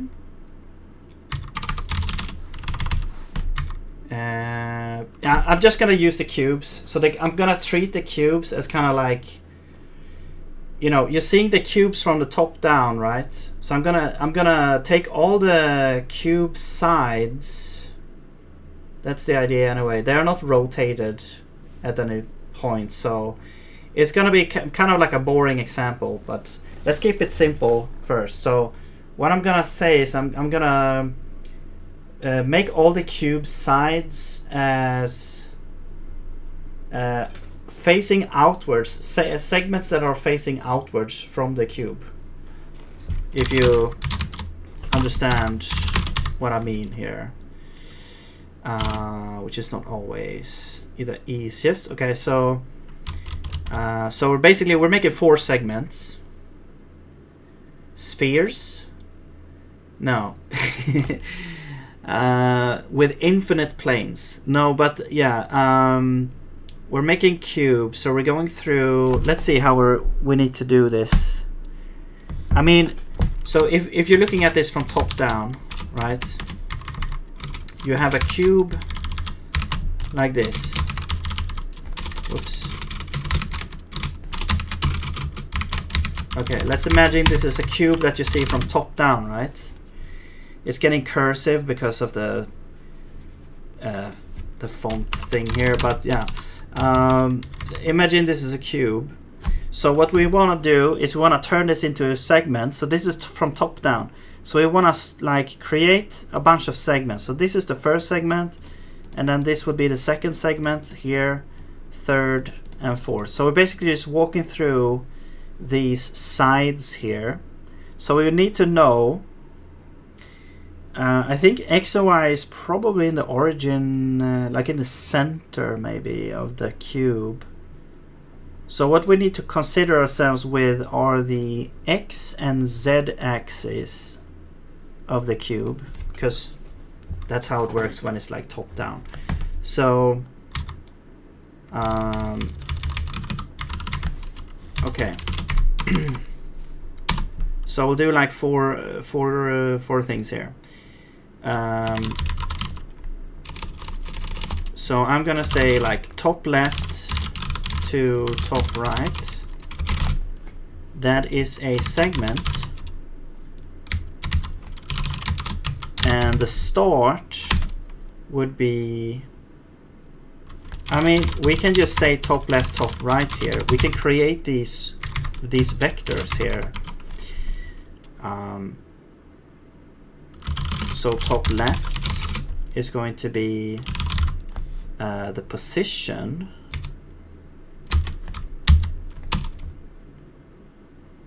and then we subtract the size, which we scale by half. Okay, so that will give us the top left, although the y-axis are also in here, but we don't really care about the y-axis, so that's fine. And then top right is like we add instead. No, wait. No, we subtract. Actually, let's just do this. We will add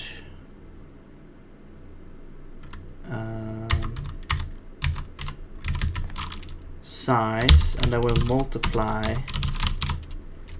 So X will be 1, Y doesn't matter, and then Z is -1, I believe. Or is it actually, it's no, negative means backwards. Okay, let's have this formula going for everything so it's easier to think about. So left is negative. I believe this would be the correct thing. It might be the other way around, because that's what I noticed with the camera. Although that's the camera, so it might be inverted just because it's a camera.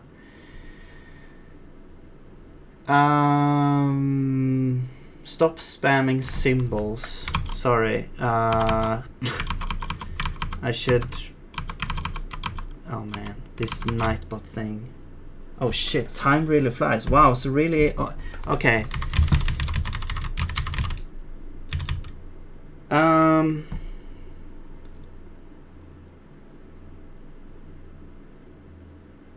5.5? 5.0? Yeah, I'm not sure what that means. Can you see my deleted message? I'm seeing like 0.0, 0.5, 5.5, 5.0. I'm guessing you mean half where it says 5 or something.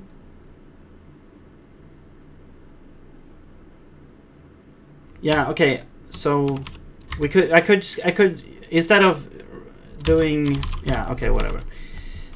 Let's do bottom left.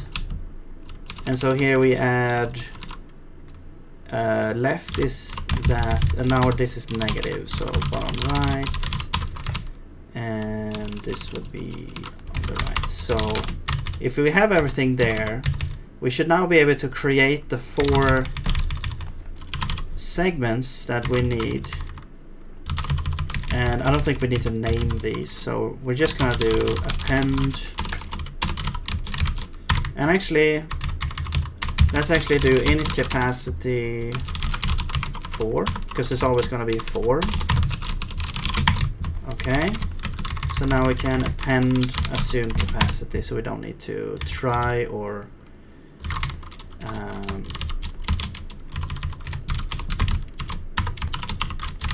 do that. Okay, so then we also have, we don't need to have that. So top left to top right, and then top right to bottom, because it's clockwise. No, it's the other way around. It should be top right to top left, because it's the front is clockwise. So if we go from here to here, the front would be out, would be inwards. But if we go from here to here, since it's clockwise, the front will be up like this. I'm pretty sure. So we need to go from top right to top left, and then top left to bottom left.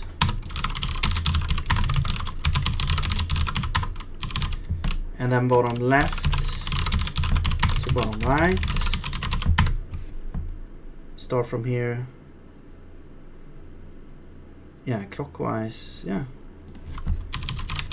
And bottom right to top right.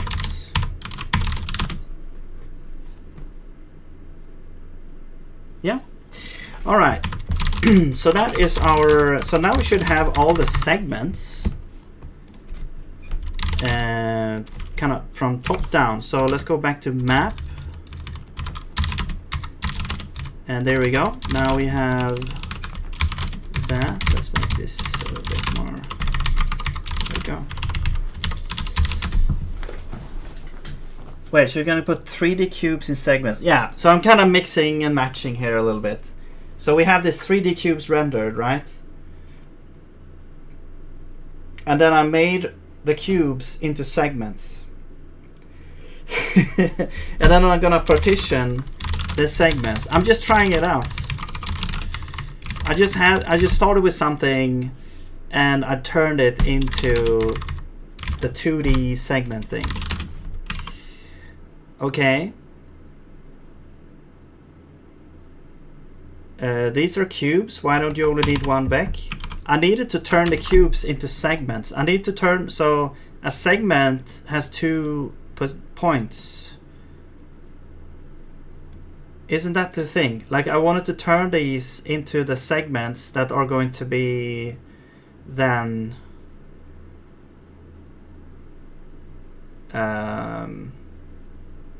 you know, checked against, right?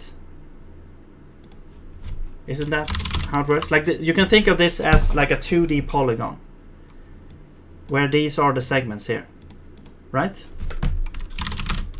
So we're looking at the cube from top down here. And then we're going to use these segments in the BSP algorithm. Unless I've totally misunderstood something here. But Let's hope not. Okay, so we can make the segments now. So this will be the input segments.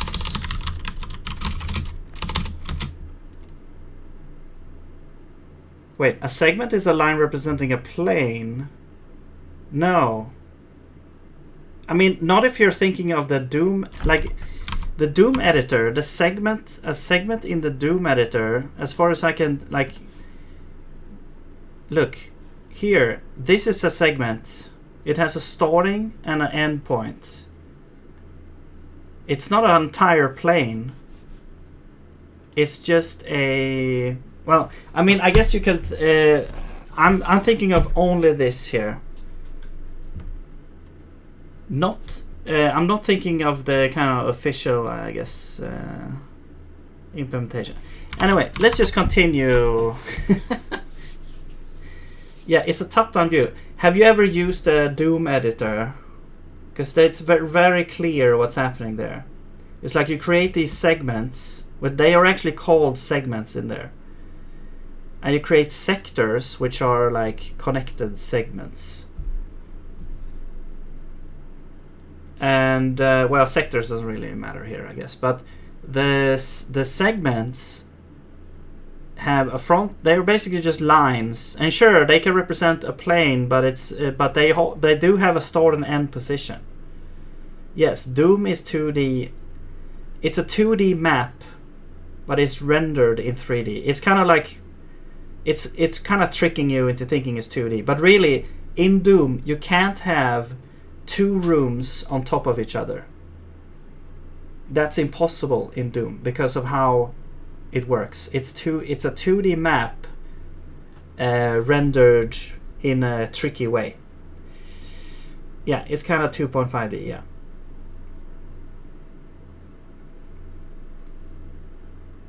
So it's impossible to have two rooms on top of each other because the map is 2D, so you can't have like, there's no 3D to the map. You only see the map like when you edit it. It's basically like a top-down view of the map, and then you add a bunch of lines, and those are called segments. Okay. Anyway, so map to segments. So now we have the segments of the map. Okay. So that's that. And then we want the BSP, which is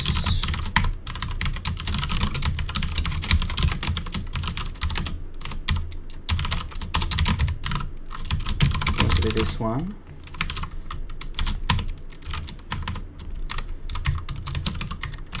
Okay, and you need allocator and input segments. Okay, so here's our BSP. So now we have the BSP, but we're not really using it. So that's the next step here. Yeah, you're in both chats, yeah. So yours is 3D, then you need planes. I mean, yeah, but I'm trying to do the most basic thing. I'm trying to do the 2D version in a 3D world right now. Because I started out with 3D, we already made the camera movement and everything. So I just want to keep this perspective, and then we're gonna add, but I'm using the map in like a 2D way. It's the same as Doom, basically. You can add portals and sectors for second floor. Yeah, but that's cheating, Blue. But like you can add a. Do you mean a teleporter? I think, you know, Blue. I think you're talking about. You may be talking about. Maybe some features that came in the ports later. I'm pretty sure in original Doom you can't actually have a room on top of another room. You might be thinking of like features that came later in ports. Yeah. But yeah, that's cool. That's really cool. But yeah, the old school way to solve it is using teleports. So you would have stairs that go up, and then you teleport to an entirely different place of the map that kind of has like the upper floor or whatever. Okay, so let's continue here. Parameter is t, which is the ratio of these products. If we analyze the value, it takes as input a reference to the... Okay, so let's see. So we have the traverser now, right? So we will traverse the tree relative to our position inside the level. So let's set some camera position, and for visualization we will define a list of segments that we will draw according to the traversal. In the update method we clear this list, and call the traverse method, which takes as input a reference to the root node of our tree. And to determine where the camera is relative to the splitter, I propose to define functions that represent the same cross product, but taking into account its sign. Wait, is on front. Where the vec 0 is on front side relative to vec 1. Okay. So it's kind of the same, except we're comparing instead. Okay. Sure, let's add those. Is on front.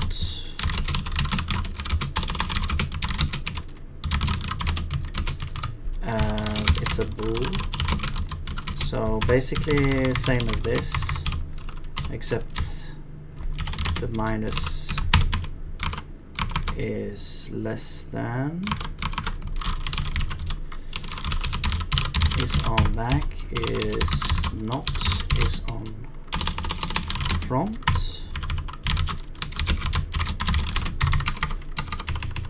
Okay.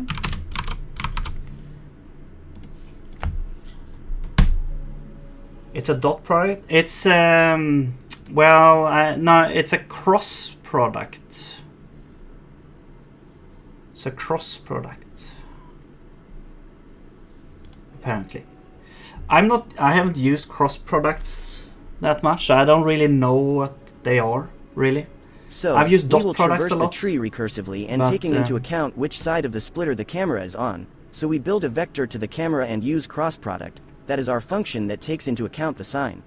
And our engine will be based on traversing the tree from front to back. So if the camera is in front of the splitter, we recursively call this method for the front node and then for the back. And in between we put the segment ID of the current node into the list to be rendered, and if the camera is behind the splitter we do the opposite. Okay, okay, so traverse, I guess this is recursive, we started a new road. The new road. So if we are on front of the node, right, we are traversing the front and adding this to draw. Right, it makes sense because we're looking at it, right?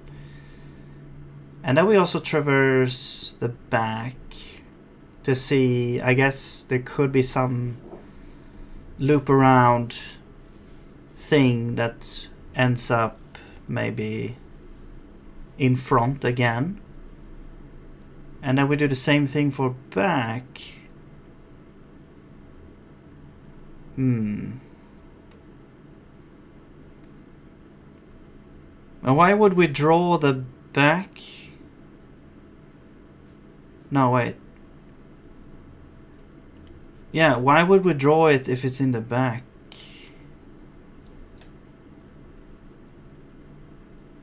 I use right-hand thumb rule for cross product, it helps.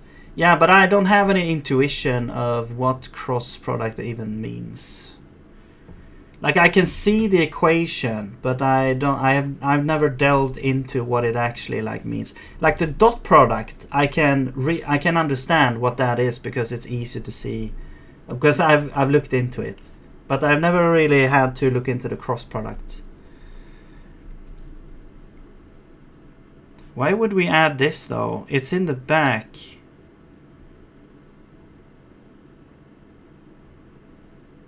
I don't understand this here. And let's visualize the Why result do you say will be based on opposite? traversing the tree from front to back. So if the camera is in front of the splitter, we recursively call this method for the front node and then for the back, and in between we put We call it for the front node and then the back. But this, does the order matter? the segment ID of the current node into the list to be rendered. Yeah, yeah, okay, yeah, it does. Of course it matters because we're trying to draw the back, no, the front first, yeah. If the camera is behind the splitter, we do the opposite. Right. Okay, And yeah, let's that makes visualize sense. the result of the tree traversal. But Then in wouldn't the that map, do the just draw opposite. everything here? We're adding everything right now, right? It's later? Okay. Let's just do this one so we have it. Okay, so we got the BSP. Let's also add traverser. And I mean, do we need to save everything here? It just feels like we could get a BSP from, like, we get these IDs. Actually, let's continue. And let's we'll visualize see. the result of the tree traversal. Then in the map renderer class, we should create a remapped array of segments obtained during the creation of BSP tree, and for animation, we will define a variable for the counter. For better understanding, we should leave the rendering of raw segments as barely visible lines, and here we need two more methods. These are methods for drawing new segments and the player. We will draw the player as a green circle, but before we need to remap his position. And in the method of drawing segments, we will use a reference to the list of segment IDs obtained during the tree traversal, and by the segment ID we will get its position from the remap list. You know what I want to do? I want to add a draw function for the segment. Draw.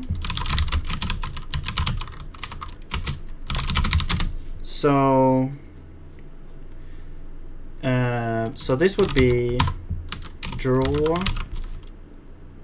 not billboard, it will be draw plane. The position is going to be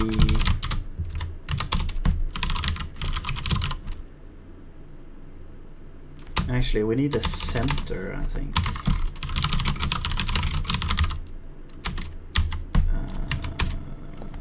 No, actually we have the vector here, but the vector is okay. So it's gonna be position 0, add vector scale 0.5, right? That's the center.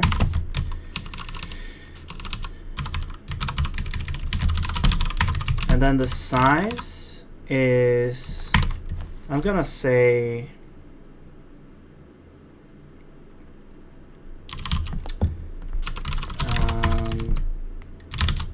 size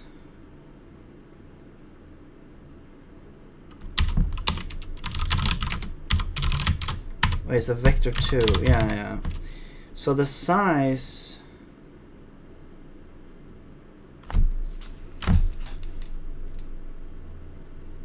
wait, what about rotation? How is it rotated? I'm gonna guess that it's gonna be a plane on the ground. So what we could do is, I think we could do like begin transform or something. Wait.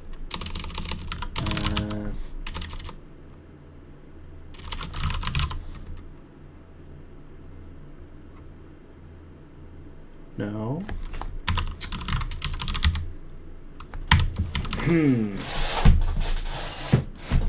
Okay, you know what? I'm just gonna draw a cube. Wires. Yeah, that sounds good. Let's let's do this. So that's the center. We have the size. And the color, I'm just gonna say it's red. Or white, maybe. Okay, so the size is going to be init is basically gonna be vector x. No, because y is z. So y would be something like, I don't know, something arbitrary. We have to decide. Let's do like 20 because that's double the cube size. Okay. So now we can draw the segments. Right.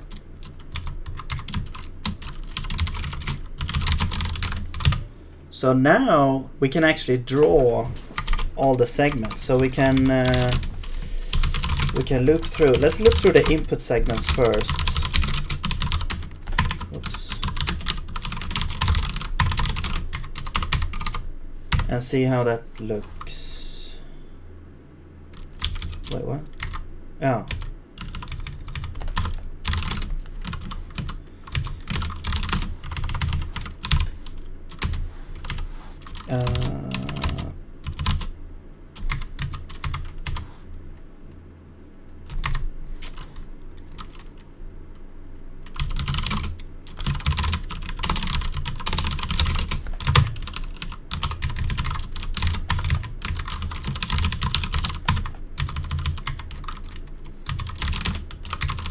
Wait.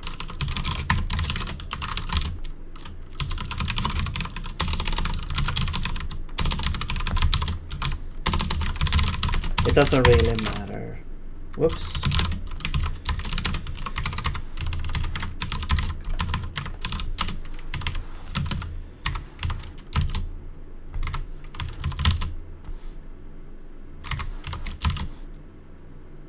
Oh.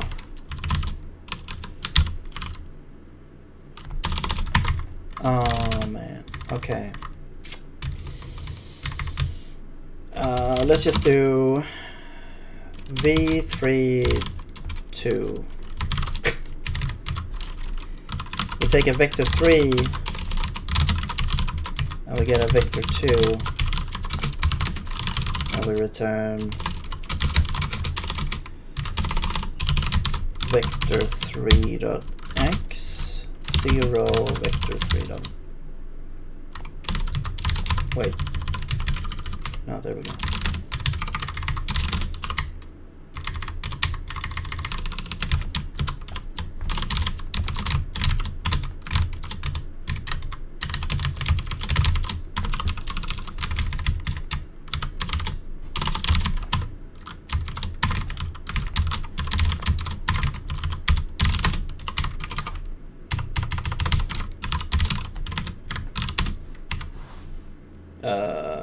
Oh, shoot.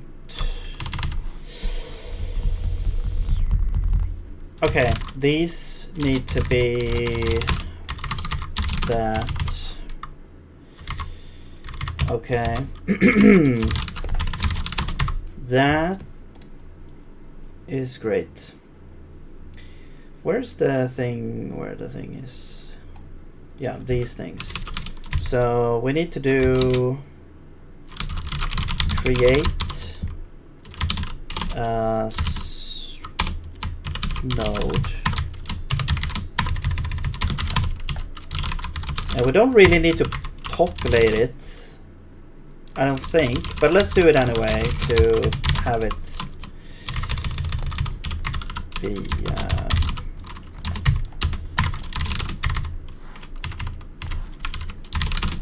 proper then. Okay, and then here we don't actually need to do that anymore. Actually, we need to unwrap. Alright. And you are You need a mutable. There we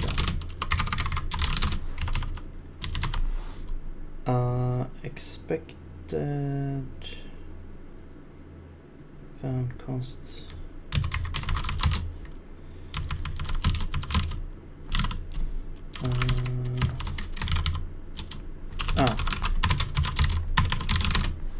They need to be mutable. Wait. Out of memory.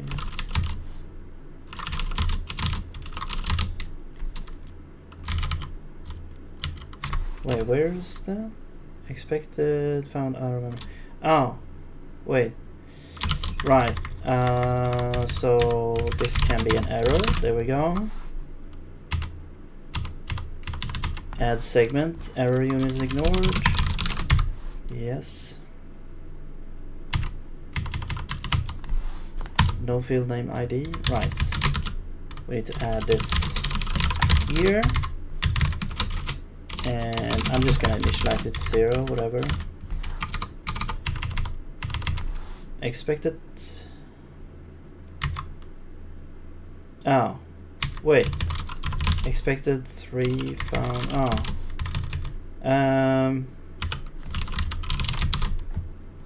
Center X, Y is 0, center Y.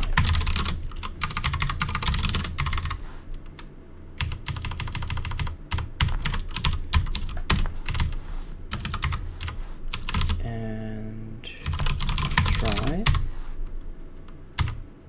I think. Expected void. What?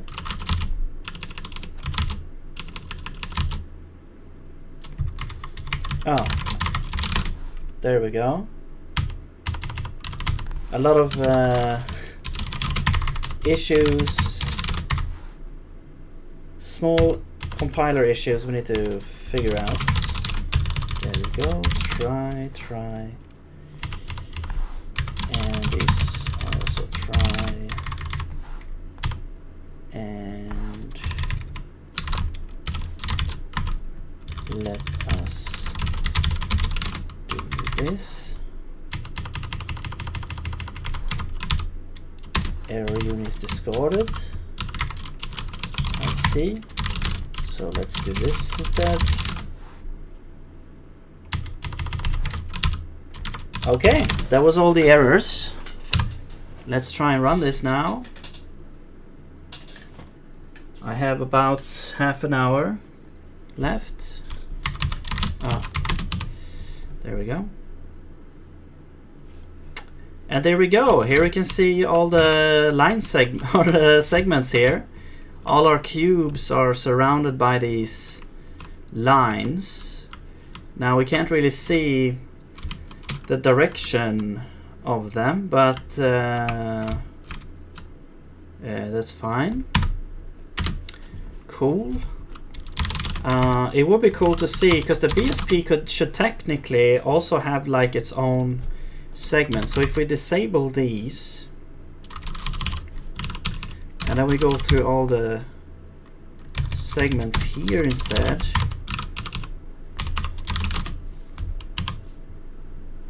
we should see like maybe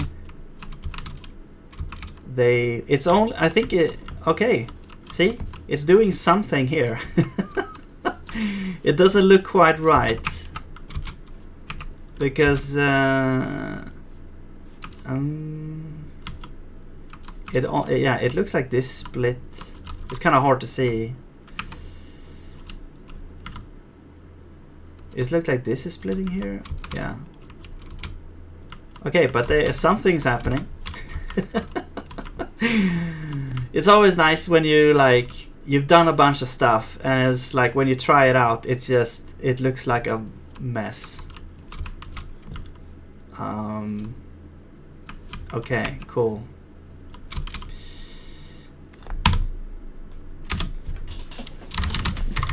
But yeah, that is great.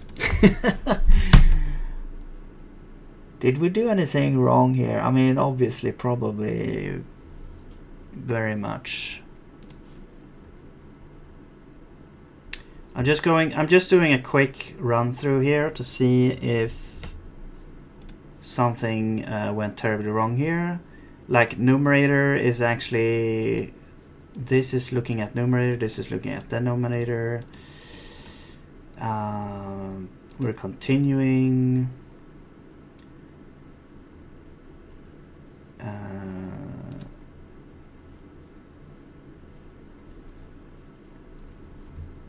Yeah.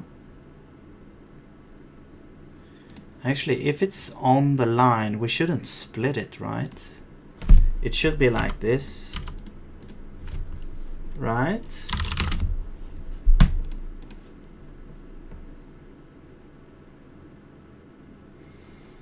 Doesn't really matter, I don't think that much. But maybe it does, because then the length would be like 0, which would be weird. This might be weird. What's happening over here? I'm not sure.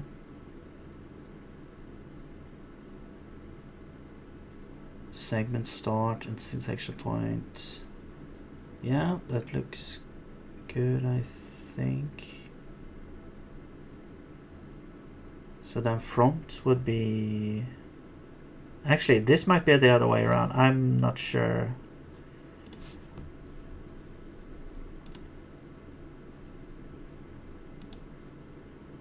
No, front should be right.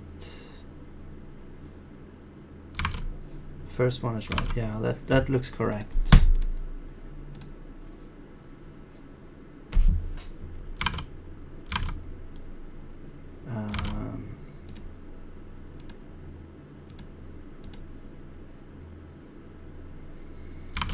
Numerator less than 0, numerator 0, numerator more than 0. Yeah, that looks correct.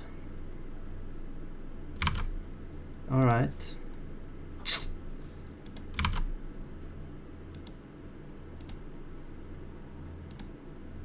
Itself using the... Okay.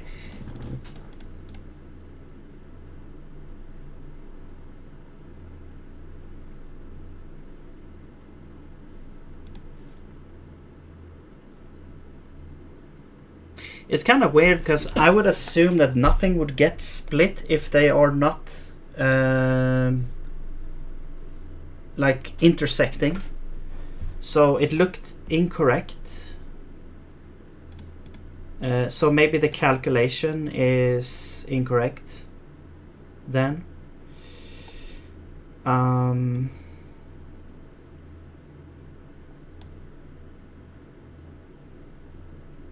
So, but the segment stuff looked correct. Maybe the vector... No, maybe it's because it is plane. Maybe it is correct actually. Maybe it is correct because some of the calculations are kind of treating them as planes and not as, or like infinite length lines and not as finite length lines. Maybe, I don't know. It just felt like maybe it's correct. I don't know. Okay, sure. Let's continue. We have the drawing thing going on there. So. And in the method of drawing segments, we will use a reference to the list of segment IDs obtained during the tree traversal, and by the segment ID we will get its position from the remap list.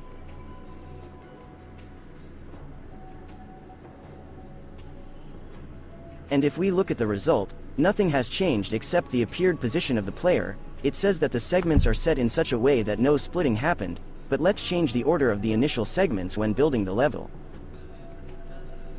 And in that case, we can clearly see how some segments stand up as a splitter and split other segments. Yeah. And it's more interesting to look at our level if we add some more geometry.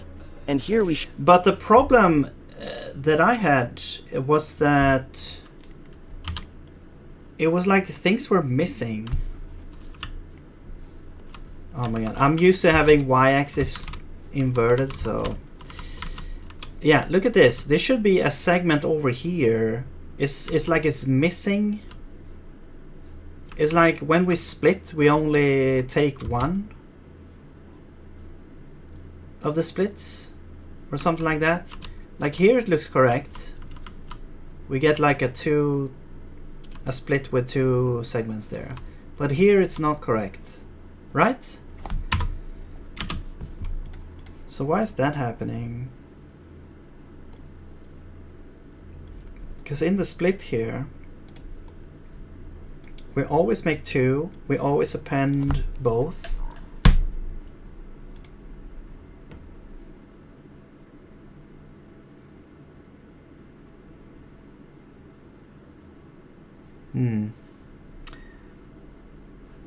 Okay, well, maybe we'll see. Should make an important point that the initial organization of the segments affects the number of splits, because we always choose the first segment as the splitter, and we will come back to this point.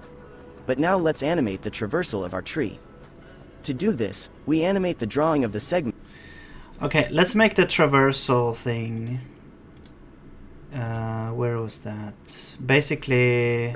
And if the camera is behind the splitter, we do the opposite. This. That's it, here. So, it's recursive, we go through the node.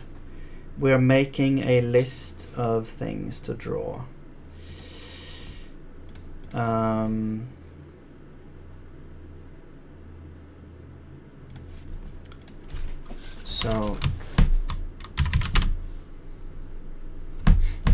So let's do segment IDs.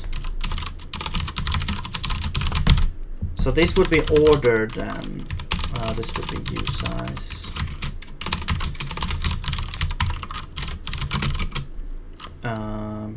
Traverse. We need an allocator as well. And then we need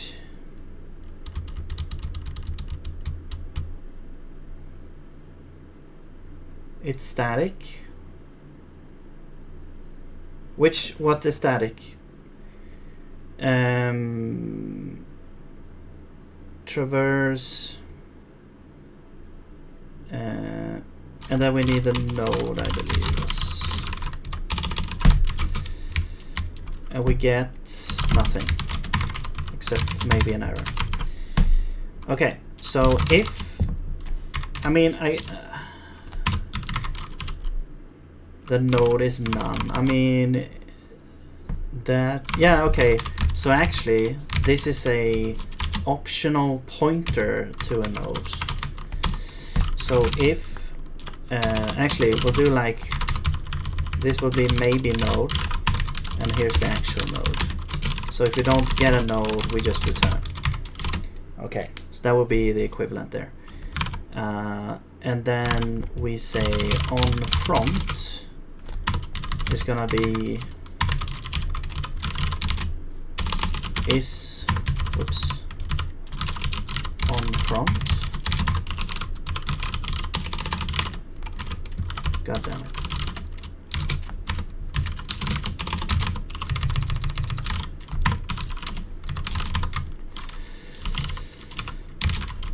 Is on front.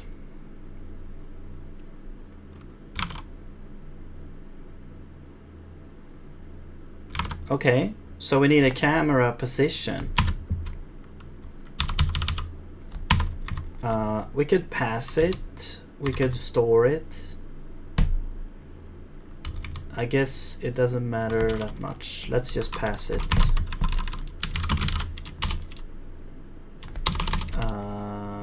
Position. I'm just gonna call this position.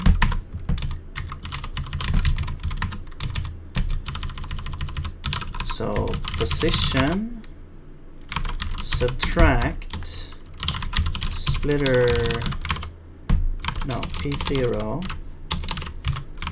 So that will be the start, I guess. And then splitter vec. Okay. I don't know. Okay, so if we're on front, we will traverse with the same position. We traverse.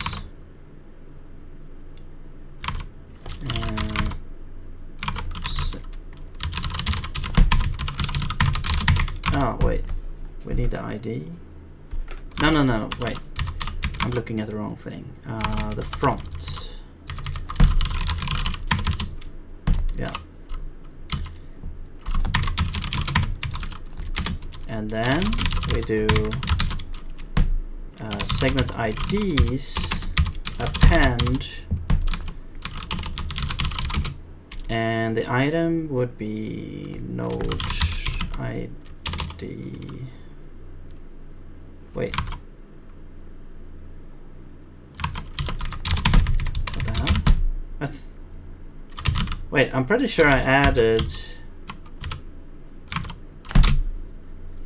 Oh, the node has a segment ID.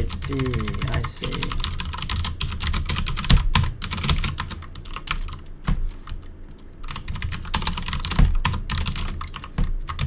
Wait, when did we add those?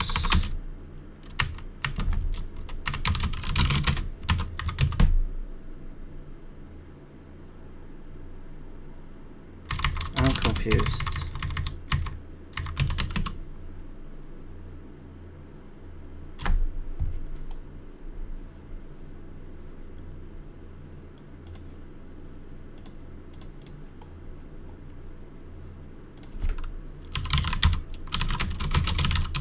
We have to do this then, right? To hook it up. Okay. Okay, and then we traverse back as well. So that is the order that is important here. And then if we're not on front, well, that would just be else. Then we do the other way around. We do back first, and then we append, and then we do front. Okay. And there we go. So after that, the traverse has populated this segment IDs thing.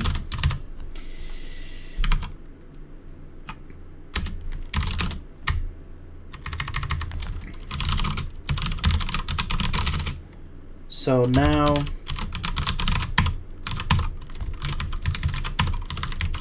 we'll get this type in here.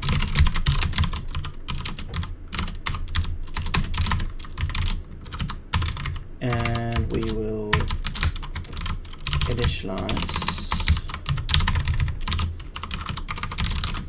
Okay. And then I guess each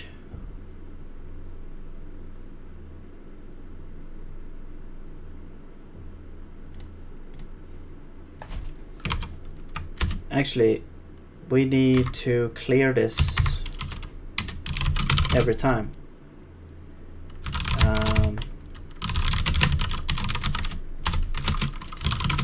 Because this is happening every frame, right?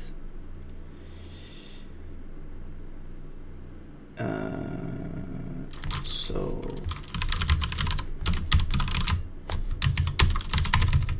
we're clearing retaining capacity. That's fine. All right.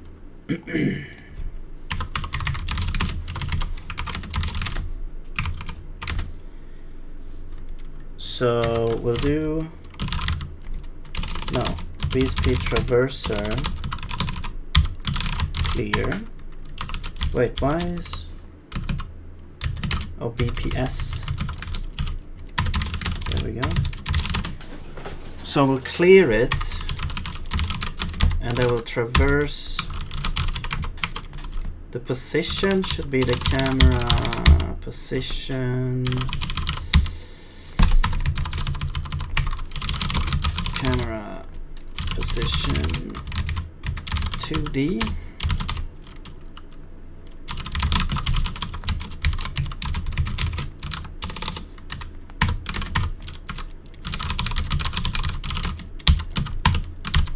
So y is 0. Actually, no, Z. There we go. Okay, and then we have the node. The node is going to be the root node. Okay, so then we have our things.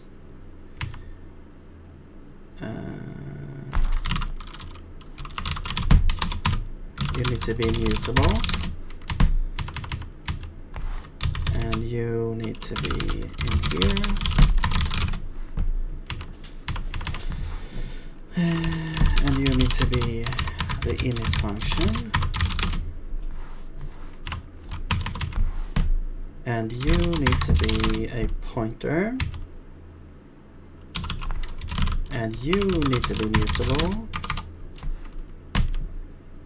Except you don't, but whatever. Error unit is ignored.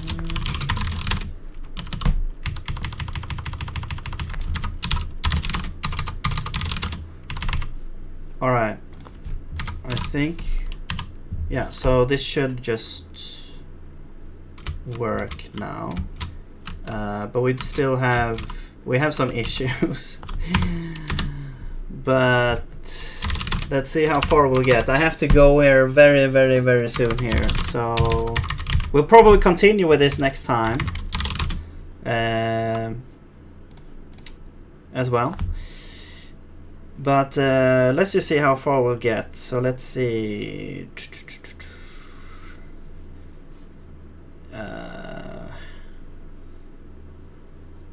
Okay, so we have the traverse. Now we'll go through the traverser segment IDs now. We get the ID, which is just an index really into BSP segments, and I would draw that. So that should now draw everything again. So there shouldn't be any difference here. Or wait, what the hell? Runic stream? No, I'm probably not gonna stream any Runic actually anymore. We'll see. You know, never said never, but I want to go. I want to get more into game development. So.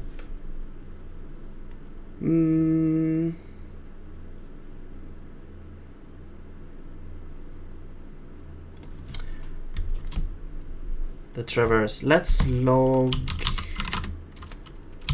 this ID out, and we'll do it once, and then we'll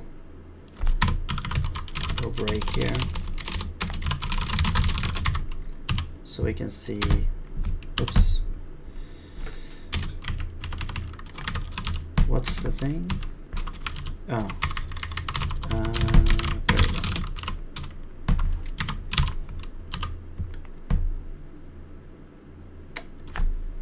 Okay, this explains we have a bunch of zeros. Why do we just have a bunch of zeros? I guess the node segments are all zeros. Zeros.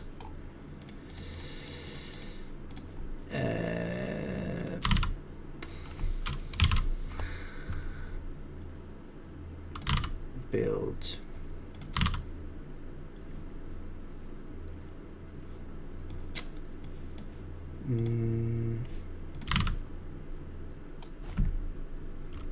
Okay, the node that we're given.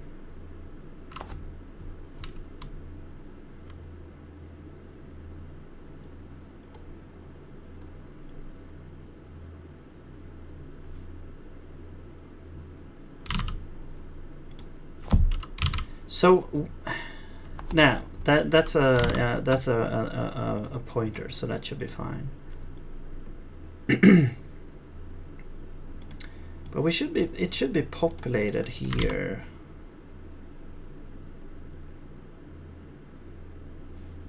Oh, I see. We're not, yeah, because we're not modifying this. Well, we could modify it though. Yeah.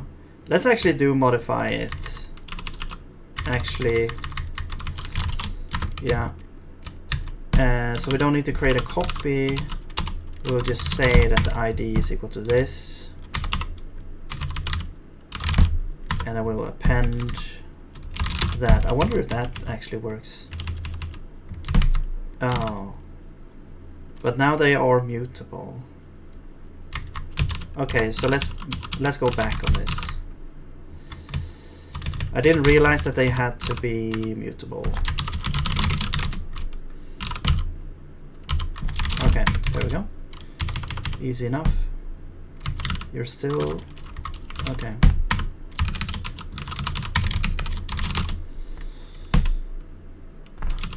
Actually, let's do that.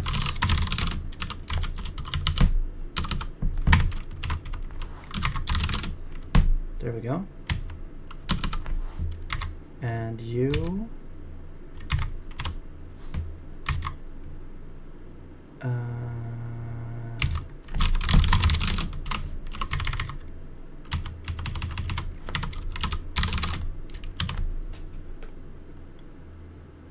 will this work? Okay, there we go. Now we get a whole bunch of IDs. They seem to be randomly sorted there. Cool.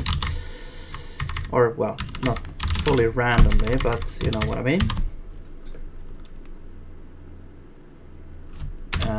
Oh yeah, let's remove this break. Would you watch the rest videos 3, 4? Yeah, I'll probably do that. Maybe I'll probably watch the whole thing. Maybe skim through it. Okay, so now we get all these rendered again. It looks like it was like from before, but okay. So now I think we're up to date with the video. So let's continue here. YouTube deleted my gaming channel. I had wow, 633 subs, 740 live streams. What? Oh shit, that sucks. Do you, like, why did it happen?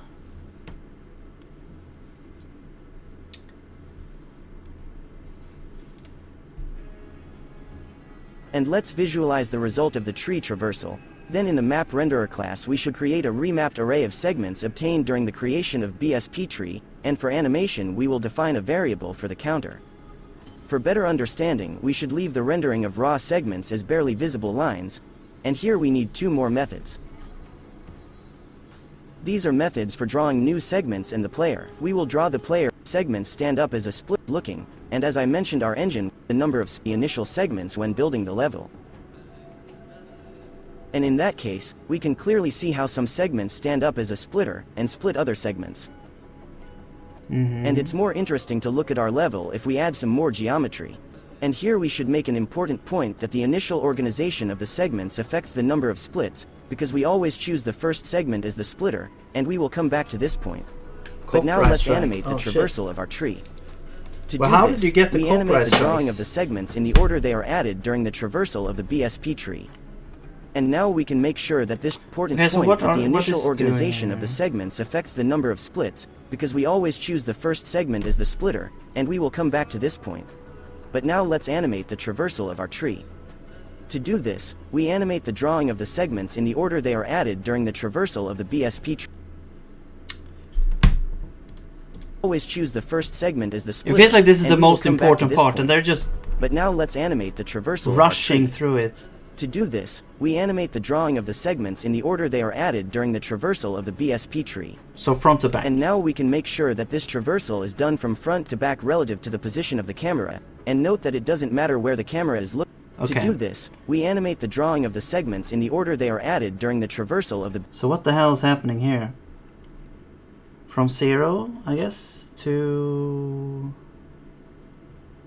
What the hell is happening here?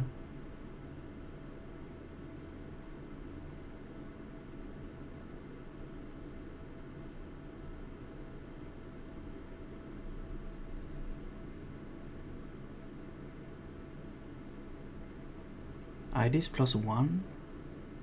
Wouldn't that overflow?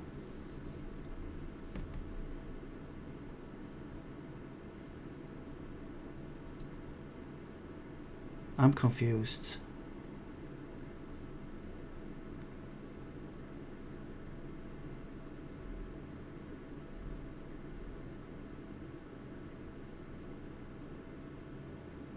Counter plus... Oh, this is just to make it render slowly. I see.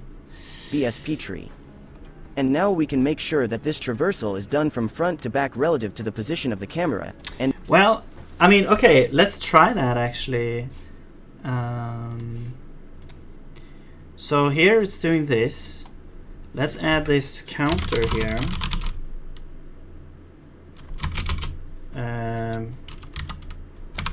What did I use? I mean, it doesn't matter really. Let's do like, well, let's say 0. Well, we don't really need a counter like that. It could be just the number of seconds really. So let's do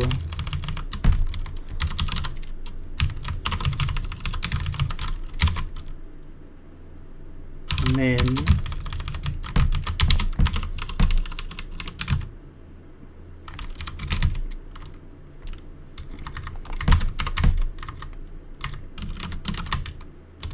I'm gonna get t here,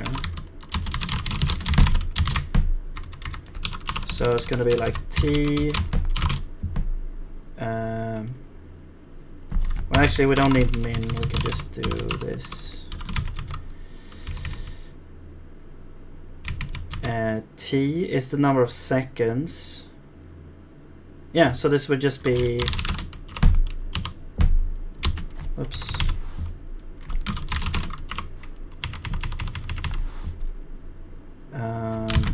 And then we will do int from float.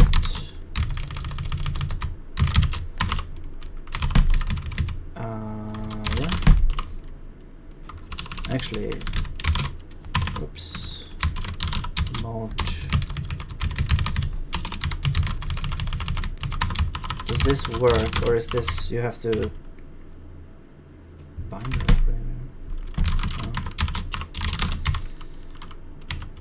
Yeah, so we have to do like float from int first. There we go. Oh my god. S F64.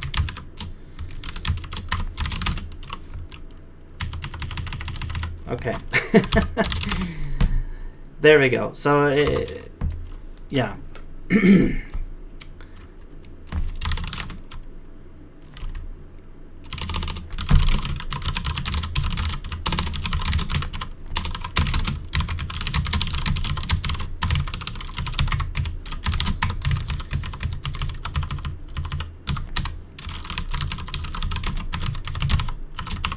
Alright, at least a tiny bit more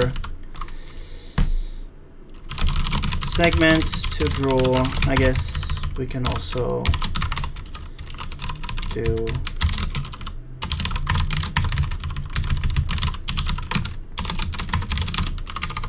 okay.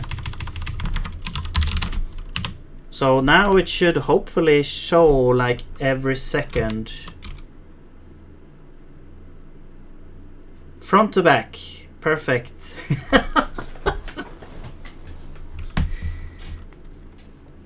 Wow. And if we move, it should change, but it doesn't. Okay. What the hell?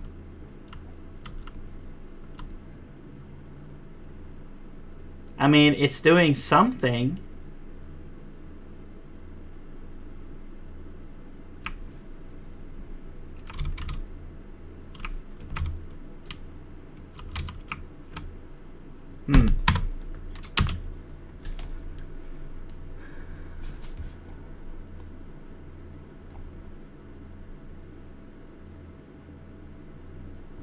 Okay. But Code Guy, how did you get copyright strikes? Like, what was the issue? Can you appeal it or something?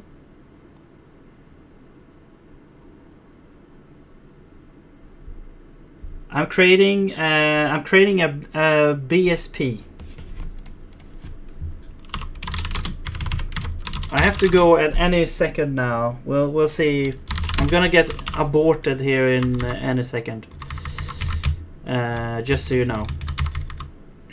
Okay, so right.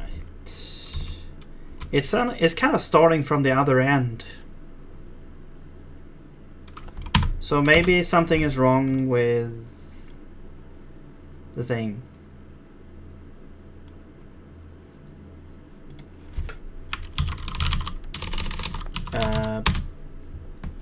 Maybe something is wrong over here. Maybe this needs to be like the other way around or something.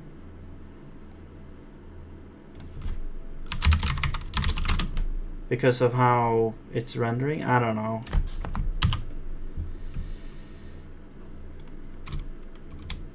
No, that does not look correct either. I don't think. Like, it should start with the one that is... Yeah, that is just weird. It's like we're starting like over here or something. Wait.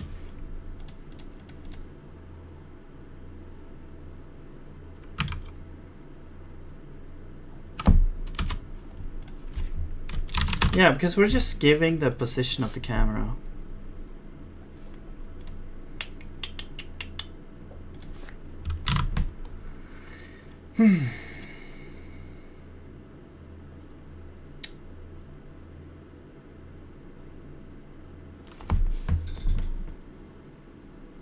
Claude code got leaked?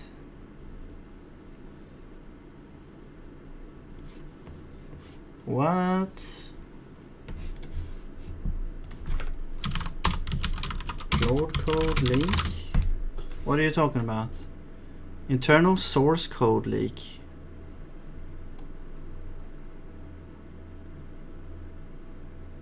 Oh, the CLI code was leaked. Okay.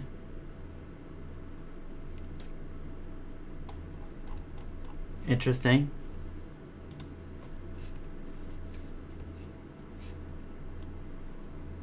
They didn't give strike first. Ban is crazy. What? But what reason? What reason did they give for the strike or the ban?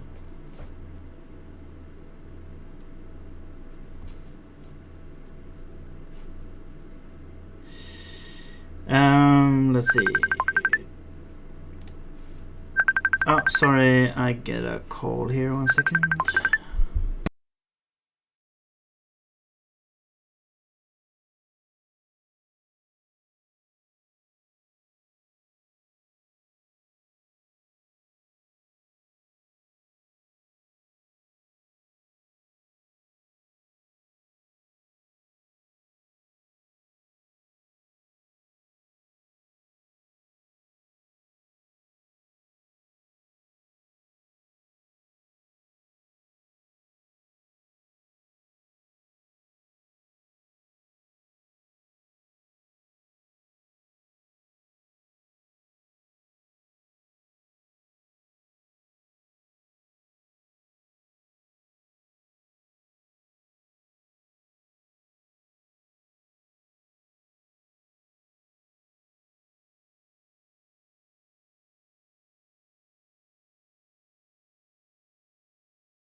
Sorry about that.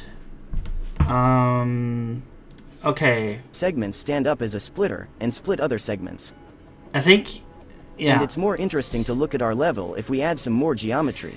I think we have to kind of look through our everything and engine will be see if based there was entirely on this tree anything that So we've done the was binary space entered partition, wrongly or define something. attributes for determining the number of front and back nodes, as well as the number But now I think. of splits that occurred during tree building. We will count the What's number of happening splits in now? the split space method, and the number of nodes will be counted accordingly during their creation. Oh, is in the it tree builder balancing method. now? Maybe. But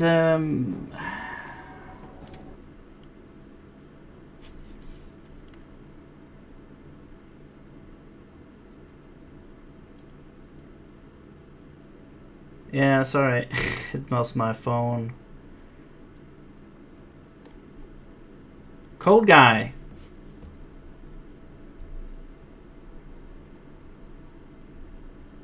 Why were you banned? Okay, I'll stop asking now. And if we look at the result, nothing has changed except the appeared position of the player, Ursula. And here we should make an important point that the initial organization of the segments affects the number of splits, because we always choose the first segment as the splitter, and we will come back. As a rule, various heuristic functions are used for this selection of the optimal splitter, but let's do the following. Yeah, so I think it's as you figured out, the tree depends on how the segments now. in it are initially organized, and since we're more optimal the tree is. But I don't really care about that right now. I just At the wanted end- to At work the same time, we are interested. as it is. And also before balancing, I would like to actually make the draw function, you know, actually optimize the thing. But yeah, we've got the, I mean, I have a lot better understanding of how this works.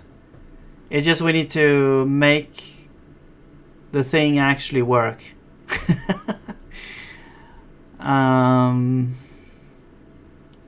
I don't know where it goes wrong, because we should be seeing all the segments like filled in. There shouldn't be any holes like there is now. Like if we run this, it's got a bunch of holes. Also the order looks very strange. And the order doesn't change depending on the camera position. That's also very weird.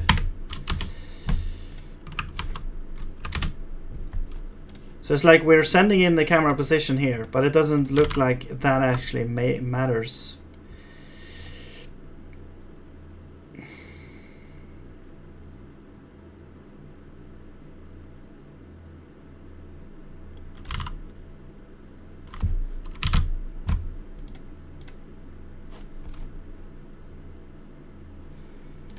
Let me just check this one more time.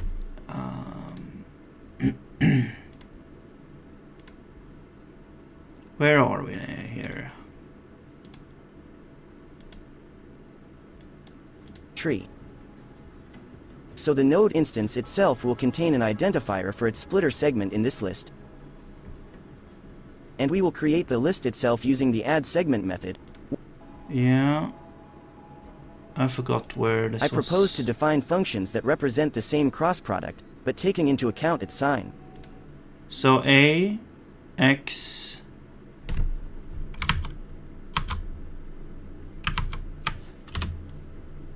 times by is less than bx times ay. Yeah, that looks correct.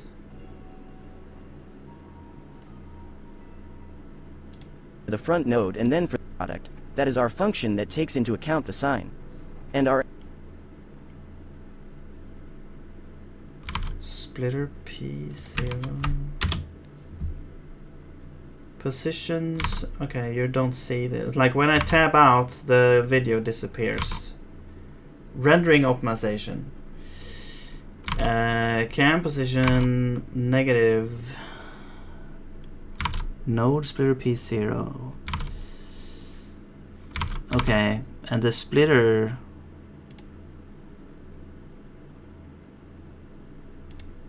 code is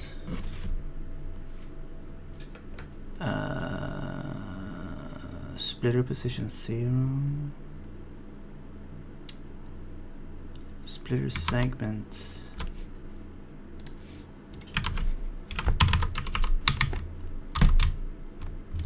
yeah, that looks correct. God damn it.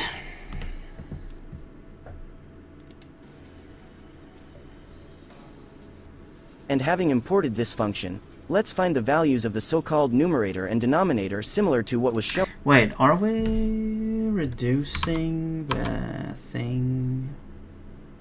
Yes, we are. Okay.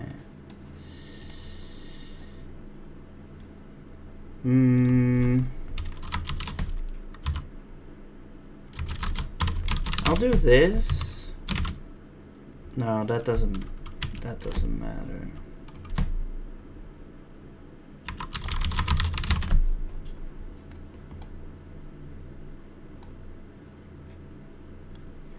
Wait, but front segments are added here, and then we get those back. So in the end, I think all segments are put into the split space function, which means they should be added and they should also get the ID. That was the issue before. So it's added into. Wait, but it's added first, so afterwards the ID is. No, because we set the ID here. But the ID of the segment doesn't matter, I don't think. It just matters that the node is correct. The node is a mutable, yeah. And it is created here. We just need to make sure, yeah, that should be good, yeah.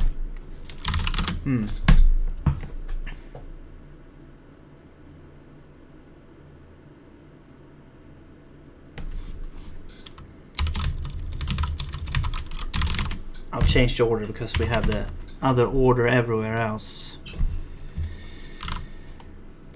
And you don't need to be mutable.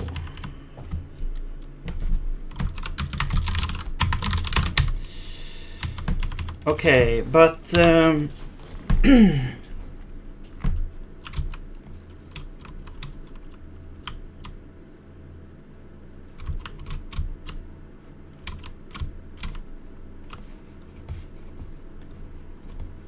yeah, it's like they should really change depending on, but they are not. Nothing, like, it doesn't seem like this is affecting anything.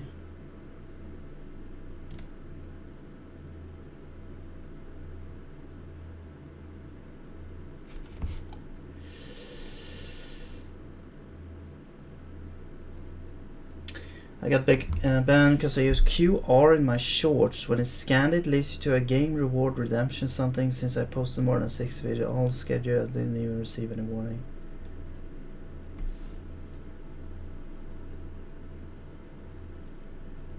So are QR codes not allowed on YouTube videos, or? Yeah, it's kind of weird that they would just ban you straight up.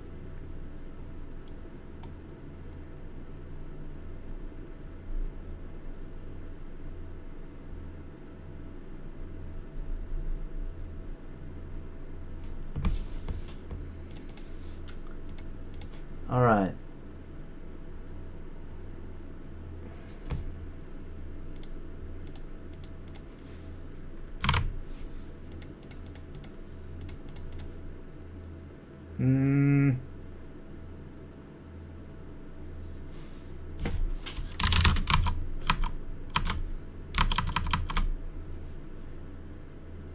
Thank you, Blue, for following.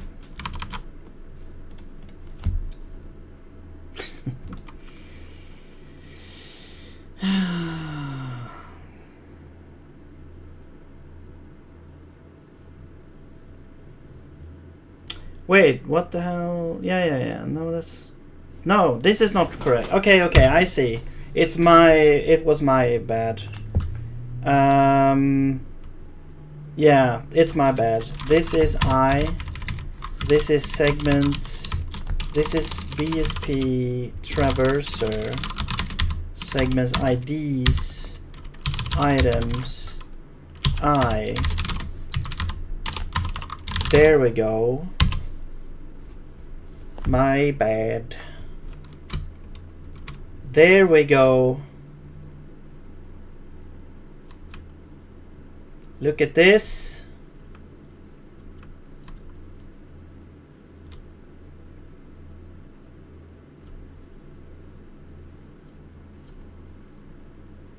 It works. You can see there's a major split here. Woohoo! Alright, cool. So it actually did kind of work. It was just my error down here. Okay. Okay, so, but I think the video doesn't really go into how to optimize the rendering from this, but we can see that we have the segments ordered from front to back. If time flies by too quickly, does it mean you're enjoying it? I mean, yeah, I guess. It just means that I didn't notice that I've been sitting here for that long. It's like last time I looked at the clock, it was like 4 hours ago or something like that. And then I looked at the clock because somewhere in my brain it was like, hey, maybe you should look at the time and kind of get a sense of what time it is. And I looked at the time and it was like, whoa.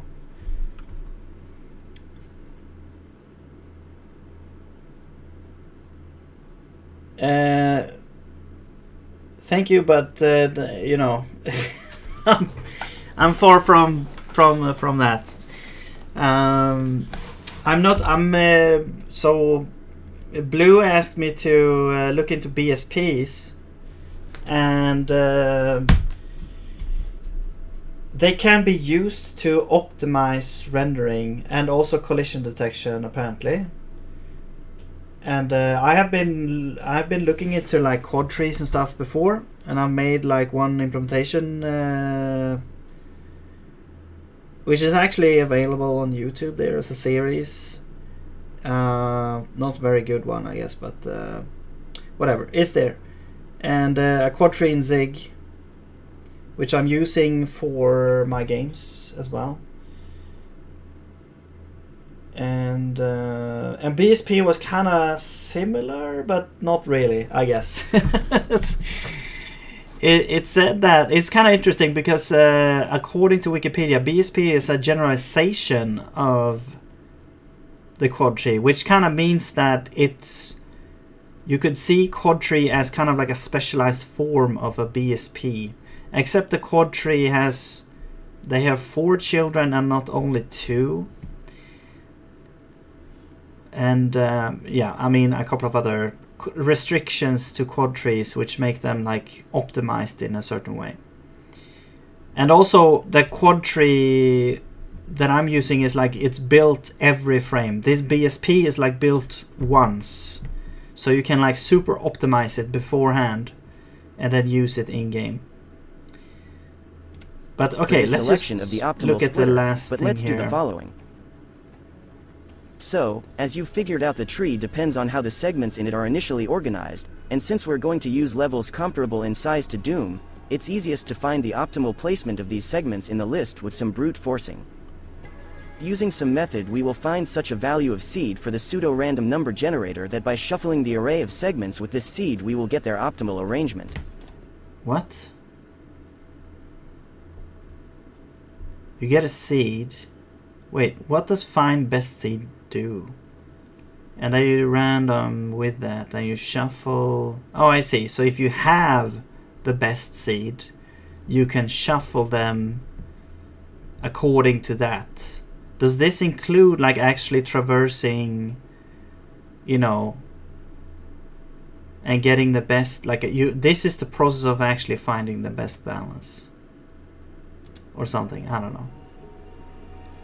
In this method, we will check the values of seeds in the range we are interested in. With each of these seeds, we will build a BSP tree and evaluate it according to certain criteria. We are interested in obtaining both a balanced tree and a tree with a minimum number of splits. That is, for each... Yeah, you bake in, you calculate the BSP. When you're done with your map or whatever, it's gonna calculate the BSP, and it's gonna be like static data that you can just read from.